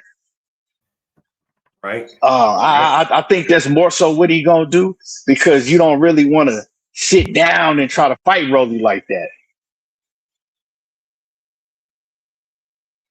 You know, Rolly cracking. You don't really want to see. You don't really want to sit down on your punches and really try to fight, but you do got to get his respect. And one thing that you got to look at is, we know that Devin like to do a lot of clinching. That's just a fact. I ain't hating. It's just a fact. He do a lot of clinching. Rolly, he's always been real strong in the clinch. Very strong in the clinch also. So that's one thing I'm gonna be looking forward to, is seeing like who gonna be stronger in the clinch, because that was Rolly's MO. Like, you know what I'm saying? Like, he get you in that clinch and he can grapple you and toss you, especially early in his career when he was still kind of developing his style. He had a rough style that was throwing you around and grappling you in the clinch. So who gonna be able to win that clinch? That's a big key to look at in this fight. You know what I'm saying? If they do make this fight, who is gonna be the stronger man in the clinch? Yeah, I agree. Devin, you was one of the people that pointed that out. You probably don't even know. To me, like it's like I thought about it, but I didn't give it the kind of thought when I heard you like breaking it down or just going into a little detail. Like this dude is kind of strong in the clinch. He is, and somebody pointed out. You remember when him and Shakur sparred? Remember he was doing some clinching in that sparring. He was doing some clinching, and it looked like it was little like a work for Shakur to get out of it. It wasn't easy for him to get up out of them clinches. Like, remember, I think it was one point we was like holding on to the ropes, trying to have him clinch. Like, so he is strong in that clinch. That's one thing to do. Know how, and low key, bro. I don't know if you caught it. He was trying to fight in the clinch a little bit with Norman. He was trying to slip little shots in there. Yeah, he was. He was. Interesting to see him do that. Fight inside, like he was trying to fight with that free hand. I'm like, yo, he slipped a couple in there. I was like, I respect it, but will you be comfortable to try with Rolly because of that unpredictable nature and the fact that he hit hard? You know what I'm saying? It's gonna be. I think the fight is intriguing, low key, just because of the styles and what could happen. Maybe it might make it fun. You know what I'm saying? If Rolly could actually, make it a fight some kind of way. Like, because all he needed some moments to make it interesting. I don't expect him to win it, but if you could, fight in a way where we're not walking away from this shit feeling like you just lost every round the same way type shit, I can't get with that. I hate that. Like, I ain't saying just get beat the fuck up and knocked out, but bro, like make an adjustment. You get what I hate this. Bro, I hate to see a fighter lose every round like the same way, just without making on the same shit. Like, bro, I think a great fight that Rolly should look at is gonna help him a lot. Is he need to look at that Brian Norman fight, because what I noticed is when Brian Norman got aggressive, it was just like, man, fuck this, I'm going after him. That gave Devin problems. That's what made Devin, both of them was clinching, but that's what made Devin have to clinch him a lot, right? When he was just going at him like, man, threw everything out the window, right? I'm mad I don't got for you. I think that's what. Yeah, what's I had that? a video that was like 8 minutes long, and it was like a video with like all of the clinching, and you was able to. I seen that. You get what I'm saying? I seen that. Yeah, what you're saying is exactly right. Yeah, when he started going, and he was having success. He landed a couple. Yeah, he landed a few, but I don't know how you look at it with me. When a guy has been making you miss like for a good part of the fight, and you start to land shots, you not committing to him the same way you would if you were landing. Right. You get what I'm saying? So when you landing, right, you get some good ones in, but you ain't getting them ones, right? Like, because you ain't been landing. So it's like you trying and you might get one in there, but not put everything in it because you ain't know if you gonna land it, bitch. So I seen that. He definitely made it rougher in the second half. So I think that a key point for Rolly, if he can, pull off a victory, is Rolly have to fight very aggressive, right? And he got to be in real good shape to sustain it, over the 12 rounds or whatever. And that's going to cause Devin problems because Devin don't like to fight off of his back foot to where, you backing him up and you being real aggressive to him. That's because what he's going to do, as soon as you close that gap and get in that range, he's going to clinch you. So that's why I said the clinch, who's stronger in that clinch is going to be a key factor to this fight, because if Devin is going for this clinch and he figure out that, okay, Rolly's stronger than him, or you know what I'm saying, then that's going to be a problem, right? So it's a way that Rolly can win the fight. It's just, are you going to be in good enough shape to do that? Like it's kind of like, Sean Porter was doing to Errol Spence, like, man, but Sean Porter had a lot better footwork. You know what I'm saying? So he closed the distance. He looked wild to you if you don't know what you're watching, but he had real good footwork. Yo, he really Rolly, he had underrated footwork. Sean Porter did. Yeah, he had great great footwork. It was just the way that he went about it. We weren't used to seeing that. Now, as far as Rolly don't have good footwork like that, but if he can come in, like I said, and he can be in 15 round shape, that could give Devin some problems. They can give, especially over the second half of the fight. Right. Because we already know Devin not gonna want to feel Rolly power. Right. Don't nobody want to feel it. You know what I'm saying? Right. What's good with it, Rich? You know, something I noticed that could possibly help Rolly, and I know you probably caught on to it too. If you notice when he fought Ryan, he had no real wasted movement. He was like very intentional, or he was doing his best job to be efficient and not wasteful. Like he didn't have a lot of wasteful movements. I was paying attention real close because I'm like, I was surprised at how it was going. And it forced me to look at Rolly and see what he doing that got Ryan like hands at home. And I think just the unpredictability and him catching him early and then just no real wasted movements. Like Rolly didn't waste a lot. So that could help him conserve some energy. So the question for me in the fight with Devin is how busy, you know what I'm saying? How much can Devin make Rolly react? Like, can he make him burn the candle at both ends type deal, right? Trying to get him and, you trying to establish your offense as well as catch up to him while you're doing it.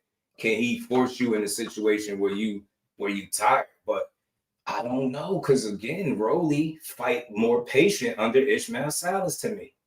I thought it was he do for him at first. I thought a patient Rolly was a bad thing, but not when you could be a little unpredictable with that kind of power. Now you ain't just throwing just to be thrown, right? You trying to be more intentional with what your work, and you trying to make this shit count. That makes him being a bit more calculated, makes him a little bit more of a mystery, I think, for the person in front of him. But him, like the way Tank caught him and the way Tank described knowing how he was going to catch him, because he was impatient, right? If he was a little bit more patient or smarter, but I thought that was Rolly said that with. He could have probably got something off if he was more patient, but he took advantage of him being eager, because you could see when he's fighting Tank, he fought in a way where he proven to us that he ain't scared. But at the same time, you not being scared is what got you caught too. So I think being just a bit more calculated and disciplined with your approach could work out better for you, because you do have an equalizer if you hit a guy. So they're going to be smart about how they, try to attack. So I just want to see what his approach going to be. You know what I'm saying? If in terms of like movement and you got to chase this dude, right? Like, are you prepared to do so? And is it going to cause you to run into some shit or be tired down the stretch? I just want to see what his approach going to be.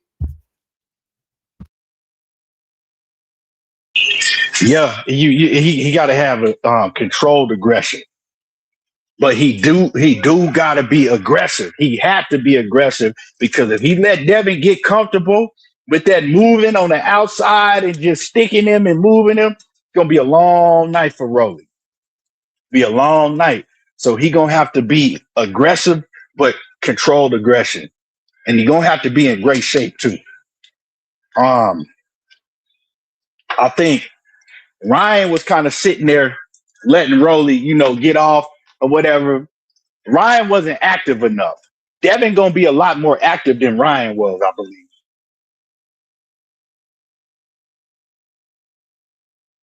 I think so too. He's gonna have to be. I mean, I think to avoid the shit that Ryan ran into. You know what I'm saying? You're gonna have to give Rolly something to think about. And the fact that Ryan couldn't get his left hook off and nothing I think of note that really, made Rolly be hesitant. He was able to just stay patient. He set the tone early with that knockdown, and he just kept you at bay, kind of like he made sure you just didn't get off. He just didn't allow you to get your offense off. You know what I'm saying? He spooked you early, I think, with the knockdown. Man, you could catch Dev slipping. You could create some issues for him. You know what I'm saying? But effective controlled aggression is what comes to mind. That's what he's gonna need for that fight. You're gonna need to be able to effectively close the gap. And what I noticed, when the Ramirez fight, when Dev fought him, he would close the gap. Like a lot of people say he wasn't cutting the ring off. That's not all the way true if you watch it. He was getting there, but he wasn't letting the hands go when he got there. It's like almost like, You do all of this work. Exactly what I was about to say. But you don't let the hands go, and you kept letting them exit out to the right. He did it repeatedly, bro. I was like, dude, like, you really don't realize. I'm watching it at home. Like, I know it's easier said than done, but bro, if I can see it, you're the fighter. Every time you close that gap, you get them there, and you might let off a combination, but then you'll let him get out to the right every single time. I'm like, bro, he's literally going the same way every single time, and you're just not smart enough, and I think athletic enough to catch up to him. Rolly is fast too. That's something people don't talk about. He got some speed. Rolly got speed, bro. And he punched hard, so he could make it interesting. I want to see when he does close the gap, if he's able to. Do you have the answers when you get there? Because that's what I noticed be causing people trouble. We'll end up saying, nah, they ain't cutting the ring off. Nah, they are. They just not answering the bell when they get there. And it's like, you put yourself through all of that hard work to get in position. You work so hard to get there, and then you get there and don't let the hands go. And then you let them circle right out to the right, and you got to rinse, wash, and repeat. And he keep getting you like that. And I'm like, bro, you got to have an answer for when you get there. Like, I noticed, like, that first initial burst when guys are closing the gap, he got an answer for that. But if you have another go-to move after you get there, if you have something else you can go to, then you could be effective. But it's like guys are either blow it by, misjudging the range when they closing the gap, so they'll shoot some shit. By the time they in, he could either counter tie up or circle out, or they'll work, get there, you know what I'm saying, do all the work getting there, and then don't throw the right punches when you get there, or don't work and then allow them to exit right out to the same side. It's like you need somebody that has an answer once you get there. You know what I'm saying? Yeah, that's the hard job. But then again, once you get there, what are you going to do? Are you going to let them get off the hook? You get what I'm saying? Are you going to let them hit you with some shit, tie you up? Like, you got to have an answer. And I noticed a lot beyond getting, like, even the Norman fight, beyond making that initial burst, you don't know what to do once you're there. And then you kind of tripping in over your own feet, smothering your own work. Like, you need to be able to efficiently get in there cleanly. You know what I'm saying? Where you in the right position. And that's where a guy like Sean Porter come to mind. He got the feet educated enough and fast enough to close the gap, get there. And he has an answer when he fucking get there. You get what I'm saying? He know what he need to do once he get there. A lot of guys, they get there, and it's like they don't know what to do when you there. You right in front, you got the man right in front of you. And I noticed that watching the fight back with Ramirez, he kept getting him to the rope, and every now and then he did some stuff, but he wasn't committing to it because, again, when a guy has you missing, when you do let your hands go, you're not throwing with the same confidence that you would if you was landing punches throughout the fight. That's something I just noticed with fighters, period. It's like that shit eat at their confidence. So even when they do start to land after rounds of missing, like maybe it's the second half and guys slowed down, so dudes are making a little bit more mistakes. Now you're able to get your offense off a little bit more, but because it's been so spotty and you uncertain, you're not committing the same way. You know what I mean? You would if you was cracking somebody, or you on somebody's ass. It's different. It's like you see a guy land a good shot, it builds confidence. So what does missing that big shot do? It kind of, it chip away at your confidence. And the guy got you missing and tying you up, and he done dropped you. Now your nose leaking, you behind the 8 ball. So you get what I'm saying? And like Brian Norman said, he was fighting emotional, and he paid for it. So you got to, and you get tired, man. And when you do that, you get tired too, faster than you usually do. Brian was breathing hard in that corner. Yeah. So that's what it does. It tires you out. Then you grappling with him, and then he's stronger than you, and he's putting all his weight on you. It tires you out. And a lot of these fighters, they don't have the footwork, and then they don't know how to gauge their distance. So when they do get in, they're either too close. Right. Now they can't really get their shit off. Right.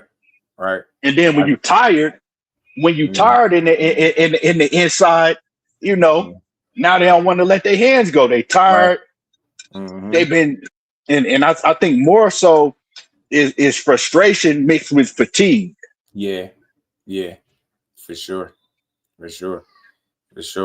So, that, and then on top of your confidence being chipped away, you know what I'm saying? You got you in a blender, got you overthinking. That's something I noticed too when guys can't get their offense off over a period of time, you start to see them be more hesitant, then they start overthinking, and then when they actually are in position and shots are there, they don't take it because of what's been occurring throughout the fight already. You ain't been landing, so now your confidence ain't the same. So even when the shot is there and available for the taking, you tend not to take it. You overthink, or you telegraph what you're gonna do and just allow the guy to see it. I done seen this shit so many times. That's what Rolly got to avoid for sure. This is the fight next. You gotta somehow, some way keep the fight relatively competitive, man. You cannot let it just get away from you, because I'm telling you, it's gonna be, you getting to the point where you just gotta sell out. Then it get dangerous for you in there. And I swear on everything, out of everybody that people said, like when they say Haney knocked somebody out, he knocked this one out. I'm not gonna lie to you, bro. I'm not gonna bet no knockout, but for some strange reason, if he was able to knock Rolly out, I wouldn't be surprised. I don't know why. I mean, I do know why. I mean, I've seen him get his brain rattled a little bit by Tank, right? He got his shit shook up. Seen what Pitbull did. I think some of that was his weight cut too, killing him too with the punch resistance. But I don't know why. I think the damage to a degree is done, right? Once you start getting your shit rattled a little bit, it's the book is out there. It can happen. And one thing I noticed about Devin, with that speed, and especially when he fresh, he throw them straight punches, get them bitches down the pipe, or he catch you like, it's almost like he caught Brian Norman with that shot. He didn't see and drop him. He shocked the shit out of him. He did not expect to be on the canvas like that. He could catch you with those kind of shots sharp, and being that Rolly been rattled a bit, it wouldn't shock me. I'm not gonna go in there saying that's what he gonna do, but this is the one fight where I just wouldn't be shocked. Maybe because of what I've seen Rolly go through. Well, yeah, because when Devin catch you, he catch you more so off of him being sharp. Yes. He's a sharp puncher. He's not strong, but his shit come fast and it's sharp. So this is boxing. With these 8-ounce gloves on, anybody can get caught. Especially if you especially if you fighting somebody that don't have a strong chin. Rolly ain't known for having a strong chin, so he can get caught. A shot that you wasn't prepared for, and it's straight down the pipe. Depending on how he catch you, it could change some shit. You know what I'm saying? Even with Reed, like you remember when he dropped Reed, that was just sharp ass shit. Boom, boom. It was sharp. Like, catching it. Catching with shit you don't see. Punch. I was like, I told you, I gotta stop saying that. That dude don't got no pillow fist. These are grown men that train. That dude be in shape. I know if he hit you with a clean, good punch, you're gonna feel it. Even Ryan said it. Said it when Tank thought he wasn't really hurt. Yeah. He said Devin hurt him worse than Ryan did. Devin caught. I mean, shit crazy. Then Tank. Right. I'm like, man. He said that shit. People said, and people were saying he was capping. It's like, man, how you gonna tell this man he lying about who hit him harder or what he felt, what hurt him more? Like, how you gonna say that just because it ain't what you wanted to hear? How you gonna tell a man?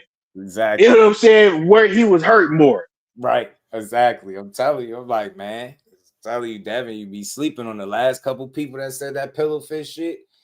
The last three, they all end up switching it up. And that was Ryan was one, even with him getting it off and cheating and all that, still dropping them. He still said he respected it. Regis was another one. And then Brian Norman was the most recent one. I said, see, it's something there. No, he's not a puncher. I'm never going to be up here preaching that. But a sharp guy that knows how to throw his punches right, like they've been doing this shit all their life. He catch you with his sharp ass shots you don't see, he can sit you down. And depending on when it happens, you can't get caught cold. Anything can happen. You could be never recover type shit. So just don't bank on him not being able to hit you and make you respect him is what I'm saying. You can just run through his power, then cool, do it. Show me. But that shit just don't be what people be saying, man. It's boxing, yo. Punches do not feel good, yo. Don't nobody like getting punched. I remember somebody told me Tank like getting hit, bro. I was lost. Man, I was just finna say that shit. Hey, you took the words right out of my mouth. Oh no, Tank like to get hit. He just because he like to feel your power. He do that on purpose. He gets hit on purpose. I'm like, man, what the hell is wrong? And then Tank come out and say that he don't like to get hit. Oh no, he was just Tank does like to get hit. He was just saying that because I'm like, man, what is wrong with y'all? Crazy, yo. Like, what the hell? What makes you think that somebody likes to get hit? Usually people that get hit is because they can't do nothing about it. And that's not me trying to be funny. It's like, think about it. Most people could go in and fight and beat the hell out of you without taking punishment. They would do it. But not everybody is gifted in that regard. So it's just crazy to hear somebody think that a guy wants to be punched in the face. Like, bro, hell no. I lost my mind. I was like, bro, that was a running narrative for a minute. They really was believing it. And I think they finally had to let it go when he came out and said what he said. And then he also talked about, like, you know, getting tired of sparring the bigger guys and shit like that. I just like his honesty because he be keeping it real. He'll tell you somebody could crack, he gonna say it. He make his fans look stupid a lot. He make his fans look stupid a lot of times because he'll say the opposite of what they say. And it's like, you just heard this man say the opposite of the narrative that y'all running around with, and you still want to run with it. It's crazy. Right. It's crazy, man. That should be crazy. Dudes will be argue you down too. Nah, he like it. They tell you. No, the hell you don't. That shit don't feel good. You mess around, get hit with the wrong one. Now you gotta recover and shit. Hell no. Nobody in this shit to get punched. That's why I tell fans all the time that be coming through always focusing on like the narrative. This one can't punch, that one. I'm like, bro, the only people that really push that shit are fans because y'all don't have to get punched in the face. And I blame a little bit on the fighters though, because I get tired of them doing that shit. You can't punch. Just because a guy ain't getting a bunch of knockouts don't mean he can't make you respect him. Like then the fans start yelling, you can't punch. Nah, that dude punch you in your shit is gonna hurt. I ain't trying to hear that. Nobody like getting taking punishment, man. That shit crazy. But man, it's been a dope live, man. Dope live. Shout out to everybody that rocked out too, man. But this was funny to hear the rumor with Tank and Floyd. I said, damn, they pulling out all the stops right now with Floyd. What happened? What they say? I didn't catch that. Yeah, Bubba Dub had he got a show and shit, and he had a couple of clips, and he was saying like, he's been told that Champ could be fighting Tank Davis, you know what I'm saying, in an actual fight, you know what I mean? He started going in how to be, a good crazy fight and shit, but he was like, yeah, that's something that he been told behind the scenes. So I'm like, I get it, but some of this stuff just is good conversation pieces, right? Like this is a fantasy fight. That's all. That's all it is. Yeah, he's not taking that kind of risk right now. Like, you get me, out of all the shit to do, I doubt if he gonna take the risk at 49, 50 years old with one of his proteges. Like, when you could continue to do the exhibition shit without taking that kind of risk, because anything can happen. I don't care what you say at 49. Don't let that little angry man punch you in your shit. Let's just keep it a buck. Do not let that little angry man punch you in your face. You remember Bernard? That's when he got knocked out the ring at like 50. Remember? That wasn't nobody knocking out. But we got to keep it a buck. That's somebody that made up a lie, right? And it's good content for people to talk about, because ain't no way that Tank behind the scenes told somebody he fighting Floyd next or fighting Floyd this year, and Floyd ain't said that. So ain't neither one of these guys said that. What is it? Yeah, it's a made up. Like, I wonder, like, it's a made up narrative. It's a made up lie. Conversation, because I got a platform, and I'm like, for you to do it. He's like, I don't know if y'all ever heard it, but y'all ain't hear it from your boy, like, and he's speaking about some other stuff that he know that he ain't gonna talk about. Of course, like, no, he ain't gonna go into no personal stuff. So it seemed like it was coming from a real place, but like me and it could be that, but you know how much yellow and red tape, as I like to call it, that they'll get through before something like that happens. Like, I just don't see it. It would have to be a situation where it's forced, and it's not that. He's not for like that. You get me? He's doing that. That means your options ain't what they are. And this still Floyd. His name carry weight. He got options. He can pull somebody in the exhibition and make some millions without taking the kind of risk that it would be. Whether people feel like he still could win, beat Tank now or not, it's unnecessary. One thing about Floyd, we know he's smart. He don't make the dumb move. So He gonna come back. I don't think it'll be no Tank Davis, but it was just cool to just talk about like, yeah, you know, whatever. AB really wanted that shit. I would have loved to see that. I wouldn't have mind. Once upon a time when he was on Cigar talking about it. You know why? You know why Floyd never did that with AB? What's that? It has nothing to do with that because like AB was like, shit, we could talk and we could come up with a plan to where we don't even really, you know what I'm saying, try to hurt. I lose, like, you know, AB was insinuating to that, but the reason that Floyd never, and people might take this some type of way, but it is what it is. The reason that Floyd never gave him that chance because Floyd knew that if he gave AB a chance to make that type of money again, we probably would be talking about AB dead in the ground somewhere. Sometimes all money ain't good money. Sometimes when you know, he wasn't going to enable AB to go ahead and just, you know, take himself out like that. Because we see AB now with the type of money, you know what I'm saying? Like, I don't know what the man got, but we know that he ain't where he, you know, once was. Right. So imagine if he had 50 million right now. Right. He probably wouldn't have it for too long. You know what I'm saying? To where he'll be able to spend it. Right. So you can't when somebody is that messed up, the shit that he going through, you know what I'm saying, and got a sickness and a problem, and we all know what I'm talking about, so we don't got to get into it. Right. Money would be the worst thing you could do, right? Money is the worst thing you could do. Now you're not doing it for him. You actually, you know what I'm saying? That's you're not doing nothing good for him. Yeah. You just contributed to put a potential all of the rest of them. Nah, that's Come real. on. That's real. I've heard that So once before. I heard somebody take that angle before and said that, and I was like, you know that. Oh, okay. It's real. Nah. What you saying? I've heard it once before. So what you saying makes a lot of sense, bro. Like in a sense, like you would think we care about you more than you might realize. Because you get that, and then now you got idle time and a bunch of money. You really about to go off. Because knowing Floyd, right? Floyd is a money man. Floyd looking at that situation, right? And he like, first of all, I know I could beat AB. Second of all, I can make 100 million doing it. Why wouldn't Floyd do it? So the thing, when I looked at the picture of him, I'm like, Floyd is doing this because he don't want to put, you know what I'm saying? He don't want to kill AB. That's basically what it is. He knows what is going to happen with AB if he get that type of money in his hand again. Right. He's going to be off to the damn races. It's going to be over with, bro. You know what I'm saying? It's going to be over with. Plus, you don't have nothing to look forward to. Like, you ain't boxing. Come on, man. That'll be the worst thing you could do. I think a Tank and Floyd could sell, but biggest bag, I mean, shit, I think it could be a big one because people would be intrigued. I think it would. Because of the controversy. Yeah.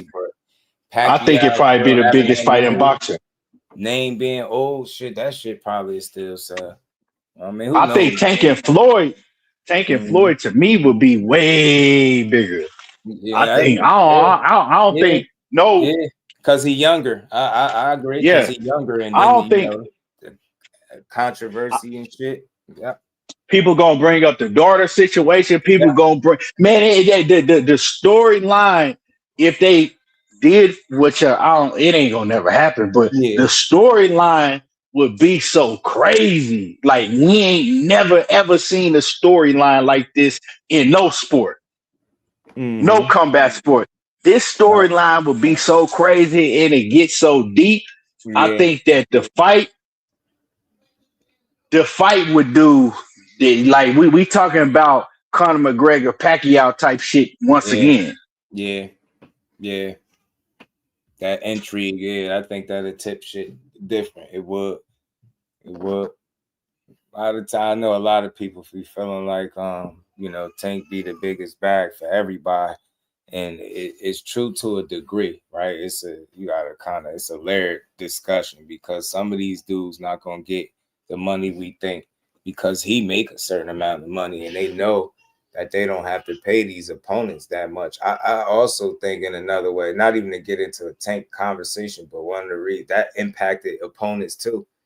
If we know we could, because we know what you making, you could pay like whoever really made big, you know what I'm saying, crazy ass like Ryan, like they be the rest of that should be a bunch of speculation, like they was doing with Lamont Roach, exaggerating it, and he kept telling people like, "Yo, I had a more lucrative offer with the mandatory, but this opportunity is bigger, right?" And we understand that, like, it's just as hard for people to fathom that it's anybody else outside of him that's gonna get him the most money. And one of the reasons is because I think they don't want to pay their opponents a lot. Like, just look at the story, like look what people got through history, and all we talk about is like back in this and back in that. Like, that's how they operate. But these other dudes, like, they getting their money up front. Ain't no back end shit. These dudes the thing that was happening with Tank, right? Take the Ryan Garcia situation away. And I was saying this shit back then, and people seem to not understand. Like, they wasn't making no big money with Tank, but the difference is when you're grabbing the Pitbull Cruz, when you're grabbing what's the dude, the other Garcia, Hector Garcia, and you're grabbing the Frank Martins and these guys like that, right?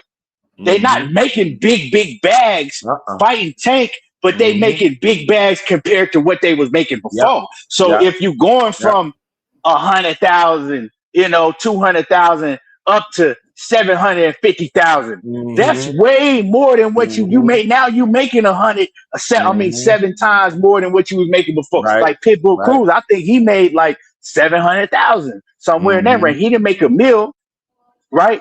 But so when you saying like, oh, these guys is making the biggest paydays fighting Tank. Tank is the one that's gonna get you paid the bag. Nah, they're not making the type of money that you think they are. It's just way more than what they was making before. And I think that's a big reason why his team, right? Him and his team was picking these fighters, because it's like, okay, we can fight them and we can get all of the bag.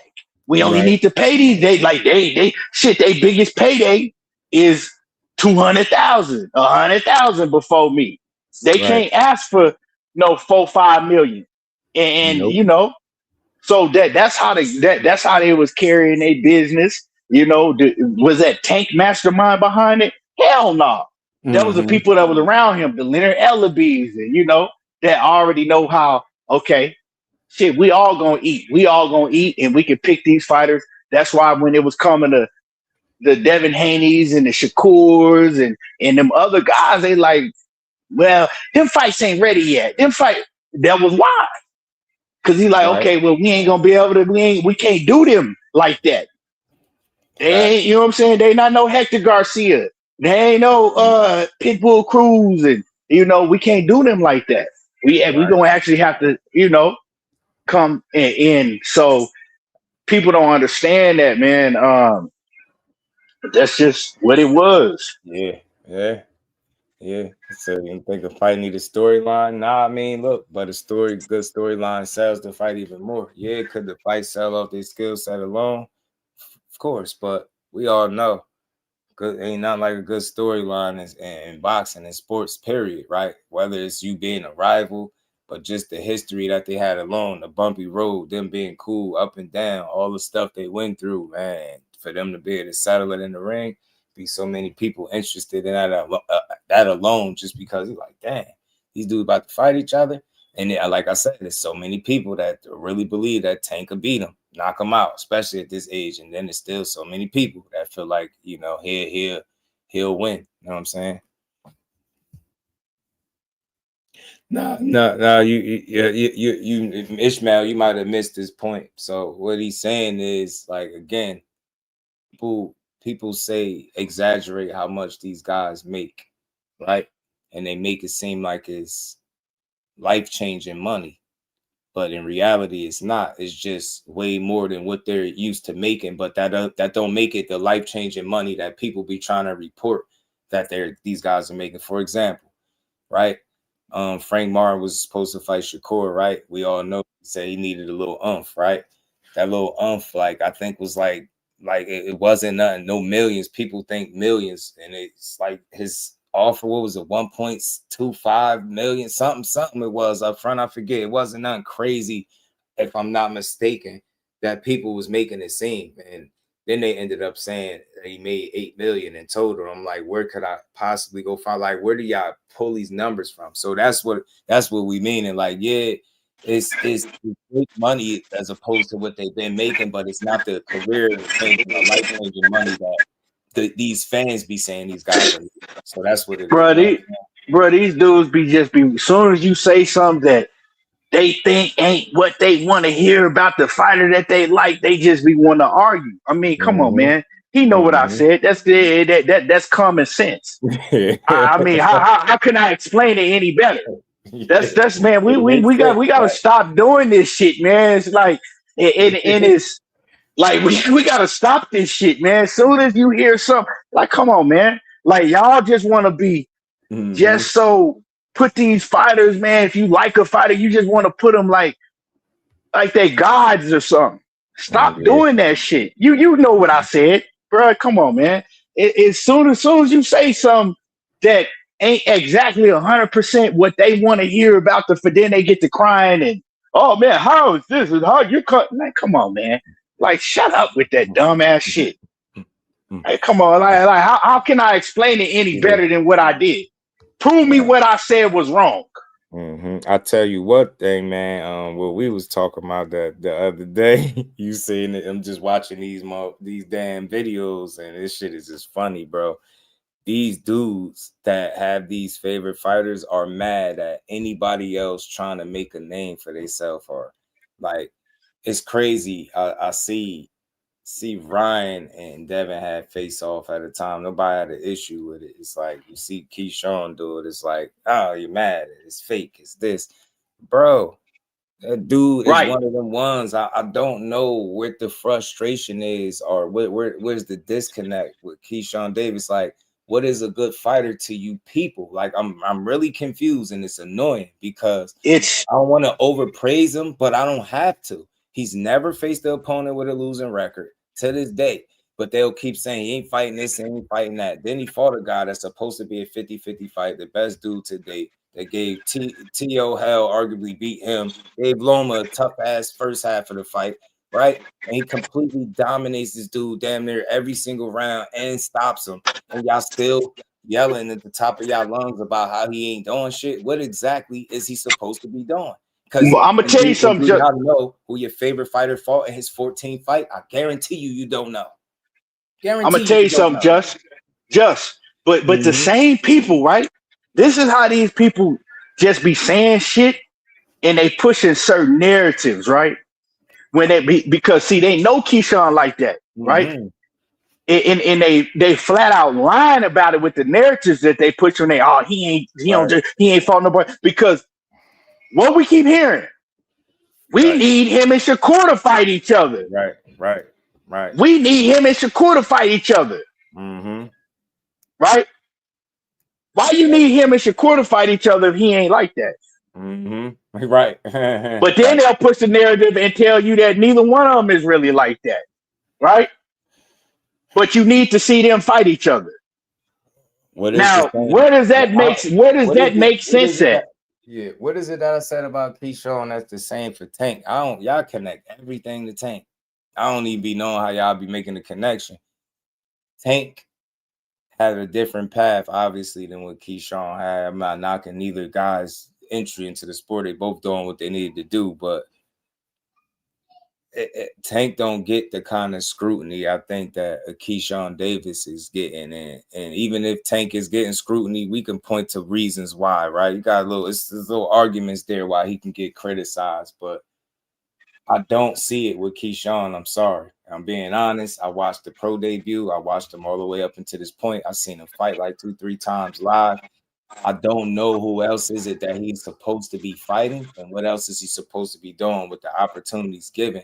And the point that I'm making is, what is it that he can't do in the boxing ring? He fights at a consistent pace, a high level, He defensively sound. He got an offensive bag. He a good body puncher. He a good finisher. He mean in there. Like he don't lose a lot of rounds. Just do the math through all the rounds that he fought. Dude lost less than 10 rounds. Like it's like I don't know what the fuck a good fighter is based on these idiots' standard. Why? Because he ain't 5'5" and with braids. Like I'm starting tattoos. I'm starting to really like, what's wrong with y'all? Because if y'all favorite fighter was doing this, you would be able to see the talent. That's what I don't get. Like, how don't y'all see talent? What the fuck what is talent then? Like, what is it else that he's supposed to be doing? You can name somebody else that came in the time that he did that's doing better than what he's doing right now. That's what I start asking. The man that sold out already at home. He got less than 15 fights. He in a really good space. The biggest thing he did was mess up missing weight because he was on a fucking roll. He was on a roll, and I think he was gonna hurt Devin Santos because he had to drop all that damn weight. He's still looking a little slim on the scale. And they saved him. I think he was gonna get hurt. Keyshawn looked big as hell. He missed that weight. I was like, damn, dude, look rehydrated already. I'm like, yeah, he gonna hurt this dude. But you get me? Like that's his mess up for sure. But other than that, right back, got on a co-main, pay-per-view, first time, and stopped the guy. Like, and did exactly what he said he was gonna do. Just stepped on him and demolished him, like dominated him. I don't get it. And y'all Albright fans, name me 3 to 5 Albright fights. You can't. I ain't trying to hear no Albright shit. That fight was not close. Man, it's one thing. Close is something different. That man didn't win no more than 2 rounds, in my opinion. That's what I seen. It was a 10-rounder. The one fight he didn't have Bomac. I didn't think that dude made that fight extremely tough for him. He just competed because if you know Albright, he can fight.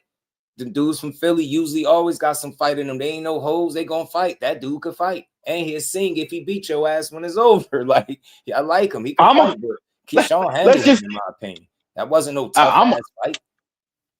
I'm gonna keep it real from what I see. You know what I'm saying? Ben, this ain't just this is me from what I see, because it's a pattern going on, right? And I'm talking about with these Devin Haney channels, and y'all know who they are. These guys that's pro 1,000% pro Devin Haney, right? It's a pattern going on. Yeah. Anybody that's has their name right up against Devin Haney's, like say that they want to fight Devin or Devin call them out, immediately it's narratives that start, right? Look, when it was Jerron Booth Ennis, go to all them dudes' channels, and y'all know who I'm talking about. They was all hating on Boots. All of them was. Right. All putting out negative content about Boots, right? Right. When Shakur Stevenson, they still to this day, every other video is some shit bashing Shakur, right? Because his name is involved with Devin Haney, right? Right. When it was Brian Norman, it was the same shit. When the Xander Zayas recently, right? Well, Xander's name ain't big enough, so they wouldn't really, you know what I'm saying, in on it like that because his name wasn't big enough for the headlines like that, right? But it's a pattern. Anytime somebody wants to fight Devin or Devin call their name out. So Keyshawn was on Devin Haney helmet, right? Keyshawn on Devin Haney helmet. All of a sudden, Keyshawn is all negative content. Anytime they say anything about, anytime they say anything about Keyshawn Davis, he clout chasing, he this and he ain't did this and he ain't this and what has he done and this and that. And it's crazy to me because we talking about a sport of boxing where if you think you're the best and I think I'm the best, well, I'm gonna call you out. I want to fight you. Right. But we can't do that in today's boxing. Now we gotta bash the man and make and bash him and you know what I'm saying, get personal, make negative content, all because he's calling out the fighter that you in love with. I don't understand that. It is weird, bro. I say, listen, the thing is, Mag 7, the difference is it's context to it, bro. You can't just completely say Tank ain't fight nobody, but they wasn't saying that about him with less than 15 fights. People was just enjoying the ride and the knockouts because he was being built. The difference is if you line up Keyshawn, how many fights was he? Like 14 in, they took one from him.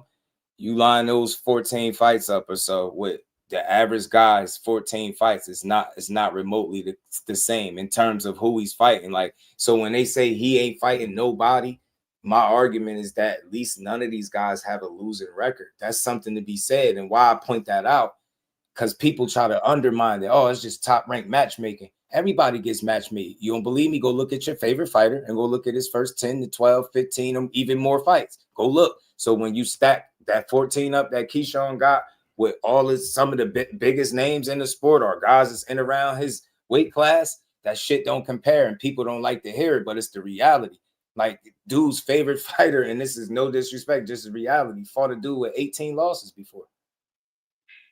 Literally 18 losses. I think another one dude had, what was it, 31 losses?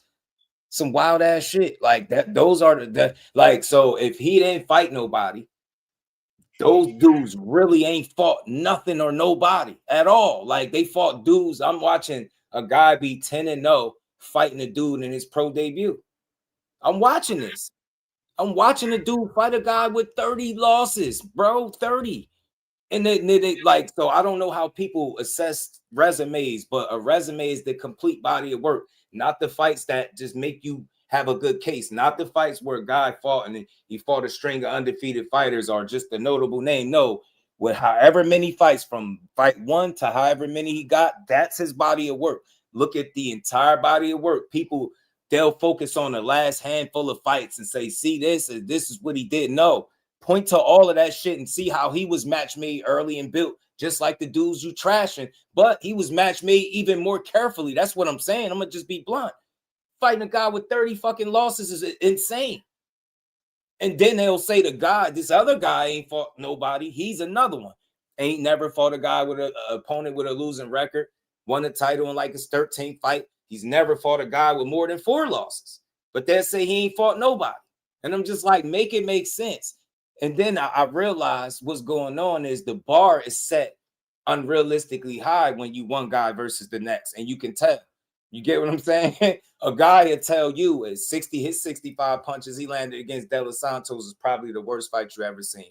I ain't about to argue, right? But then they'll tell you the guy that landed 70 punches in back-to-back fights was masterclasses. Make it fucking make sense. 5 more punches is a fucking masterclass? That's dominating? Make it make sense. Seriously, bro. Shit is outrageous. It's not gonna make sense. It's not gonna make sense because it's the truth. They don't like to hear the truth. Only false narrative. Marcus, only false narratives. Just only false narratives make a lot of sense to a lot of people now, right? When you point out the truth, they don't want to hear that shit. Because it's not gonna sound good towards the fighter that they in love with. Facts. I've been called a hater for that shit, just for telling the truth. And I'm like, y'all literally force my hand to have these conversations because I get tired of the downgrade, and I still do it in a way where I'm going off of the shit that's right in front of you, where there's no debate. I'm not guessing. Yeah, they force a resume conversation and they keep saying, so and so resume is so much better than this, and then you go pull that shit up and you can't see it. You know what I'm saying? You start seeing the guy, like, I had pulled the chart up. Dudes did all the numbers and tallied it up with the 3 we talking about. And you already know who was at the top. It wasn't close. And the dude had less losses with all his opponents than, like, combined. Then you get me? All his opponents combined had like 34, 35 losses, and you got one guy on the list that fought one opponent that had 31 losses. Make it make fucking sense, my nigga. Like, little shit. People want to talk. It's like, really talk about it. Like, that's something to think about. It's just peeling back the layers. Don't look at the popular fights when you started watching them. You know what I'm saying? Yeah, go point to them fights. Yeah, because I know y'all be fake fans. Go point to all them fights that you didn't watch. You get what I'm saying? Way before all the tats and the braids. You get what I'm saying? When it was the long ass trunks, way before the dope ass logo was even made, all that shit. Like, I remember all of that. I remember. People don't remember. That's why I'm like, you point out certain fights, they don't even know what the hell you talking about. You know what I'm saying? I'm like, because y'all didn't watch. Yeah. Y'all wasn't watching for real. Y'all just started tagging along watching, dude, and then you start fall in love, and you think the whole sport is just it revolves around one fighter. The sport is gonna always be about the talent more than just any one person. You know what else don't make a lot of sense, right? I'm gonna go back to cause I mean, as far as Haney as a fighter, I think he's a hell of a fighter, right? Me too. Is he? I mean, he got his flaws away. I think he's a hell of a fighter, right? But I'm talking about these content creators and these fans, right? When Shakur when it did what he did against T.O., right? They all ran and they like, oh, T.O. Now all of a sudden T.O.'s trash, right? He trash, he garbage. He ain't did shit special. He can't do that to Oshaki and everybody else, right? He ain't did shit nothing special, right?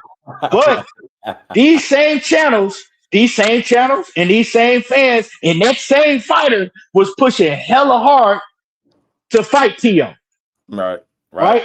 They was putting now T.O. did duck, right? He ducked out of the fight. But y'all were pushing that fight hella hard. Everybody wanted to see that fight. So if he trash and he ain't did nothing special and he's some shit and he trash and all of that. Right. Why was he trying to fight him then? Right. Why was y'all pushing for that fight to happen? I mean, you just make it make sense to me. Yeah, they shoot themselves in the foot all the time. I call it them running the same plays that they've been running since 35. Like they get there and it's the same old shit. You'll trash one guy for fighting a dude, and then you'll end up in a situation where you might be fighting him after that. And we supposed to give you credit for a guy, but it's when the other dude fought him, he wasn't shit. But now when this fighter's fighting him, like you just said, he good now all of a sudden. So it's like, what's good for the goose is good for the gander, bro. If your guy could fight a dude and it's okay, it's acceptable, it should be okay for another guy to fight. And something else I hate too, this protection of the fighter that you like. They think that, all right, one guy, your favorite fighter fights somebody nobody else could fight. Are they fighting his leftovers? Are they chasing all the same people he beat? Yo, it's boxing. It's boxing. Y'all watch boxing like from a real personal level. Like y'all think everything these guys are doing is about trying to outdo your favorite fighter, when in reality, they just trying to do the best they can for themselves, or trying to outdo everybody. It's not just about your one fighter. They think everybody is like ganging up, trying to, you get what I'm saying? Everybody doing them respectfully. So it's like, I hate that. Oh, you fighting such and such leftovers, whoever they saying it is. It's a stupid argument. It's like, bro, this shit is boxing. What are you supposed to do after you lose? ETB, retire? You never supposed to fight nobody else, and then you know how they really expose themselves, bro. Because then we say we wanted to see the best fighting the best. Then y'all say y'all wanted to see these so-called four kings mixing it up with more. You get what I'm saying? And I ain't saying Core one of them, but you seeing these guys getting relatively good in competitive fights, or being in discussions to be in good and competitive fights, and we're complaining about them. Bro, if you like Tank and Ryan, shut the fuck up about Ryan fighting Devin, Shakur, or anybody else. That's weird. You get me? If you sat there and enjoyed the fight, like if you enjoyed Rolly beating up Ryan, shut up with Devin fighting him. Like, I don't get this. Like, it's boxing, bro. Everybody should be fighting everybody. Like, we say that shit, and it's like when it start to happen, bro, we start complaining. I hate that shit, bro. Talking about fighting each other. And it's I hate that goofy ass. Yo, you're just fighting such and such as leftovers. Yeah, I hate that shit. That shit just sounds stupid and goofy. Like you, like a dude's supposed to retire soon as you get beat by Tank. Ain't nobody else fight him. Yeah. You gotta retire because he gonna be somebody leftovers. Like that shit is like, who the fuck starts saying that dumb as shit? You know what I said to kill that shit? I said, so if that's the case, right, I'm gonna entertain that, right? Every time somebody fights somebody that Tank fight, it's they leftovers. So when Tank fought Lamont Roach and pulled him from 30 to 35, is he fighting Jamel Herring leftovers? I just want to know. I'm asking for a friend. Is he fighting Jamel Herring leftovers? You notice how you never heard that shit? You know why you never heard it? Because it's something stupid to say. He fought a guy that was more than willing to come up, that's fought higher than 130 before, so he really ain't pull him nowhere. And then when you line them two up next to each other, he ain't like he at some type of size deficit. Dude, they relatively around the same size. It's a fair fucking fight in my book. You see, I don't make dumb arguments. It's just my problem is y'all don't make them only when it's your fighter, but then when it's not, you make the dumbass argument. Is so if everybody is fighting Tank leftovers, right? Did Tank fight Lamont? I mean, you know, Jamel Herring leftovers when he fought Lamont Roach. See how stupid that is? It's very fucking stupid. That's some stupid shit to say. I'll shut one of these dudes up real quick and get into a real life scenario. Well, I hope your woman was a virgin when you got with her, because if she ain't, well, then you land up with somebody leftovers. Then how about that? You know what I'm saying? I hope she ain't never been in touch no other man. I hope she ain't never been in touch no other man. You know what I'm saying? Before you got with her. Then how about that? Then shut your stupid ass up. Yeah, right. Now that's a fact though, because that's all I'm saying. It's just boxing. Just like in real life, that's a regular occurrence, but it's regular. It's stupid to go about it that way, right? Like to be that sensitive and weird. Like, bro, we be saying that we want to see guys mixing it up.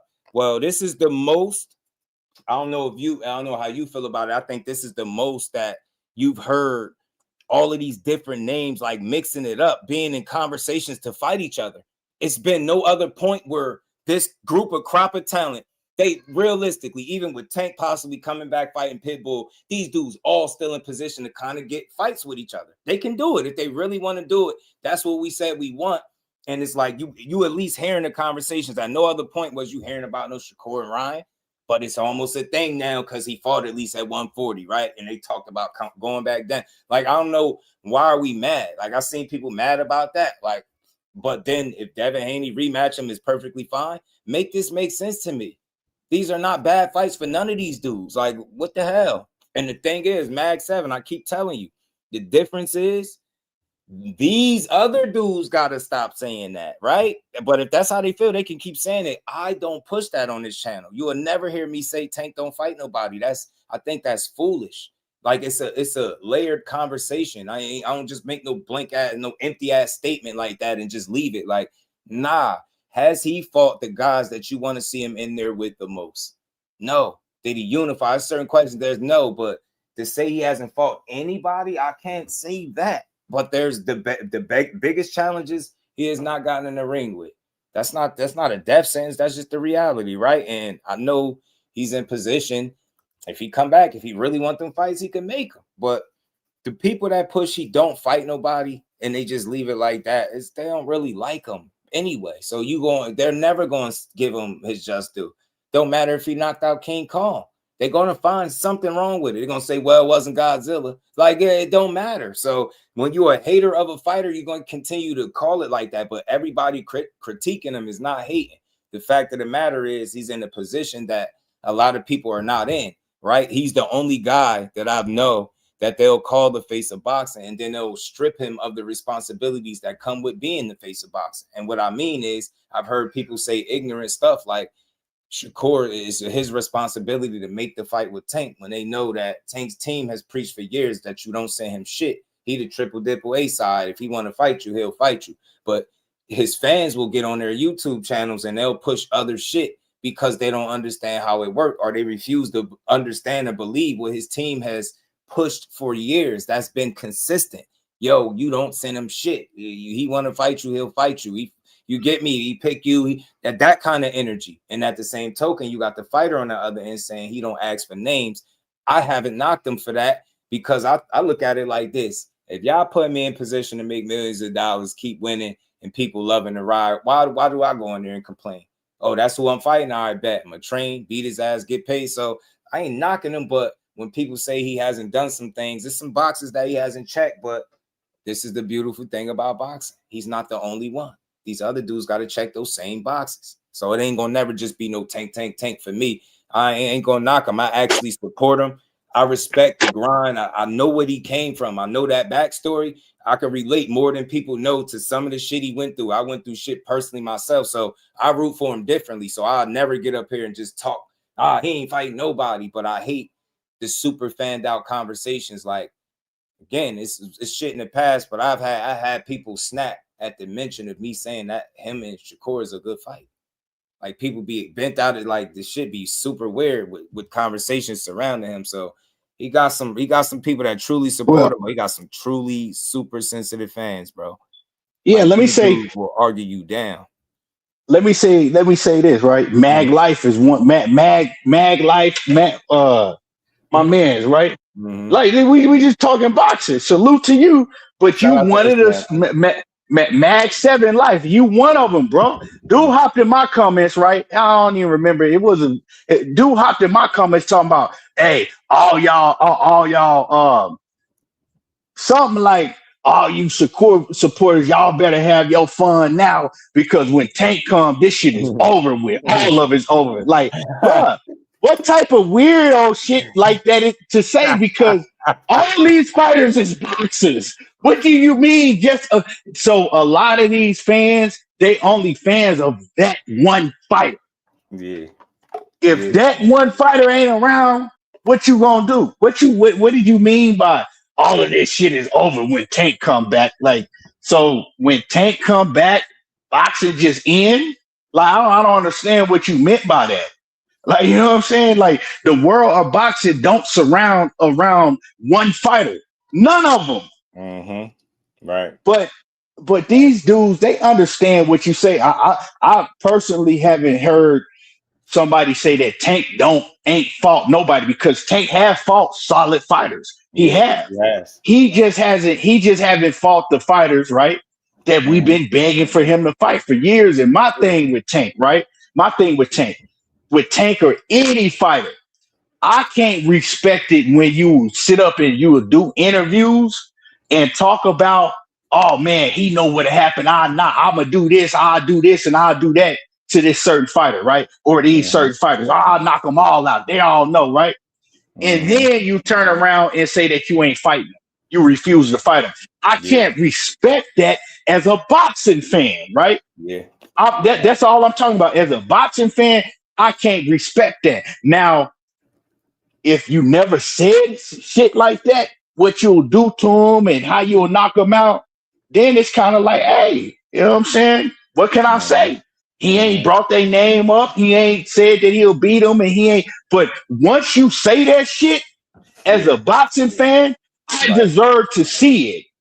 I deserve to see if you can, you know, you getting paid. We talking about these fighters, right? They getting paid millions on top of millions of dollars to perform in a profession. Right. If I'm watching the NBA, right, I want to see if the Lakers is the number one team and on the other end the Celtics is the number one team. We deserve to see that. Right. So if you running around saying that you gonna do this, and that to all these guys, and they know I'm gonna knock them out, and they know what it is, and then you turn around and say, "Oh, but I'll never fight them. I'll never fight this person." Like, now you're trying to play me as a fool. So no, I can't respect that, and that's coming from anybody that does that. You don't have a right. One fighter, that's anybody. Yeah, right? Anybody. You don't have a right to sit up and do interviews and say what you'll do to a certain fighter, that especially they in your same weight division, to say what you'll do to a certain fighter, and then turn around and refuse to fight him. That's why we got on Kid Austin's helmet so hard. You're talking all of this shit about what you gonna do to this fighter. All of these years you antagonizing him, and then when it comes about, you fake your motherfucking, you fake your death. How am I gonna respect that as a boxing fan? So some of y'all need to stop just riding these fighters because you infatuated with them, and be a boxing fan. How you gonna respect that? You should want to see that shit. Like, think about it. We only asking him to do what y'all say he's capable of doing. It shouldn't be looked at as a negative if you asking him. But the thing is, I don't think it's about. Shout out to Ishmael real quick, man. Appreciate the love. And we ain't never got a box again. Well. I already been getting these bets, but now it's time for you to get your just due. Bruh, saying somebody doesn't. He's saying, bruh, that is. I don't understand, man. Some of y'all, I don't know if it's comprehending. I don't know if it's a problem with some of y'all comprehending, my guy, or y'all just, or y'all just don't want to say it because it's your favorite fighter. Because saying that he doesn't need somebody, he's saying that I don't need Gervonta Tank Davis to be rich because I'm already rich. I don't need him to make money. Exactly. Because I already got money. And he see the thing is, these dudes, they like to leave shit out, right? But what else did he say? I would love to make the fight. Right. You gotta ask him. But I don't need him. It ain't the same, bro. Right. And notice that came after one guy who said they wasn't fighting who? Who was the first person to put that out in the universe? You've never heard Shakur say the shit that he's saying now. Tank made it clear, yo, I'm not fighting you, turning my back on that fight, get it out the mud. Remember all that shit he was talking? And Shakur was like, all right, okay, sis. He was like, from now on, don't y'all ask me nothing else about dude. Y'all heard him say he ain't fighting me. And he left it alone. And then when he said he don't need him, like ETB just explained, he was very specific. I've heard dumbass people say, Shakur can't make $5 million with nobody else but Tank. Bullshit. I know this for a fact. I'm not guessing. This ain't no secondhand information. This is me knowing exactly what's going on. I hate to tell people business. I ain't gonna say too much, but that was wrong. That was wrong. He did that with Patley. And do y'all want to know? He doubled up with Tio, but y'all kept saying he can't make. So that's what he's saying. He don't need nobody. For years, these people and super fans have pushed the damn narrative that he need him. The reality. Devin, Shakur, Tank, they all can continue fighting, making millions of dollars without ever fighting each other. They all done it. They literally doing it now. You get what I'm saying? They don't need each other. Nobody needs nobody, but they should want to fight. How long you heard Shakur say he want that fight? You never heard him say he. And what he said the same thing, man. You got to talk to him. You got to talk to him. You even heard him say he's willing to sit down, but you don't think the other side. I've heard the fans say that's stupid. I've heard him say that. So I'm like, yo, y'all really don't want the fight. How do y'all expect it to happen then? Oh, my bad. Let me guess. He got to call Al Heyman, something no fucking fighter has done still to this day. Oh, and another thing, he gotta sign a PBC, some shit that another fighter never done. Get that shit out of here. The reality of it is, man, people just say anything for they favorite fighter. The reality he got a responsibility, and people strip him of that. They want to brag about face of boxing, but then when you ask him to make a move like a guy, Canelo, you know why he looked at his one in face of boxing? When he wanted to fight somebody, the fight get made, right? Get what I'm saying? Canelo don't go through that. And you see him clearly maneuver around people. We watched him do this, right? But we know if he wants to make a fight, he has the power to do so, and ain't nobody going to stop him. That's the same kind of power Tank got. That's all people are saying. So when they say he ain't fighting nobody, that's an exaggeration. He's not fighting the names that people will want to see him fight, given the power that he has, the position that he has, right? You got the best team in boxing. They said that for years, right? They make shit happen for you. So if you want to fight guys, you could. And as far as Devin and Tank being Devin and Shakur being closer to the same size, I could make a case that that's not necessarily true. It was Shakur and Tank that started at 126. Devin started 2 weight classes above both of them. Why do we keep thinking they're the same size? Have you ever seen Shakur, or you think Shakur ever got in the ring? He was 170 plus pounds. That's never happened. That's never happened. And again, that's something I know that's factual. I'm not guessing. It's never happened. People just the fact that those dudes are not the same. One guy started at 126. One guy fought at 35, 2 weight classes higher, and ended up fighting there to the point where he was sick on the scale. Have you ever seen Shakur struggle, be sick on the scale? Why the fuck do y'all think him and Devin are the same size? They're not. They always been. Even they are not.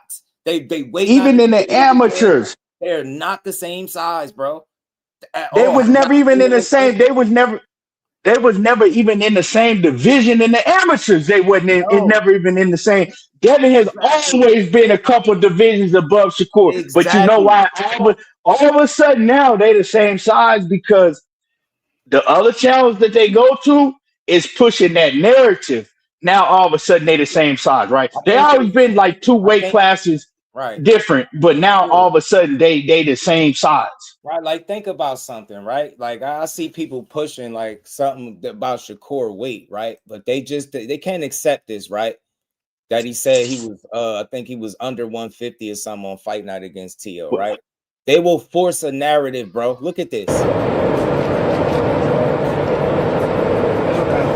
Wait up, though. For round 2, huh? Round 2, nigga. You know why when you fight at 140, this is what you can do.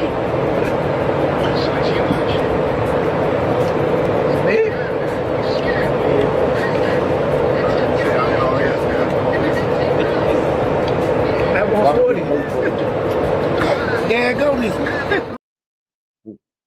This dude got to eat extra to make the weight and still struggle. Still came under 140. People are just dumb. Stop forcing it. Like, it's not about protecting the fighter. What the hell do I get out of lying for him? But I just hate stupid shit. The reality is he had a fucking pre-camp to make 140 for the people that don't know.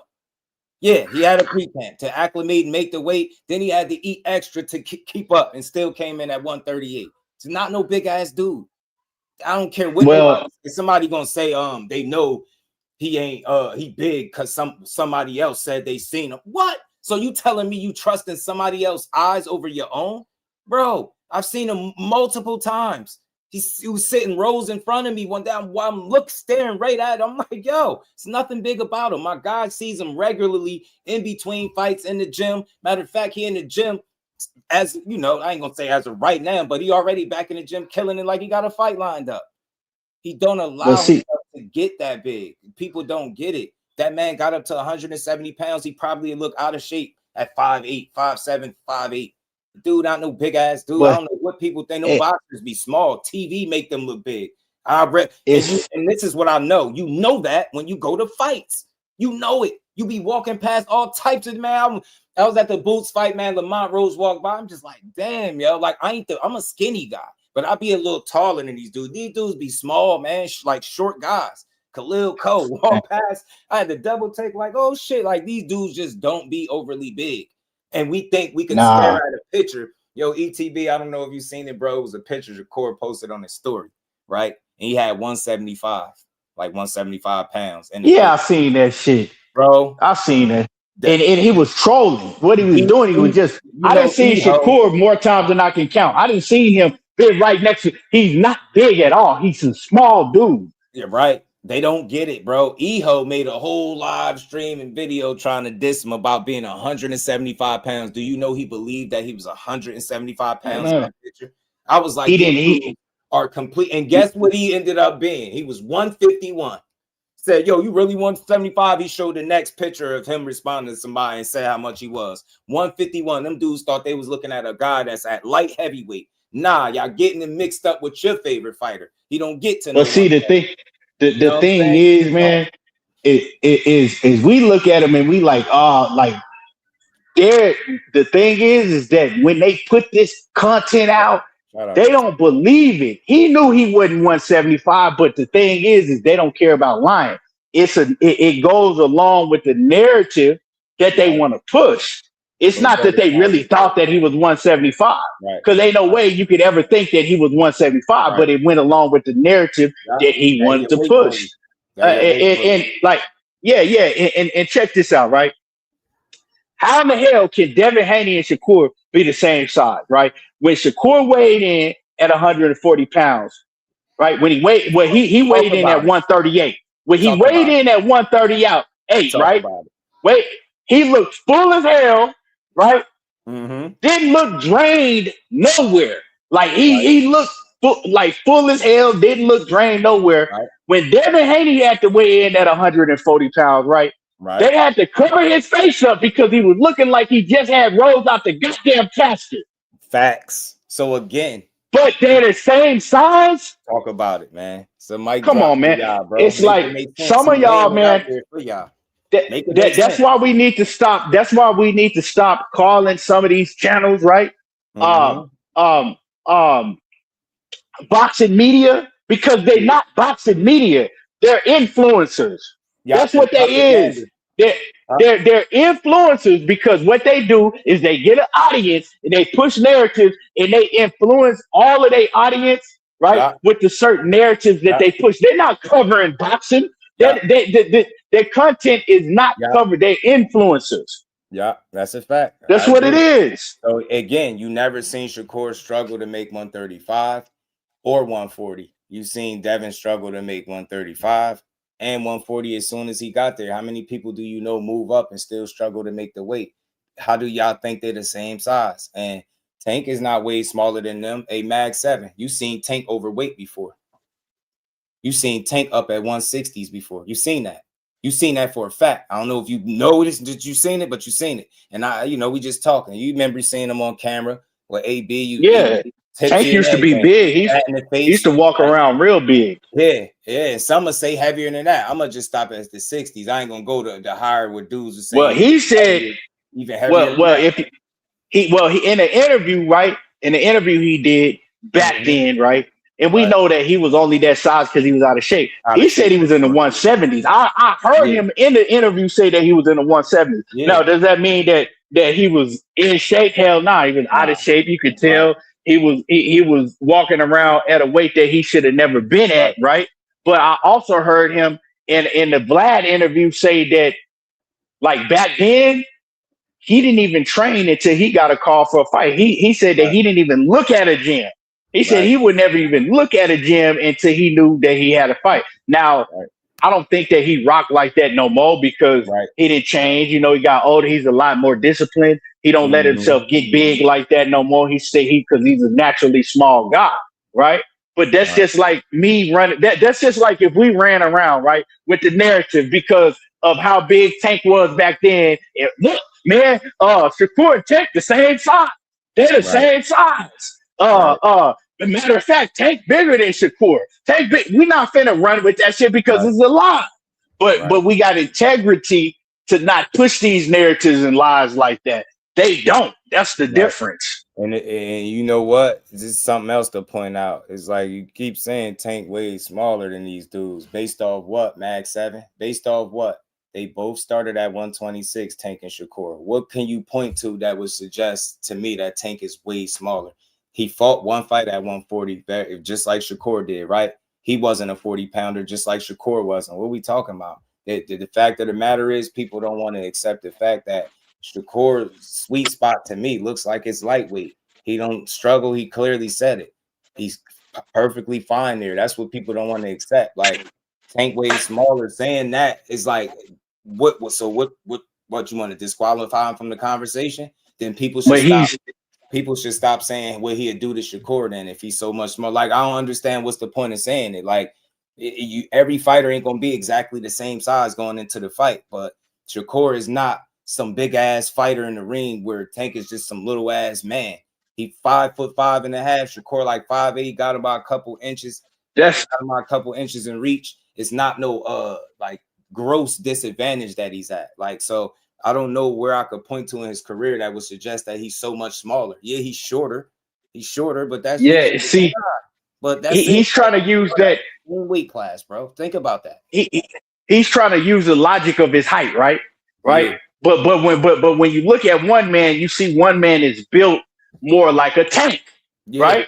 Yeah. The other man is built different. That's just like saying that Mike Tyson is way smaller than Holyfield, right? Because Holyfield is a lot taller than Tyson. Everybody was taller than Tyson. But that don't mean that they were bigger than Tyson when it came to his build. Right. Like, come on, man. As far as Tank and Shakur, they ain't, one guy is taller, Shakur taller. Right. Tank is built different than him. Tank is built more solid than Shakur is, though. Yeah. So, why is this even a conversation? Like, why should it even be a conversation when they in the same weight division? Right. And you know that's what I'm saying. That's where they at. They the top guys there. That's a perfect matchup. He won't. That'll be one of the fights where Tank ain't at no gross ass size, reach, and height disadvantage. Because Shakur ain't no super long, tall ass guy. That's not the case. He only got like a 68-inch reach or something like that. 68, 69. One of them is not that. He don't got no super long ass reach. So that's they comparable in size. That's not like a guy Tank getting in there and he being dwarfed by Shakur. This ain't that. It ain't all right. We can't help with the fact that he's small, but a lot of those dudes don't be big, man. I heard somebody push on their channel. I ain't gonna say no names, but he said Shakur junior middleweight. I'm like, yo, that is ridiculous. Yo, y'all will say you can tell when people don't like a fighter, they'll push anything and show me when I get up here and push narratives against Tank and lie and talk about how he don't fight nobody and how he trash and don't do shit. I don't do that. That's why I say, like, it's easy to give these guys credit. I enjoy watching Tank do his thing. And I've always gave him more grace than the average person, way more. You know what I'm saying? Because I don't feel like he got to fight who I want him to fight. Because I know, guess what? When he signed the contract and they announced he fighting somebody, you know what I know? I don't have to watch it. I don't got to spend my money. Ain't nobody put no gun in my head forcing me to watch Tank. So if he give me something I don't want, I ain't got to support it. But I just ain't that type of angry boxing fan. It's boxing, I'm going to watch it. But when those conversations coming up about who the best or resumes or fighting this and fighting that, and he don't check boxes, don't be mad at me. Because I'm supporting the guy. I ain't shitting on him. But the reality is going to be the reality. It's a couple of people that if he retire without never fighting them, it's going to always be a what if. You know what I'm saying? And the reason why the responsibility is on him because of him being a bigger star. People will brag, like I said, for hours on live streams about how much money he make than everybody, how he do what he want, they make any fight he want. And then when you ask him to go about doing that, they tell you the B side is responsible for making a fight. I've never heard no shit like this in my life. Never.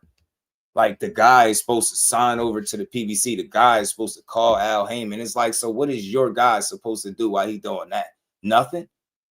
And like I said, let my favorite fighter every time an interviewer, and I'm standing on this, let my favorite fighter be sitting up, or God that I'm saying is my favorite fighter I rock with and support.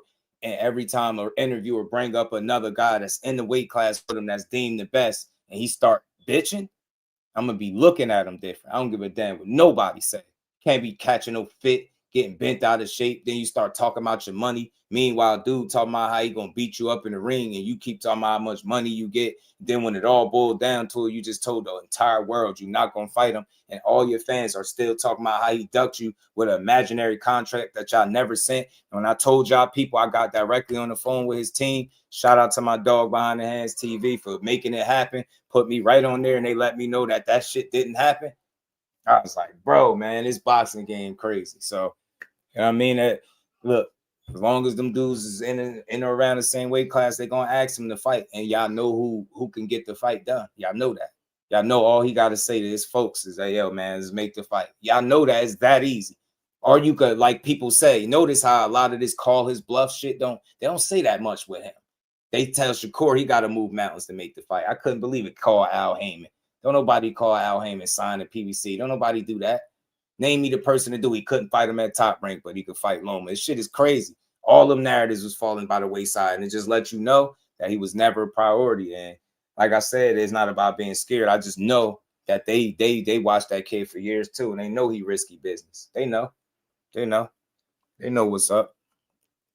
Nah, it's not about a need. They should just want to though. They've been proving they don't need each other. They all doing it right now. All of them dudes is millionaires without ever having to fight each other, and they can continue to be that. But we gonna keep talking about it. If they're in the same weight class, I don't think it's wrong for us as fans to ask to see the fight, But again, shout out to Tank, man. He's a dog, man. And again, it's a loaded conversation. I don't think he's scared of nobody. I really don't think nobody that can fight like that is scared. But you do got things to lose, right? People will lose one loss. They going to draw. You look how they doing them with a draw. I think a lot of that has to do with his fan base because it's like I've said before. I've always said this. I said I don't think that he's scared of hand-to-hand combat with none of these dudes. Like if it wasn't no lights and cameras and they was just in the alley, you can't convince me to say that, okay, he wouldn't fight Shakur or Devin or any of these dudes that he'll run and be scared. Right. It's not that. But the thing is when you have a fan base that puts you on a pedestal, right? Because these fighters, they feel that shit, right? That put him on a pedestal like, oh, he this and can't nobody and he gonna knock everybody and he this and he gonna run through, right? It's a fear of failing in front of the whole world. Because no matter what y'all say, he knows that it's a possibility to where if I get in the ring with this guy, right, he's an A-level fighter just like I am. It might not turn out my way that night, right? And now, just like he said himself, he said his biggest fear is losing and then having to face the scrutiny, jumping online, seeing what these people saying the next day. He said that out of his own mouth, right? So that should let y'all know why he's not taking some of these fights. It's not that he's scared. See, when people, when you say that people take it the wrong way, we say, okay, this person won't get in the ring because he's scared. Nah, we're not talking about that type of scared because none of these fighters is scared. But it's a difference, right, with what comes behind it in 2026, right? With all these weirdos that's online, Yeah. and then these same people then hype you up to just be above and so much better than everybody, right? When you put somebody that high on the pedestal, when you put them above everybody that high, right? For years and years, the downfall is a lot greater. Yeah. That's why I say about some of these Devin Haney fans, all these narratives and everything you pushing, y'all better hope that he don't never lose a fight, because now y'all you all set him up for the scrutiny that he has to take. The fighter's not doing that. Y'all did that shit. Nah, that's a fact. Right? That's true. And so Tank, being smart, he sees that. He feels that shit. He understands. That's why he'll tell you, like, these fans, I know these fans don't really fuck with me. Like I know. He'll come out and say, like, because he knows if I lose, right? Then these same people, they gonna act like they never said this shit. They gonna act like they not the ones that put me on this high pedestal, right? They gonna be the same ones pointing their fingers and clowning and pretending like they never said all of this shit, right? Because we didn't seen it happen before. We didn't see these dudes flip flop. I saw it with him. I saw certain cats that was praising him and did tank this and tank that, and then when they seen that people start talking different, right, and it wasn't cool no more, then they wanted to jump to the other side and start talking bad. Like it's man, these dudes ain't got no integrity, so he knows that. He knows that, so he's like, okay, well, I'm not gonna put myself in that position. Exactly. Because if it wasn't that, right? If he didn't have nothing in the back of his mind to say, okay, well, I could lose to this guy, he would have been got in the ring, because it's like, okay, well, I can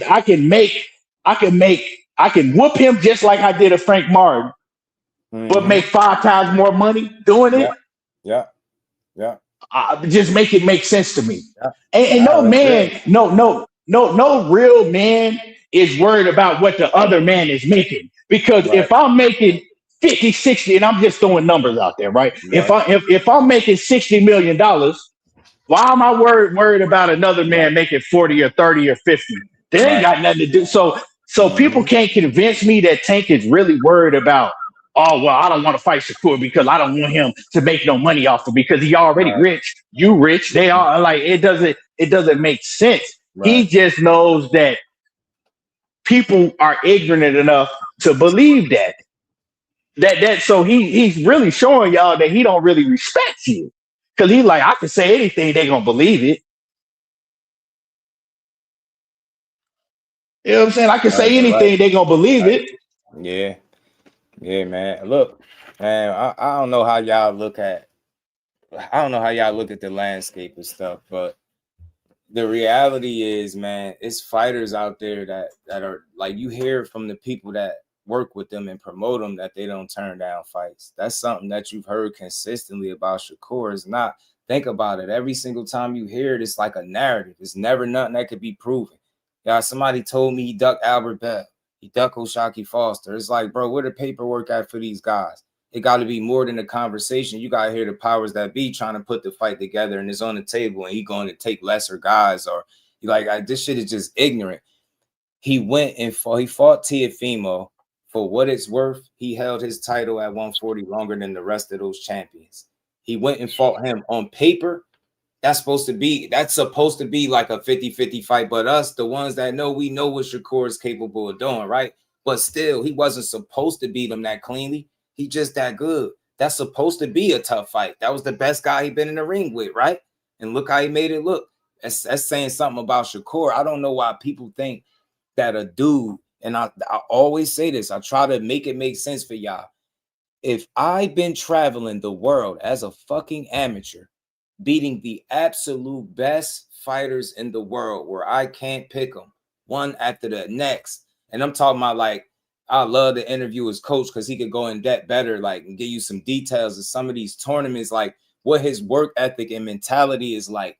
He's traveled like I forget what tournament he went somewhere. They thinking he gonna be tired, man. Hell no, let's go out there, and he winning these tournaments, all these medals, and now you just gotta hear it from the guys that did it with him that know even better than what I know. But what I'm saying is that kind of mentality bred him. He was bred fighting the best fighters in the world, bro. Why wouldn't he want to do that as a professional? The only people that's pushing that are like people that don't like him.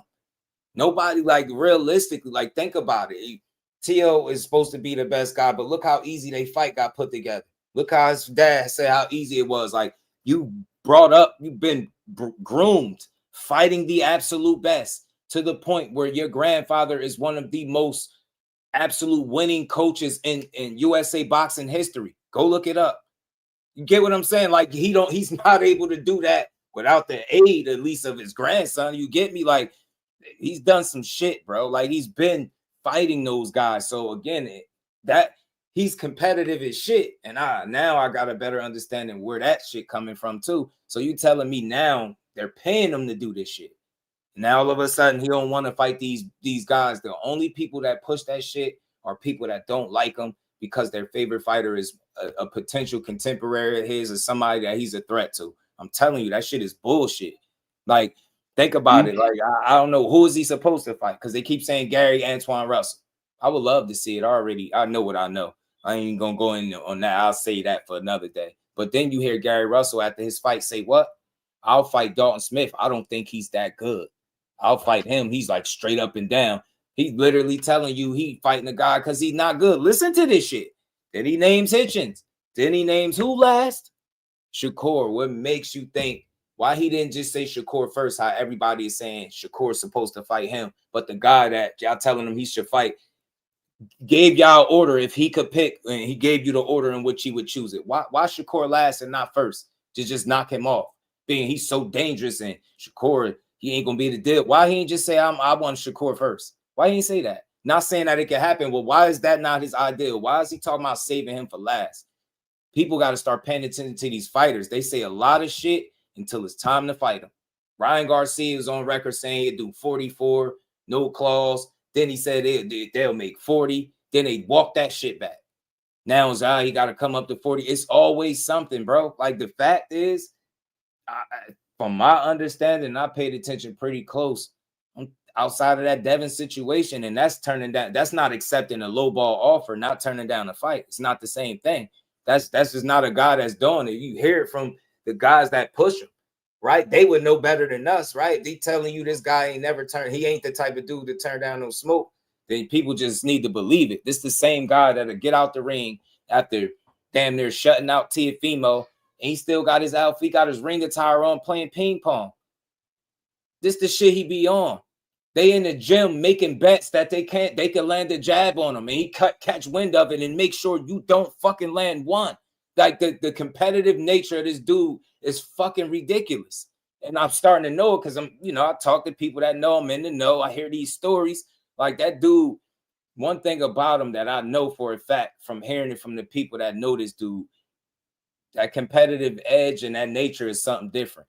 That's not a guy that's scared to challenge himself. And I don't know where this narrative came from that he's somehow scared to challenge himself. Like, we watching him go down a fucking list of guys finding reasons not to fight him. We heard Pitbull Cruz say, we ain't fighting him. It'll be like a dog chasing a cat. We could go make more money with somebody else, just to walk it back now and talk about fighting him after seeing how he sold out with Teal. Like, this shit is crazy. You watch Frank Martin have a fucking contract, get the money he initially asked for, and then asked for more and sent that shit back, didn't get it, and the fight fell out. And people try to justify it because he fought Tank. It wasn't set up the way people think. He just didn't fight him. Then he ends up fighting who? Delasane. He going down the line. Yo, you watched him chase Valdez. Zepeda was kept away from him for a little while. Like, you watching this shit. You watching.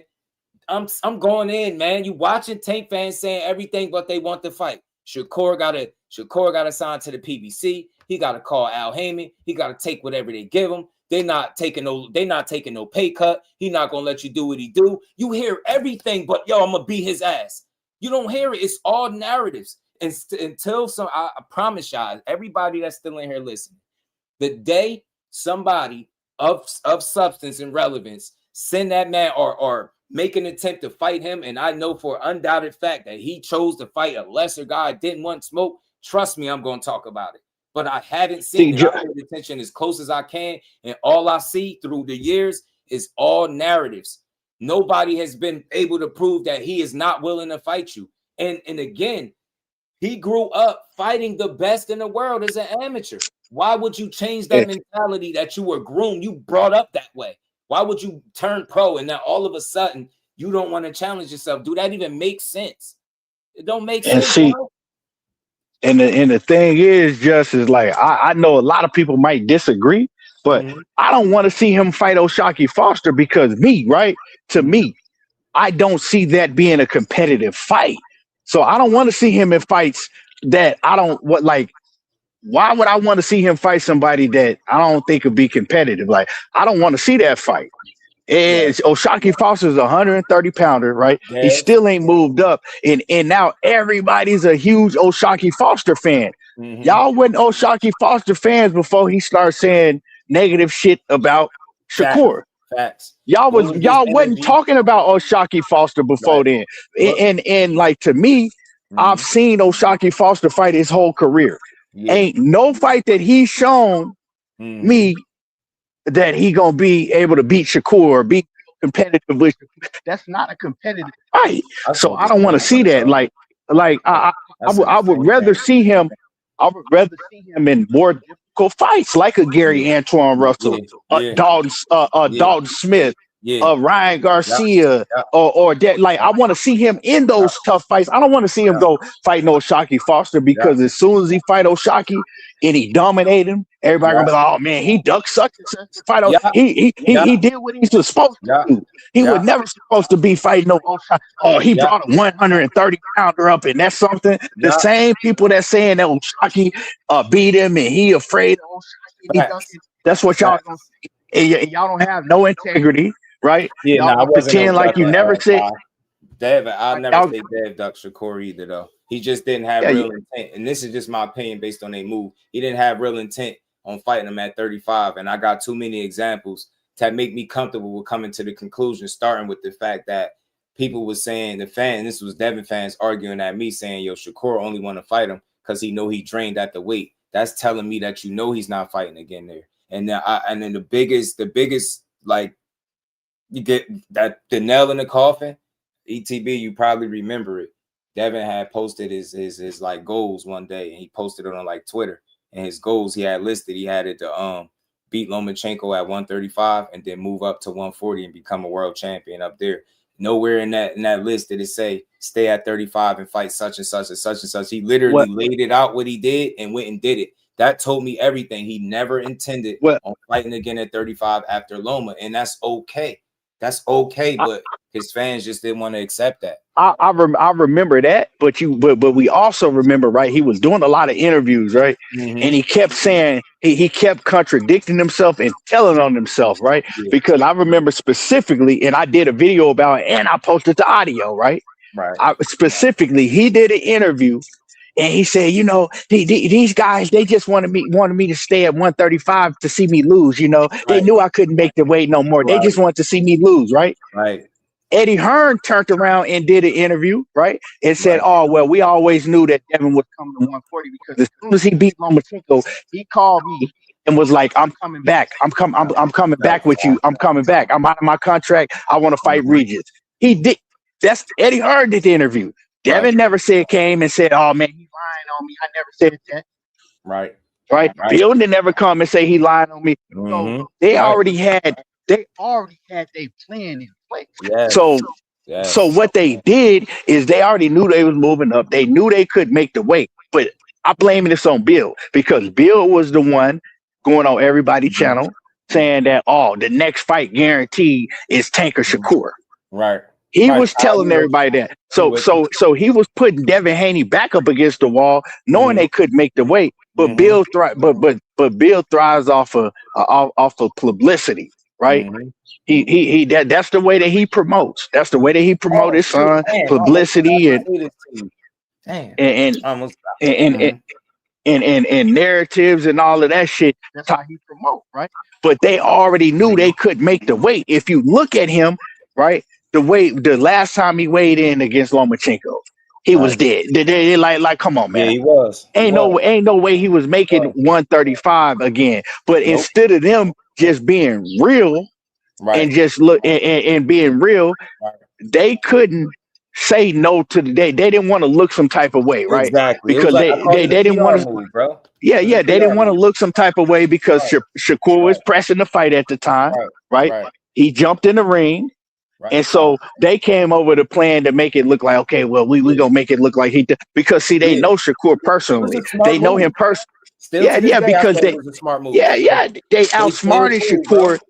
They outsmarted him in the media because they knew him personally. They know what type of person he is. So they knew that he was going to be offended if they sent him a 25% offer. They knew it was going to offend him. They knew he wasn't playing with him. Yeah, they was playing with him. They know him personally. They've been knowing him since he was a kid. So they knew, okay, we gonna send him. We know he ain't gonna take it. We know he gonna we know he gonna be offended by it, and then we got him. But see, they outsmarted Shakur because he don't know how to play the social media game. They know how to play the social media game. They outsmarted him. Right. They still talk about 25% to this day, bro. So I called it a genius move because he still convinced so many people that's the reason it didn't happen, because he didn't call his bluff and just take the 25%. And I'm like, I gotta give it to y'all. That was a smart move because you're gonna always blur the lines and make people think that the fight didn't happen because Shakur just didn't accept it. And I'll say this to somebody just had said a comment in here. Eddie Hearn and his father. He said something. One of y'all. I just know something I meant to mention when he was just saying O'Shaquie Foster. This is what they're not saying, ETB. It's a certain somebody that signed the contract to fight him right now. They have a contract signed right now to fight him. Yep. But he don't want no smoke. They signed the contract and nobody talking about that shit. This is how I know y'all don't keep the same energy. And this is not even a narrative. This is truth. I got this directly from the source. You get what I'm saying? Got a signed contract, and bro ain't signed his contract, but everybody quiet on that shit. So you keep talking this Shakur shit. Like, I'm like, man, that shit ain't what y'all think it is, bro. It ain't. And I almost forgot to mention this when we was just talking about Devin Haney. The only place where I think he truly did shoot himself in the foot, and I know this is something most people forgot. My guy had sent it to me a while ago. I had pulled it up. I might still have it in my phone somewhere. He tweeted at Shakur, "I'm coming back to 135, gangster." He said that to him. It said exactly like that. Tag Shakur on something. Don't worry, I'm coming back to 135, gangster. He said that to him. Of course, we all knew he wasn't doing that, but he did. He did tag him at him and said, "Yo, I'm coming back." Like, bro, we still gonna fight. So my thing is, these dudes got egos and pride, man, and they be speaking like fighters, man. But I think when it comes down to really doing the business, and Devin and Shakur, he knows that Shakur is a good fighter. They spar, they work with each other for years. They know each other, right? Is it smart business for me to go kill myself at 35, be sick again on the scale, and then fight this dude that I know has been good because we shared the ring with each other? We came up. Like, it's not smart business. So I've always maintained that it wasn't about ducking. It was a smart PR move from the Haneys, because they had that was the final move they could make, right?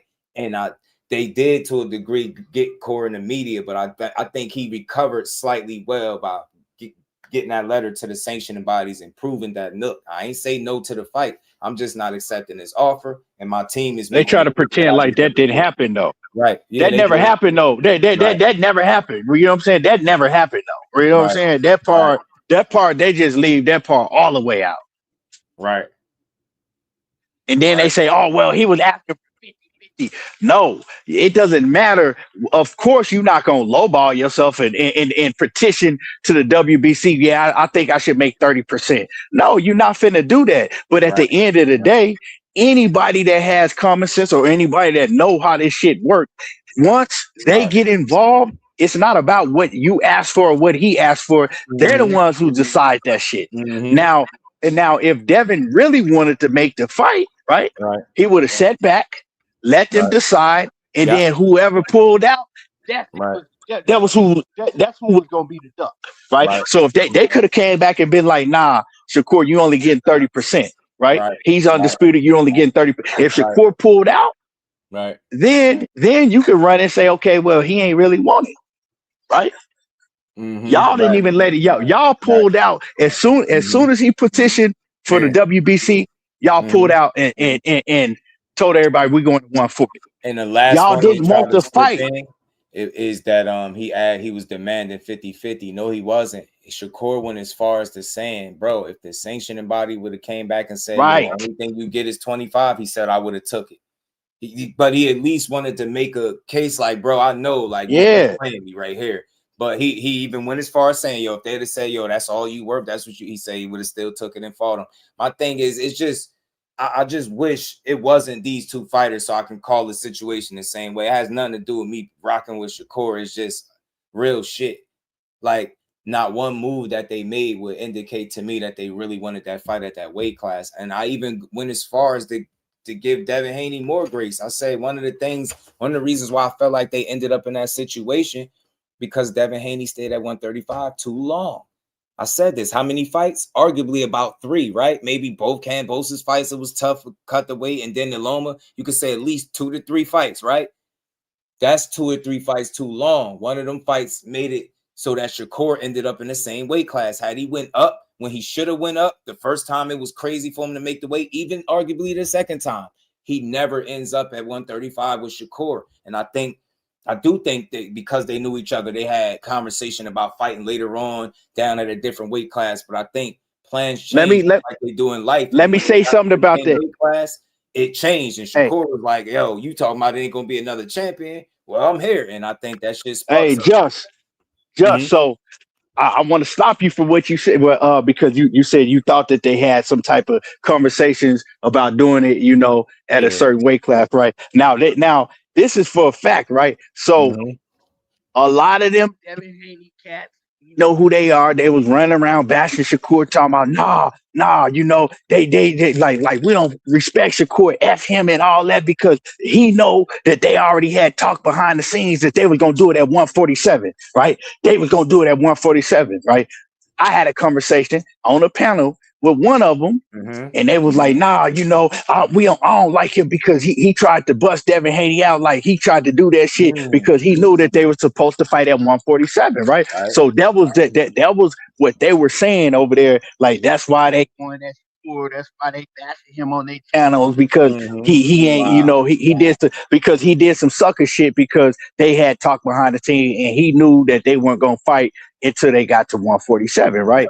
Well, so when I had Shakur on my panel, right? Money Brown, Shakur didn't know nothing about this, right? But Money Brown asked him, he said, man, let me ask you a question. Did you and Devin ever have like some type of, conversation behind the scenes, some type of, agreement that y'all were going to fight at 147? I got the footage. I still got the video. You know what I'm saying?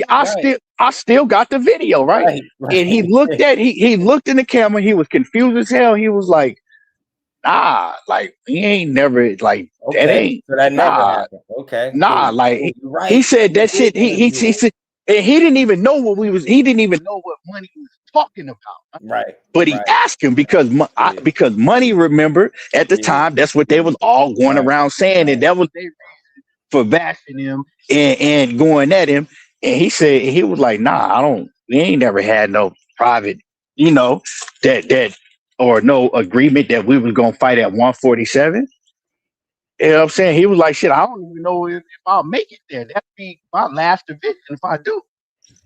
Right. And I got and I still got that shit when he said it. So it's that's real. So, and see, look, I say that because I know that was something that was out there. Again, me trying to give him grace, because I ain't trying to paint him as no duck, but yeah, I almost forgot.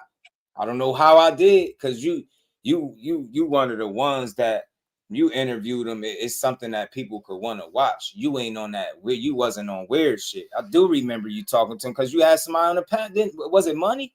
You had somebody else up there. It was me, Money, and Knockout was up there, right? And he kept trying to tell Knockout, like, oh, you know what I'm saying? You ain't gonna do shit to tank on that. He was like, man, how the fuck you? And that's why that's another reason why Knockout started going like going at him so hard.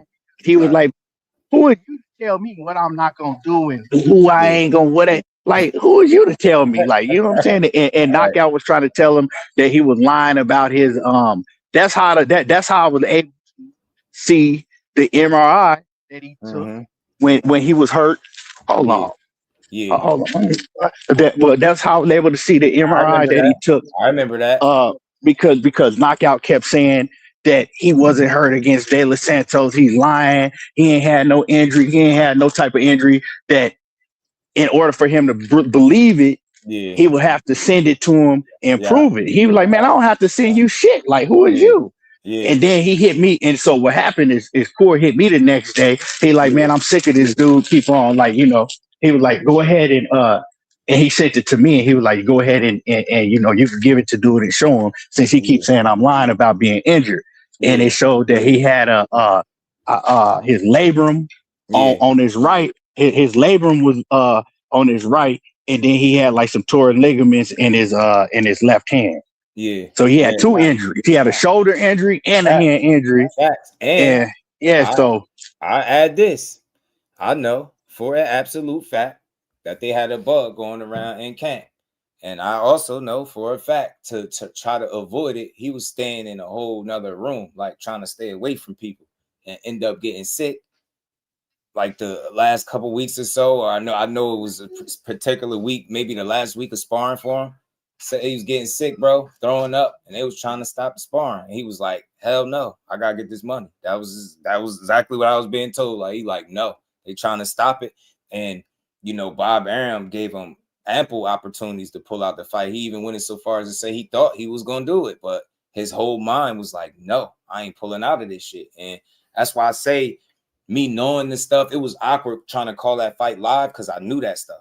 I even knew, like, it's so crazy. I even knew what he was eating when he was sitting down. Because remember, he was fighting him.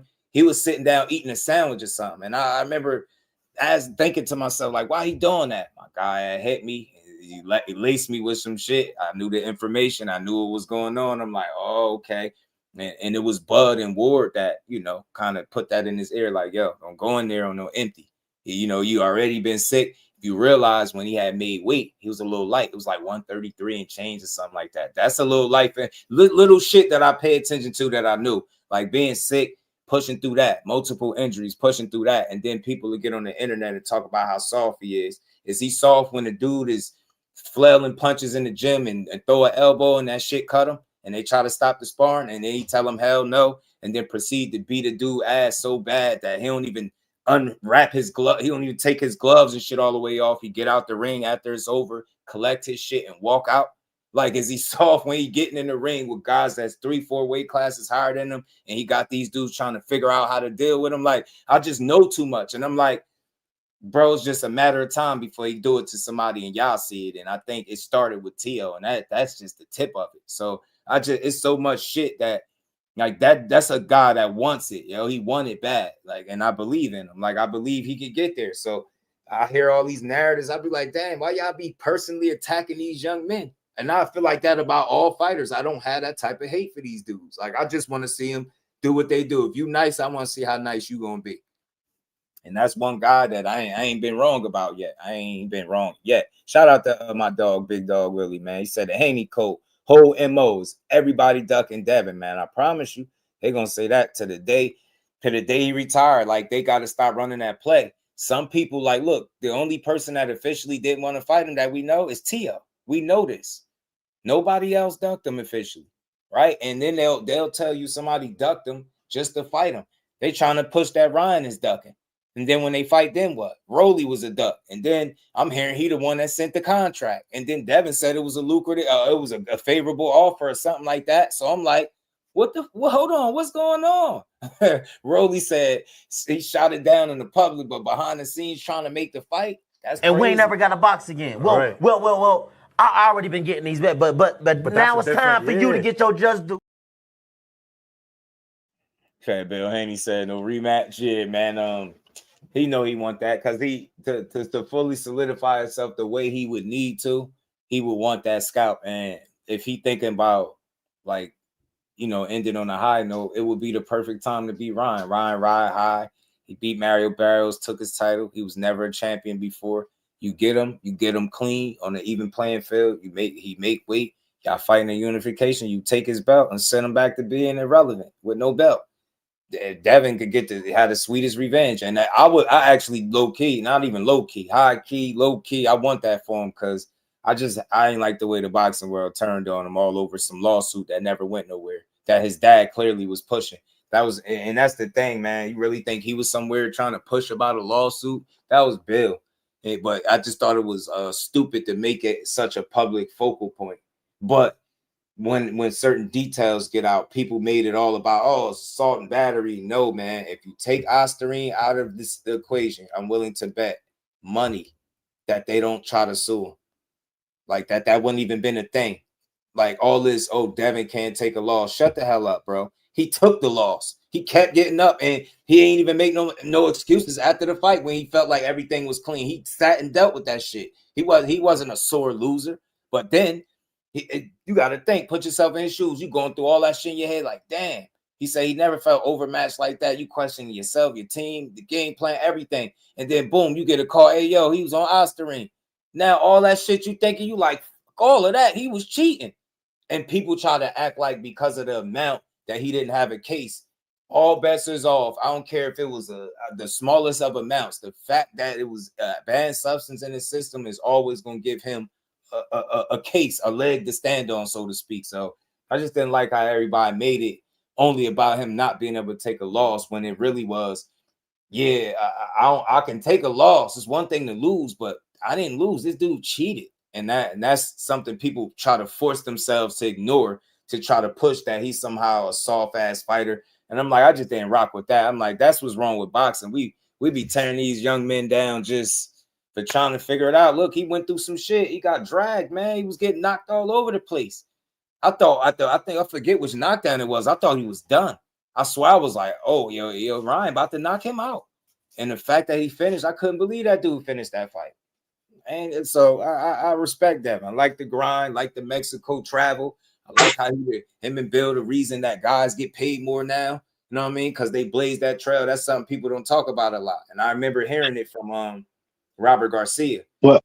Like, man, fucking Bill, man. Bill, like, he was, he said in his way, he was like, because of that guy, like, guys make more money. He had an explanation as he was like, that was because of Bill Haney. I'm like, that's dope. That's dope. Like, so you gamble on yourself whenever you go that route. Like you go to Mexico, it ain't guaranteed to work out, but he found a way to finesse. And I think once he got the light, he took it and ran with it. So Devin been figuring out things. Him and Bill be figuring that shit out. They smart. They cool. It's just, I don't get, overly personal, but people be like, I hear some of the worst shit I've ever heard about Devin. I'm like, damn, y'all really feel like that about him? I don't see it. How do y'all get that? He a young man, bro. Everything he say ain't gonna be perfect. It's not for you to agree or like, but overall, for what he represents, I respect that. He worked hard as hell. He could have been a spoon-fed kid. He could have been like, man, fuck this boxing. My dad rich. I'ma just get by. But no, he works extremely hard. Like, and so when people be like, he's a spoiled kid, based off what? He's been given what? I seen him work. I see a dude that works, so I never agreed with those narratives. I'm like, nah, that dude work hard, bro. You got to respect somebody like him even more because he don't have to be like, he grew up rich already. You heard Shakur say, man, we go to his house, man, they living in a big ass mansion. So you got to respect somebody that put in the extra hard work and dedication that don't have to. He don't have to do that. Right. You know what I'm saying? So I respect it. But I want to say something about my man's in the comments. He said that he basically don't quote me. He didn't use these exact words, but he said that about Keyshawn, right? He said he's on Keyshawn Helman because Keyshawn didn't put in the necessary papers that he need to be able to you petition to fight Devin Haney or move up to fight Devin Haney. And the thing what I want to say about that is, man, y'all got to look at it, right? If if Keyshawn does that, right, whatever ranking that he's in at 140, right, or whatever sanctioning body that he's in, right, once he does that, he no longer has that ranking. Right. And another thing is like, so why are you going to put yourself in that predicament for somebody that's not agreeing to fight you, right? Right. Now, if you have Devin and Bill saying, let's make it happen, right? And all entities agree, then it's like, okay, well, I'm going to go ahead and put this paperwork in y'all talking about and do the necessary things that I need to do because I know that they're going to fight me. I'm not about to do this and lose my other positions when y'all won't even verbally agree to fight, when y'all is ignoring me now like I don't exist.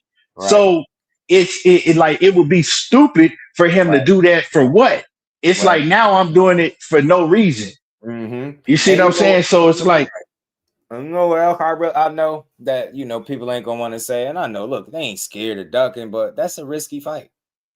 And Bill said it such, like, he said it in his own way. He like, bro, he don't got nothing that Devin should want, but he's on the list. Like, you got to think, like, yeah, you been put him on the list, you know what I'm saying, before he even start calling you out. So I hate it when people's calling him a clout chaser, but anyway, it's just your intent. Like, you can tell what your intent is. Your intent is not to fight him. And I just want his fans to understand that's not me saying they scared, but Bill's smart.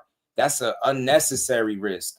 They're not about doing that. That's dumb. He don't have shit for y'all right now. Yeah, you'll get respect, I think, even if you beat him early, right? But it's very risky. And that dude got pedigree. I'm telling you, got that Olympic pedigree. That shit is not going to be the fight that a lot of people think. And I think real recognize real. They know that's a challenge. And again, why go down that alley if it don't have nothing that you really need from over there right now, right? Let him keep building. You can always lean on that. And there's other more lucrative or bigger fights right there in front of you, which would be perfectly fine. So, you know, but Bill, being the promoter he is and wearing in multiple different hats, he's not ever going to come out and say that. And I understand it to a degree. It's always going to be about, look, we'll fight all these dudes, but it's just a matter in the order in which they get it done. And I'm not knocking it because I do think, you know, under the right circumstances and the fights are available, I think Devin will take them, but they're smart businessmen. I mean that respectfully. They're very smart. I think that's why they got this far.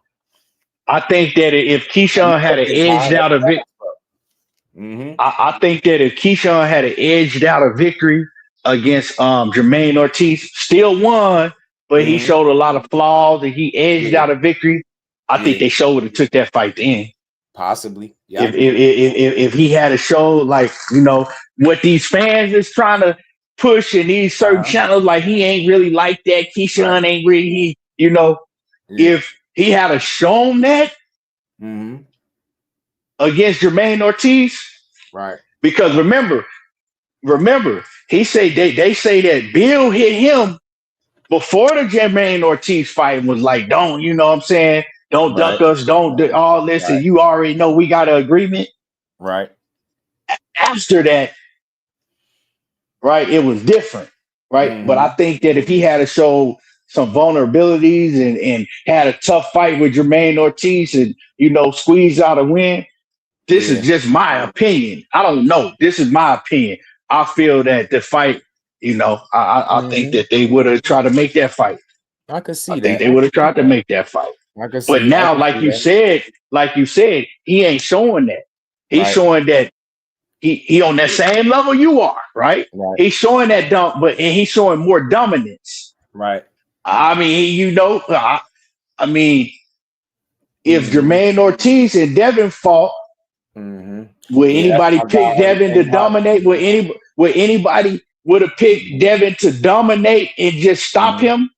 I don't know. I wouldn't have. That's just me. I wouldn't have. I thought I would have picked it to be a competitive fight. But if you go to Mill City Boxing, I tried to tell them, I said, Jermaine Ortiz is not going to be competitive like that with Keyshawn Davis. I said, Keyshawn Davis is going to stop him. Oh, they was tripping. Like, what? Keyshawn stopping Jermaine Ortiz? Remember they were saying he could struggle? He going to struggle. Like, they were arguing me. They were arguing with me, right? But I was one of the ones that said he was going to stop.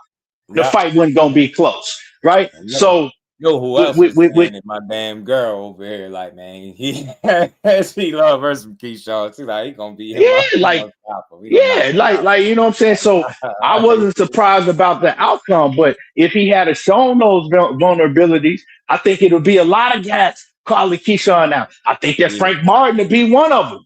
Frank Martin would be one of them. A lot of these fighters would be calling him out, but when they see that you really like that, right? Because they already know behind the scenes from sparring and stories, right? But then when they see it in action against somebody else that's well respected, all them fighters respect Jermaine Ortiz like that. They right? do. Right. And when they see you running through somebody like that and stopping them, right? First you outboxed them for what? 10 rounds. Right, you outbox them, you shut them out, and then you stop them. They don't. These fighters are not going to take no risk like that, especially a fighter in Devin Haney position, to where you know what I'm saying. You that guy, you got the all your fans and the whole boxing world believe that you unbeatable. You're not taking no risk like that, right? And then you running with the Debo narrative and all of this. Man, a lot of this boxing shit today I don't like because a lot of it is false narrative driven and just it's a lot of smoke and mirrors, man. And I'm not saying that, you know what I'm saying, it's a lot, and no matter how great or good the fighter is, man, I just think that all of these false narratives and these influencers pushing and all of these lies and shit, bro. Man.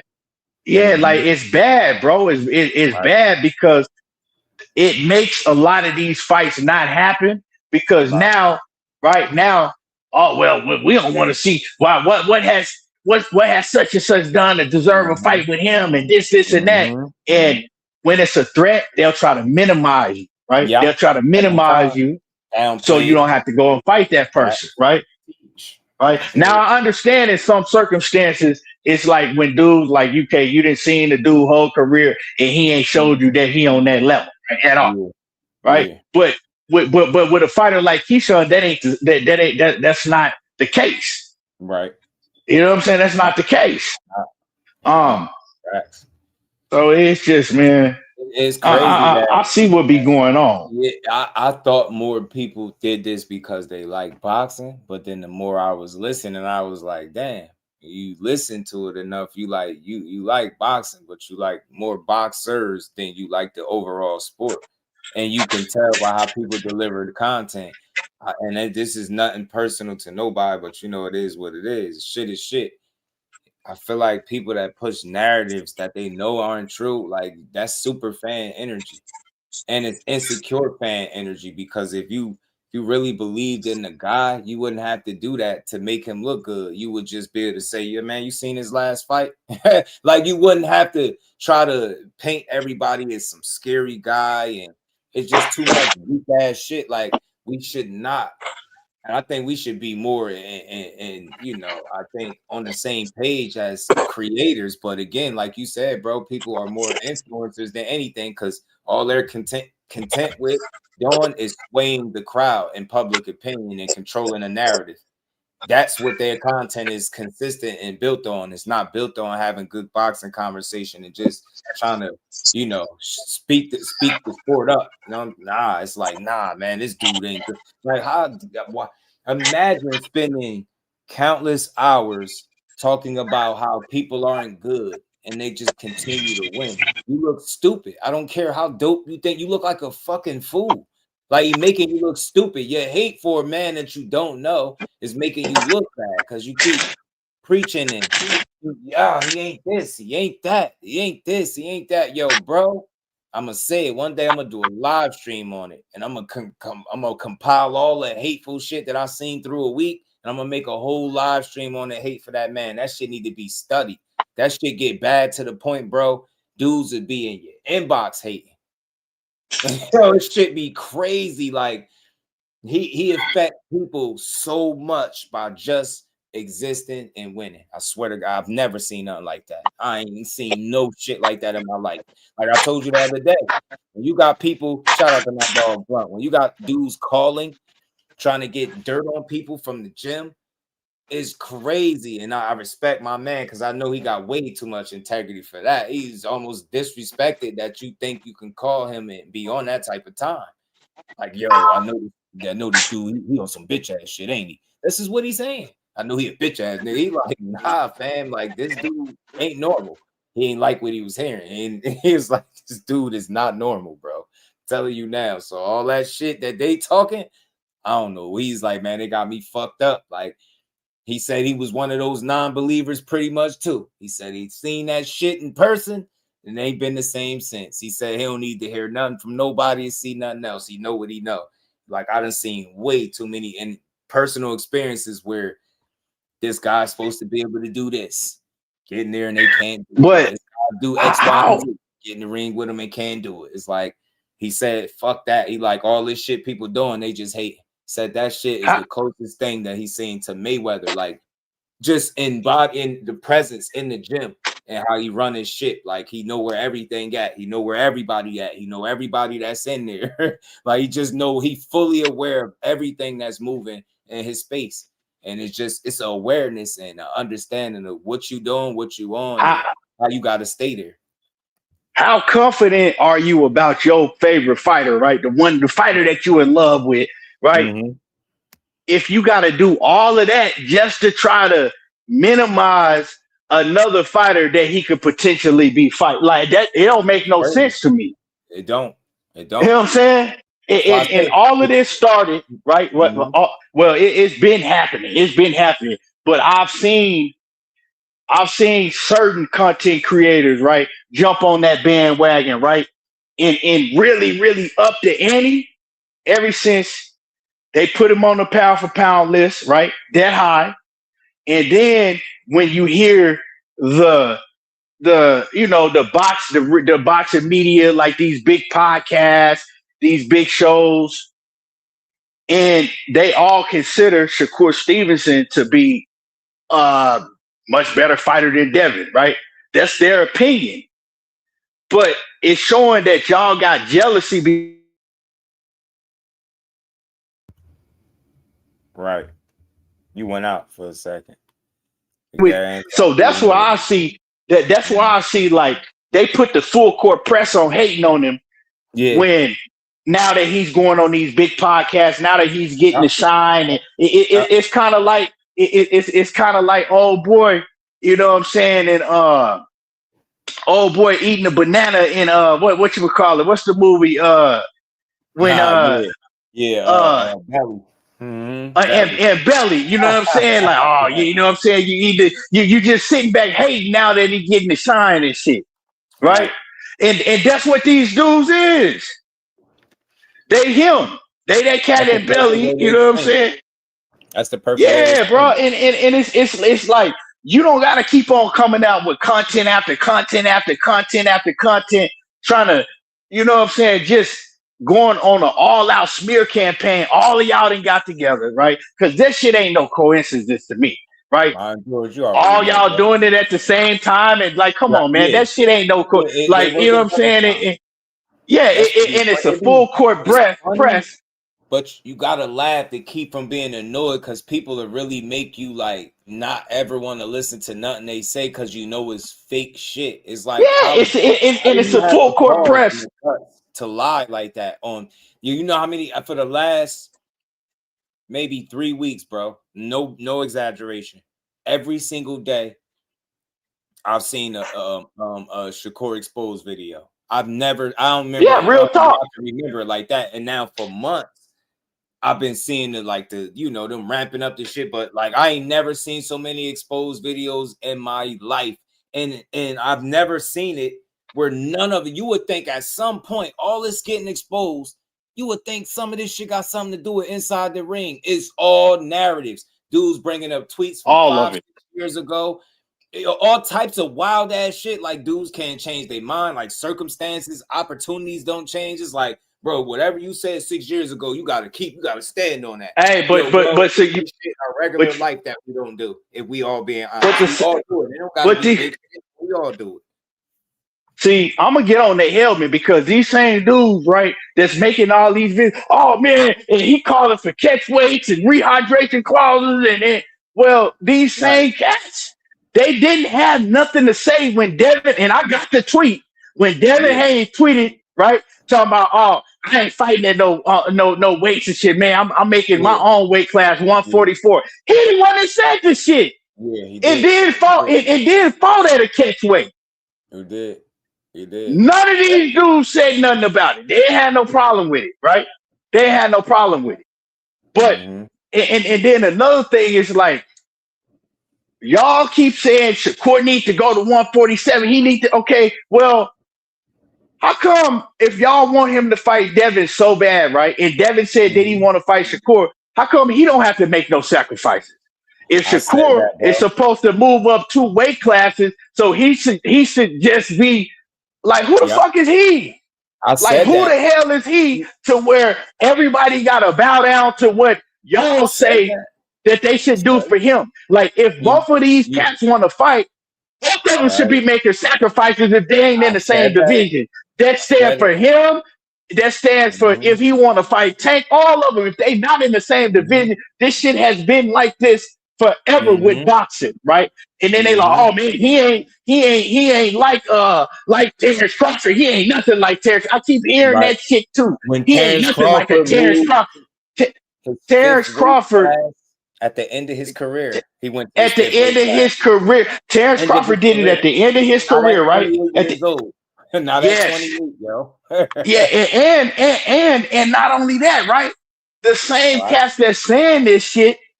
Okay, is your favorite fighter moving up 2 weight divisions? Right. No, like like he ain't nothing like Terrence Crawford. Well, neither is your favorite fighter because he definitely ain't doing it. Right. Like that's the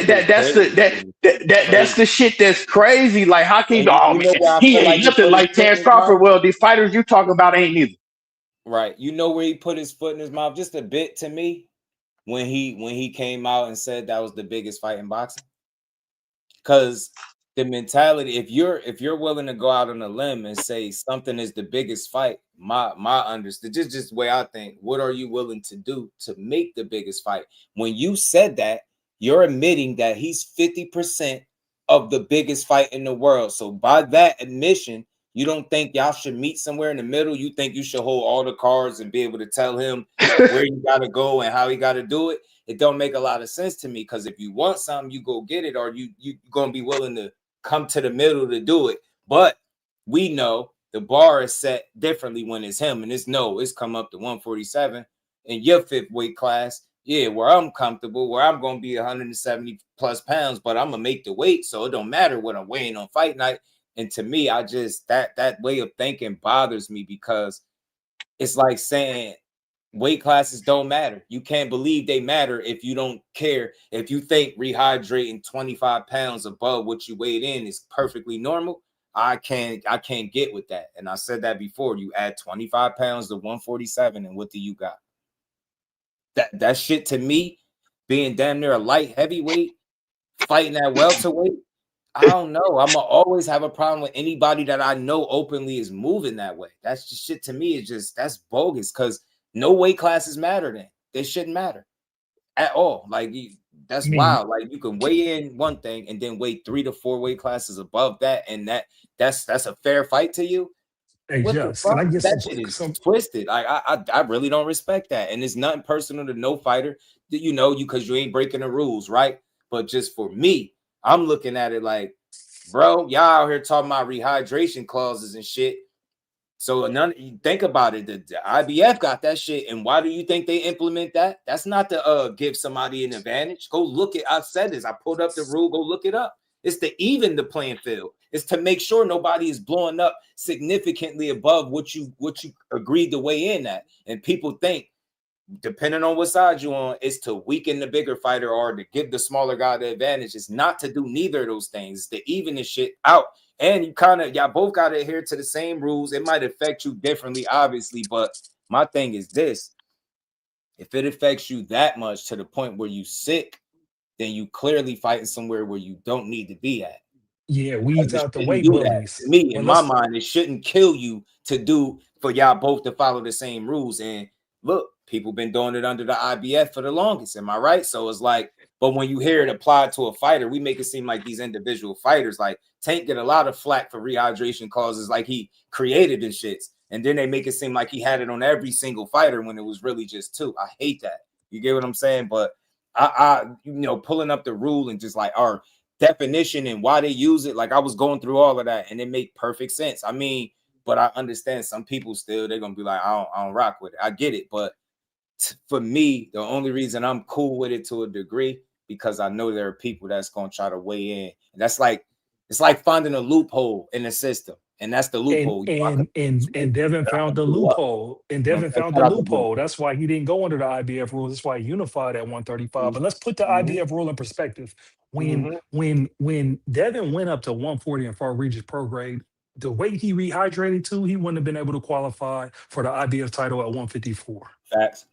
You see what I'm saying? So it's like, hey, man, this how you manipulate your weight in different boxes. Hey, man, it's an advantage or a disadvantage. My main issue with Shakur is Shakur's at 140 going back to 135. If they say anything about 147, it's like, hey, he can't fight Devin at 147 on a rehydration clause because that's not how you challenge the champ. That's just my disagreement on it. So it's like until they get to where they get to the weight classes at, it's best that they not even speak each other's name because Devin's not coming down with the weight bullying, and then Shakur's not going up if he ain't gonna fight nobody that with them weight restriction on it. But that's neither here nor there, man. If you look at both Devin and Shakur, we're at a time where these guys is reaching the ascension of their stardom, and the hate comes with it.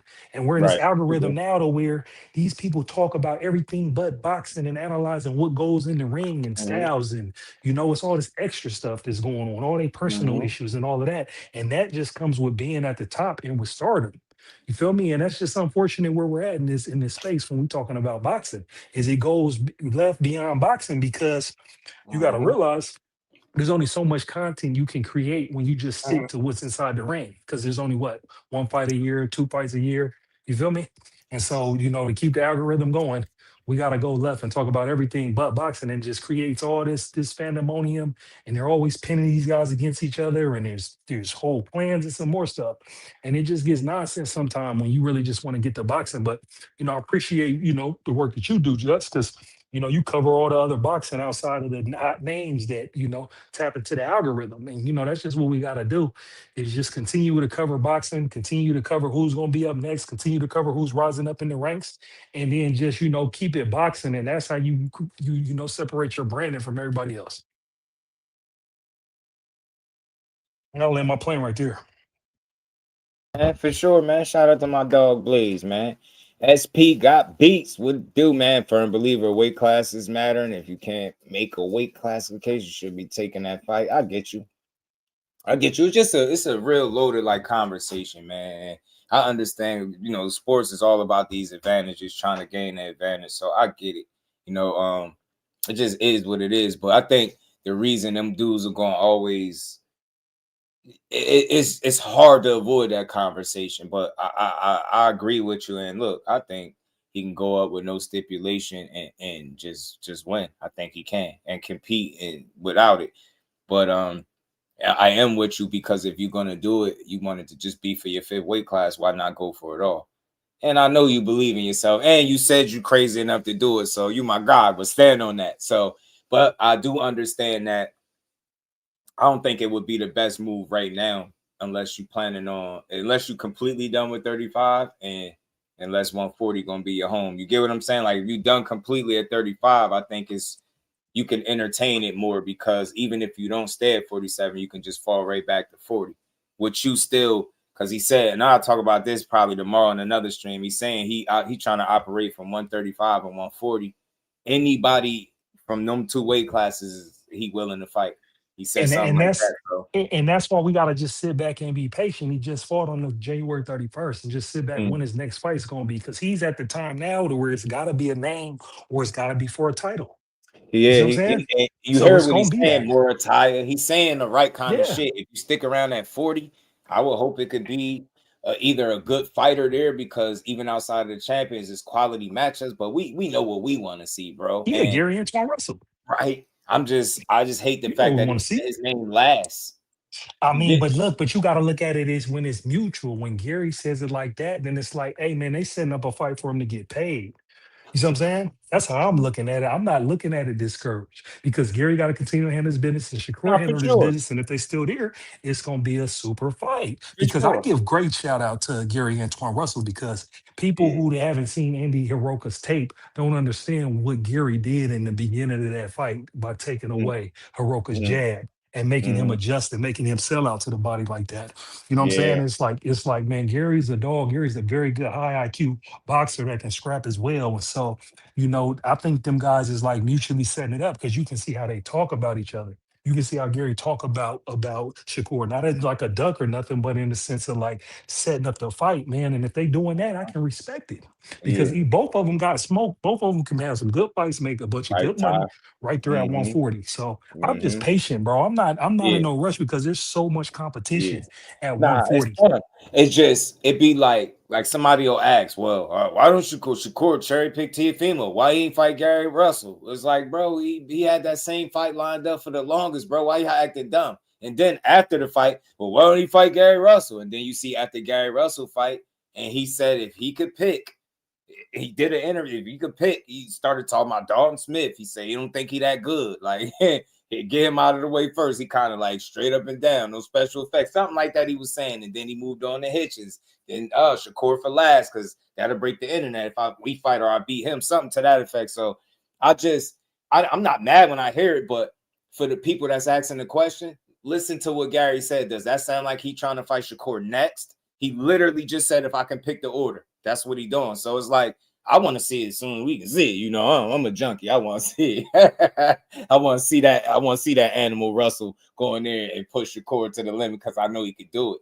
And I feel like the better you are, the more dangerous you are, the better version of Shakur we see. So I'm that type of supporter. I want to see it because I believe in both of them. Gary a dog.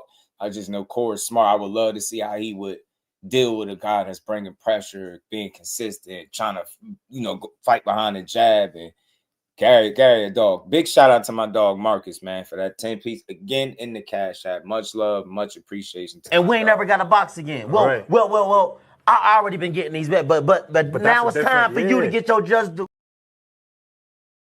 47, a lot of knockout highlights for real, having more weight put on. I just think that dude, he always gonna be able to make you respect him, no matter where you at. I think if as long as he's able to do that, he got a really good chance. He put himself in a good position. You know what I'm saying? Most people, I think to beat him, you got to have something with you that stands out, that separates you from him. And that's just my belief. Like I don't think like boxing ain't enough because I haven't seen most people box on a more consistent basis from like round to round is how I'm looking at it. So if you just telling me what you do good is box, that's you're gonna have a tough night, I think. But if you got something, I think that can separate you from what he do. Even I think he thinks it's such, right? Remember saying like talking about him fighting Devin, and then he said something about Tank. Why Tank could be a difficult fight because he got fight changing power. You got something that separates you clearly from me, right? But most guys don't have it. They'll just, right? If you just a great boxer, a really good boxer, that's not gonna be enough. So you just gotta have something different, whether it's I don't know, style, motor, gotta be something that separates you from him. I think to be able to, and you gotta be able to consistently be effective with that shit for you to beat him, just like anybody else. Anybody can be beat, but I trust in his ability because he's very smart. That's where like I don't think he's invincible, and I just think he's very smart. And I feel like those have always been my favorite fighters, the smart ones. Like Floyd is one of my favorite fighters of all time. I always felt like he was the smarter guy in the ring, and you seen why he won. Like I never watched a fight and felt like he wasn't the smarter guy. I never felt that. I never.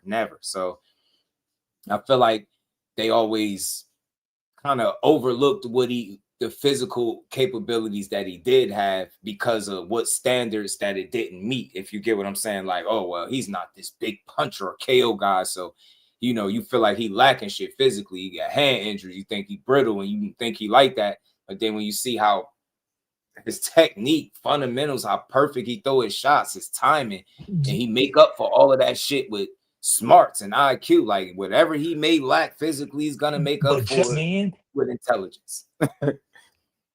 But just man, the problem with people who knock Money Mayweather is that they Mhm. don't look at the tape and understand Pretty Boy Floyd. And I say all the Talk time, about it. just go back to 98 Pretty Boy Floyd. He was 7 and Mhm. 0, 5 knockouts, won his first title and defended it all in a calendar year. He would be fighting on HBO and then he would go over to Mexico and like Tijuana and knock out somebody. Like, Right. and he was putting it all together with the IQ and he was stopping cats. So it'd be like Right. you ain't giving a fighter their full credit of their whole career. You feel Mhm. me? As far as how much work Floyd was putting in on the front end to Facts, my be at a George. point to where he could be true A side, and he was making sure Mhm. he was putting together all them fights with all those big names. And Right. then, like you said, high IQ protecting his faculties, so he ain't punch drunk Mhm. at the end of his career like all of our favorite great fighters of Mhm. history. You know what I'm Right. saying? It's punched out from them brawls that everybody love and deify and put him on the list of being the greatest of all time. It's like that high IQ, like it was him, Floyd, it's Bud, now it's Shakur, where it's like these guys boxing is untouchable. And that's the fighters that I favor the most as well. Right. It's a fact, man. You're right, Ty. Yeah, man. Shout out to everybody, man. It's been a dope ass combo, man. Shout out to my dog Blaze. You always come up and add, good perspective to any conversation. I be hearing you. I just want to make sure before we jumped off, I give you your just due because I see you in the platform, the ones that you frequent that I catch you on, and you always got real boxing to add, not a bunch of overly emotional shit. Get what I'm saying? You really know how I to just like push boxing, boxing, man. bro. I like And I what hear goes you on in the from ring, whenever man. I You feel catch you me? somewhere. I'm like, please be up Yeah. there cooking. Come on. Yeah. They're doing your thing, pushing boxing, man. Love to Appreciate it, talk to Jess. people that just push boxing and not bunch of narratives, man. Let's build this shit up. They need it. They need the support. We talking about one of the toughest sports in the game. Some shit that you can't play. You know what I'm saying? These guys, I say all the time, man. It's my slogan, man. Boxing need more supporters, less critics. I know that Hey, shit look, sound crazy, right? But nah, it do. And why I look, say that, because you see the way people choose to cover the sport, that's because they rather be more of a critic than a supporter. That's why you see people open up with the negative shit and talk about what's all the shit wrong with boxing. Nah, bro, ain't no sport perfect, and definitely not this one. It's the most imperfect shit we got, but it's ours. You know what I'm saying? And hey, we got Just the best talent in the world doing this shit. I was in the gym yesterday over here where I'm at up here in I'm in Seattle, but Tacoma area, like an hour where I be at. 30 minutes from my house, really. And I'm 39, man. I'm 5'11, Me too, bro. 197. I'll be 40 next month. Come on. I was just in the ring yesterday with a Mm-hmm. kid that was 15, but he was like 6'3", 220. Oh shit, you You playing feel around? me? Listen, I was not Playing supposed with to them be up young in there. boys. You feel me? I had 2 2-minute rounds. They had 30-second breaks. They Right. gave me some extra seconds in between that Right. first round. You understand me? You see what I'm saying? They gave me extra 30 seconds, you Right. dig? And it's just with Right. me, it's just like when Shout you out to my really homie boy, train and when man. you really like that, when you really got in that ring and spar, Right. it's like, hey, you got a way better appreciation of what these Oh fighters be man, doing thank inside you the for ring closing out than with that, just because than I just said that. just looking and making your comments. You feel I me? said it. I said it, and now you were living, breathing testament. I said, yo, maybe if these dudes did some rounds and or had to go around and so with the fighters that understand. Ant said, nah, Just, I'll do you one better. Now I'll do a training camp. I said, Oh bingo, there yeah, you nah, go. they do a Do a training camp. training Yeah, it'd camp be a and whole then come different. back Yeah. and talk that shit that you talked in the chat. You will have a different understanding, appreciation for this shit. And I try to have that as much as I can without me physically doing it, right? Like I sit there and look, I got a cousin. I interviewed him on the channel before he did this. That's the one that put me on to Shakur. Like I'm sitting here telling my cousin how good he is, and he like, nah, bro. He like, nah, cuz he's like, you want to see somebody good? He like, yo, you gotta see Core. And I'm like, Core? Is my brother named Core? And I'm like, oh, Core who? He's Shakur. I'm like, show me Core. And I'm like, I see what you mean. The rest been history. He showed me that dude at like 17, maybe 18 years old. I've been watching him ever since. But that dude, Man, he boxed, and I see how he did it late too. He did fight on Showbox. He fought on Showbox twice. My cousin did. He fought Branchon Cruz's husband, Glenn DeZern. and Oh, just him. man, there's a kid named Joseph Nito who was at the gym yesterday. He's second in USA boxing as Mm-hmm. far as amateur. You know what I'm saying? You can even look him up on BoxRec. You know what I'm saying? As Mm-hmm. far as Golden Goals champion and all that. And it just be different when you be in the gym with him and you see them guys Right. spar. And then Right. you see the ones that's the ones in comparison to the ones that, you know, to a whole lot Right. of people. And it just be like, you get to understanding there's levels. And then you get up in there. You Right. know what I'm saying? And you get to understanding that even getting off a jab, just Right. simply executing a jab Right. is takes some type of skill that you It's, can't just go in man, there and freestyle, homie. I'm telling you, it's all facts. Speaking of jabs, I remember bro told me he was in the gym while they was in there. Manny Emmanuel Chance was in there making a bet that he could land a jab on Shakur. Yeah, that's what I'm saying. and You ain't gonna even be able to get it said off. Core caught on. He said he ain't let him land a jab, yo. And he said Manny in there like, damn, I usually always like I could land a jab on him, but that's how competitive he is. Like the fact that he caught on, heard him, and he made sure, like, yo, they Yeah. do shit like that. They really be pushing each other in that gym.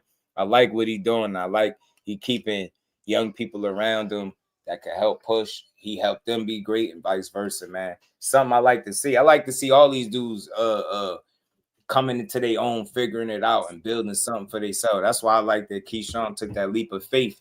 And regardless of whatever the actual 100% reasoning is for it, I think the intent behind it was positive. So I hope that results follow. Like, ain't nothing better than being motivated by what you're seeing somebody cultivate and build right in front of you. And then you feel inspired or motivated and influenced enough to try to do it on your own. And it's going to be a fair amount of people when you first make that leap of faith, they're not going to understand it, man. That's Bo, man. How you lead him? Da, da, da, da. But then when you see that he left and he with people that really rock with him, believe him, trust in him, he ain't miss a beat. You got to be able to, I can firmly support that decision to try to just be better without trashing nobody. He might have made some comments, but it was very brief. It stopped. Even Bernie was saying something, and then that stopped, and then they got on the phone. Then everything was all good. That's what I like to see, man. Key, stay focused, keep pushing, man. People want to see you win. I do. I want to see all these young dudes win outside the ring. Keyshawn's Not next, inside man. the ring. Keyshawn's next. One thing about it, Keyshawn's really like a savant in that ring, man. He got everything. You know what I'm saying? And it's crazy. And it's like Jermaine, I knew he was going to stop Jermaine. And the reason why I knew was just because of the pressure of the moment. Them guys was going to have to engage. And I had Keyshawn winning them exchanges is because he can fight on the front foot, he can fight on the back foot, and he's got, you know, underrated defense on the inside.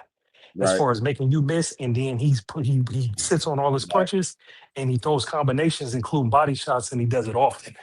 You feel me? It's like, what more can you really ask from a fighter? Like Keyshawn pretty much got it all. And sure I enough, you think know, so ain't too. nobody talking about Jermaine no more. You feel me? And that's, you know, that's the sign of a great is be like, you know, when before the fight, they saying you the underdog and you was going to lose. And then after the fight, they saying your opponent was washed. You feel me? Yeah, And, you know, that's what's yeah. happening. He's that Same nice. dude that And if you, gave Roma hell and beat T.O., in my opinion. yeah, Arguably beat T.O. That's the dude that you go out there and make, you know, easy work of. And not saying that it was yeah. easy, but you made it look that way. I was like, yeah, this dude.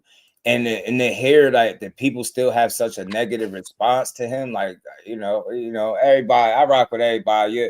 When you support me, I don't care what your opinion is on boxing. That don't mean I gotta agree, right? But it's some people that they really don't rock with him, and they be going I mean, in, and because I'm like, I don't see how you he's a have that threat to their energy. favorite boxer. Like, what He's a else is threat he to their supposed favorite to be boxer, doing? Jess. You He's get a me? threat to their Like, favorite boxer, Jess. facts. Who should he be fighting then? Like you, like, what is he doing wrong? I'm like, he made himself vulnerable. He making mistakes in your face, and then trying to correct them and learn from him. That's a guy that you want to support. You not kick to the side or kick him while he's down. You want to say, all right, I seen you bump your head, youngin. How you gonna bounce back? And he showed us, made some changes, got in there and beat Jermaine ass pillar to post. They talk about Keyshawn struggles with movers. This is 50-50 fight. Yeah, He can all move this other stuff. and Yeah. off. New weight class, new team, and then he go in there and dominate. And then they like, Jermaine Ortiz is washed. I'm like, you know what? I don't like But you know what it is, Just? What it is, just is like I said, when you don't understand boxing, and it's like because you don't know the names of his opponents, and it's like you don't watch old film, like you don't watch all the film on the boxers you be studying. Because if you watch all of Keyshawn's film with all the boxers that he fought, is he dominated in his style. Like Yeah, he he did. fights the same way and wins the same way with his style. fighting off the front foot, fighting off the back foot, sitting on all his punches, throwing combinations, hurting people, and keeping the initiative, and having a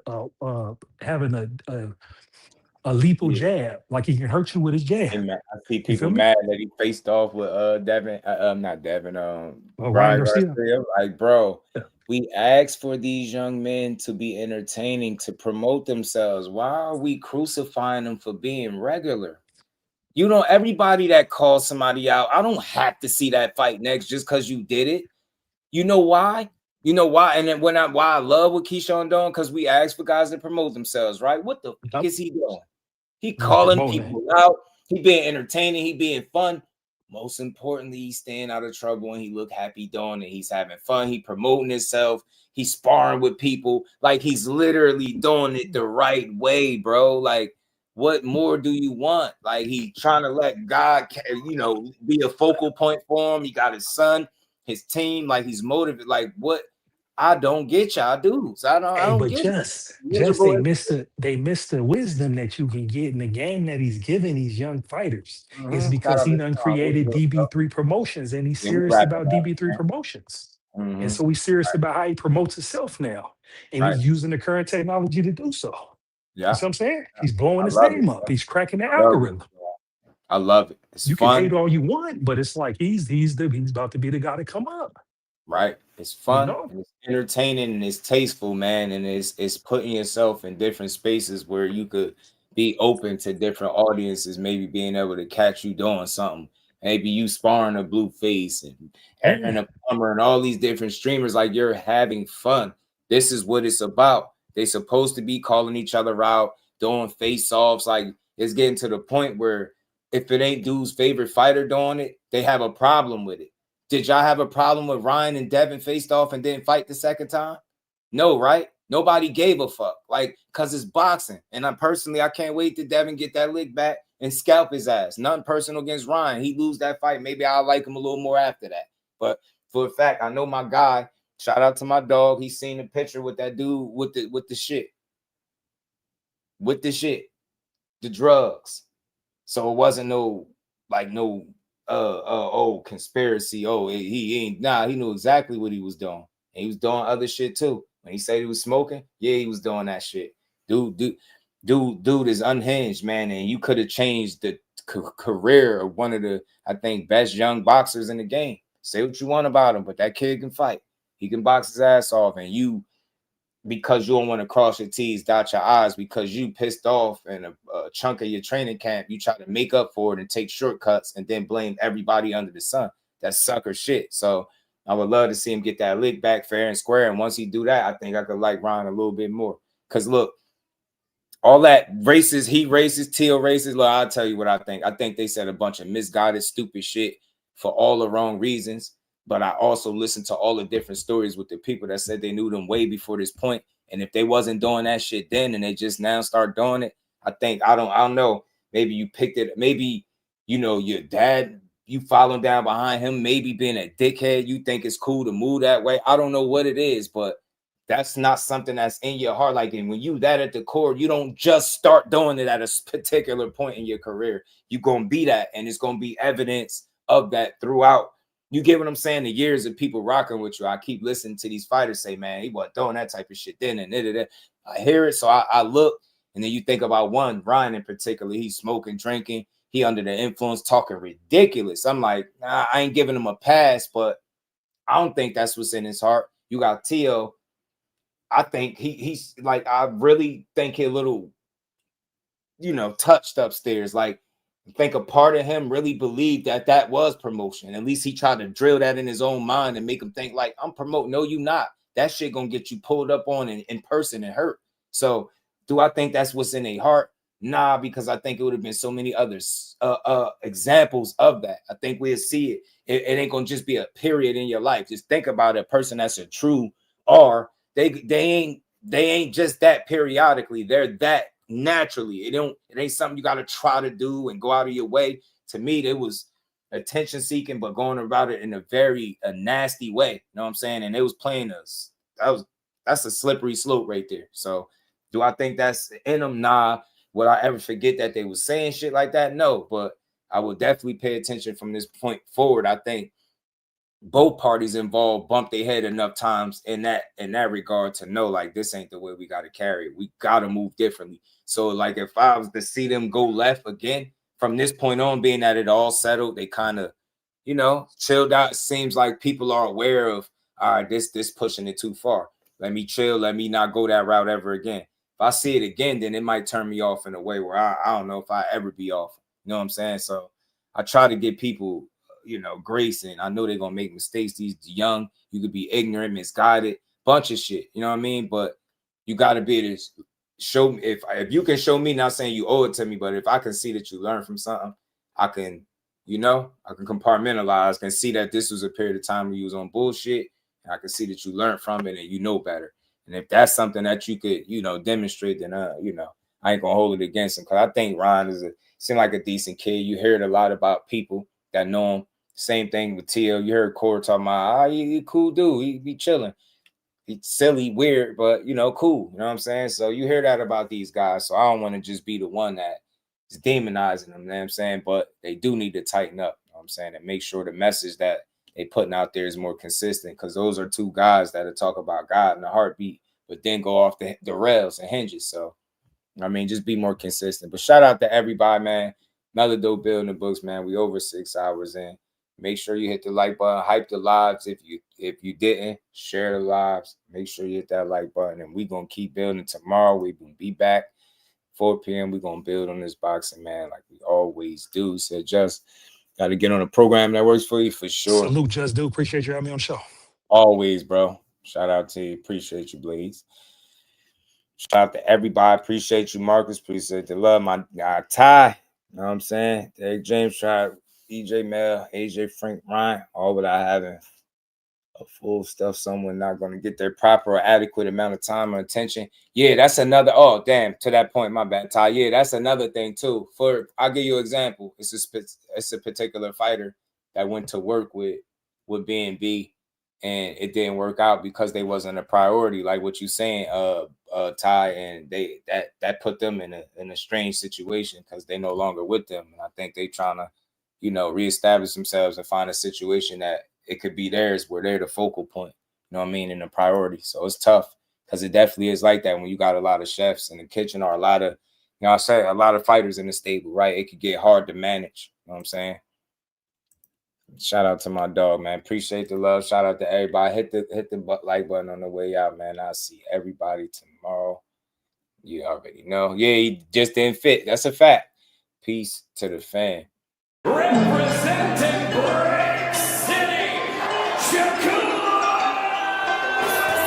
Finding those levels too. Look at that 4-punch combination. It's a masterclass right now from Shakur Stevenson. That's what you're seeing. A masterclass.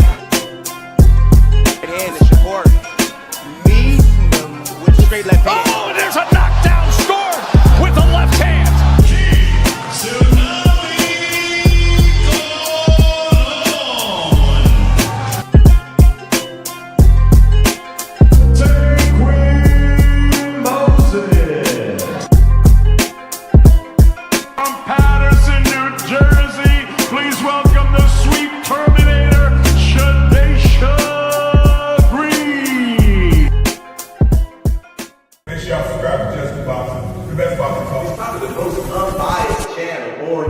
Right now, we're going to give him his just due. Shout out to my brother Just Due.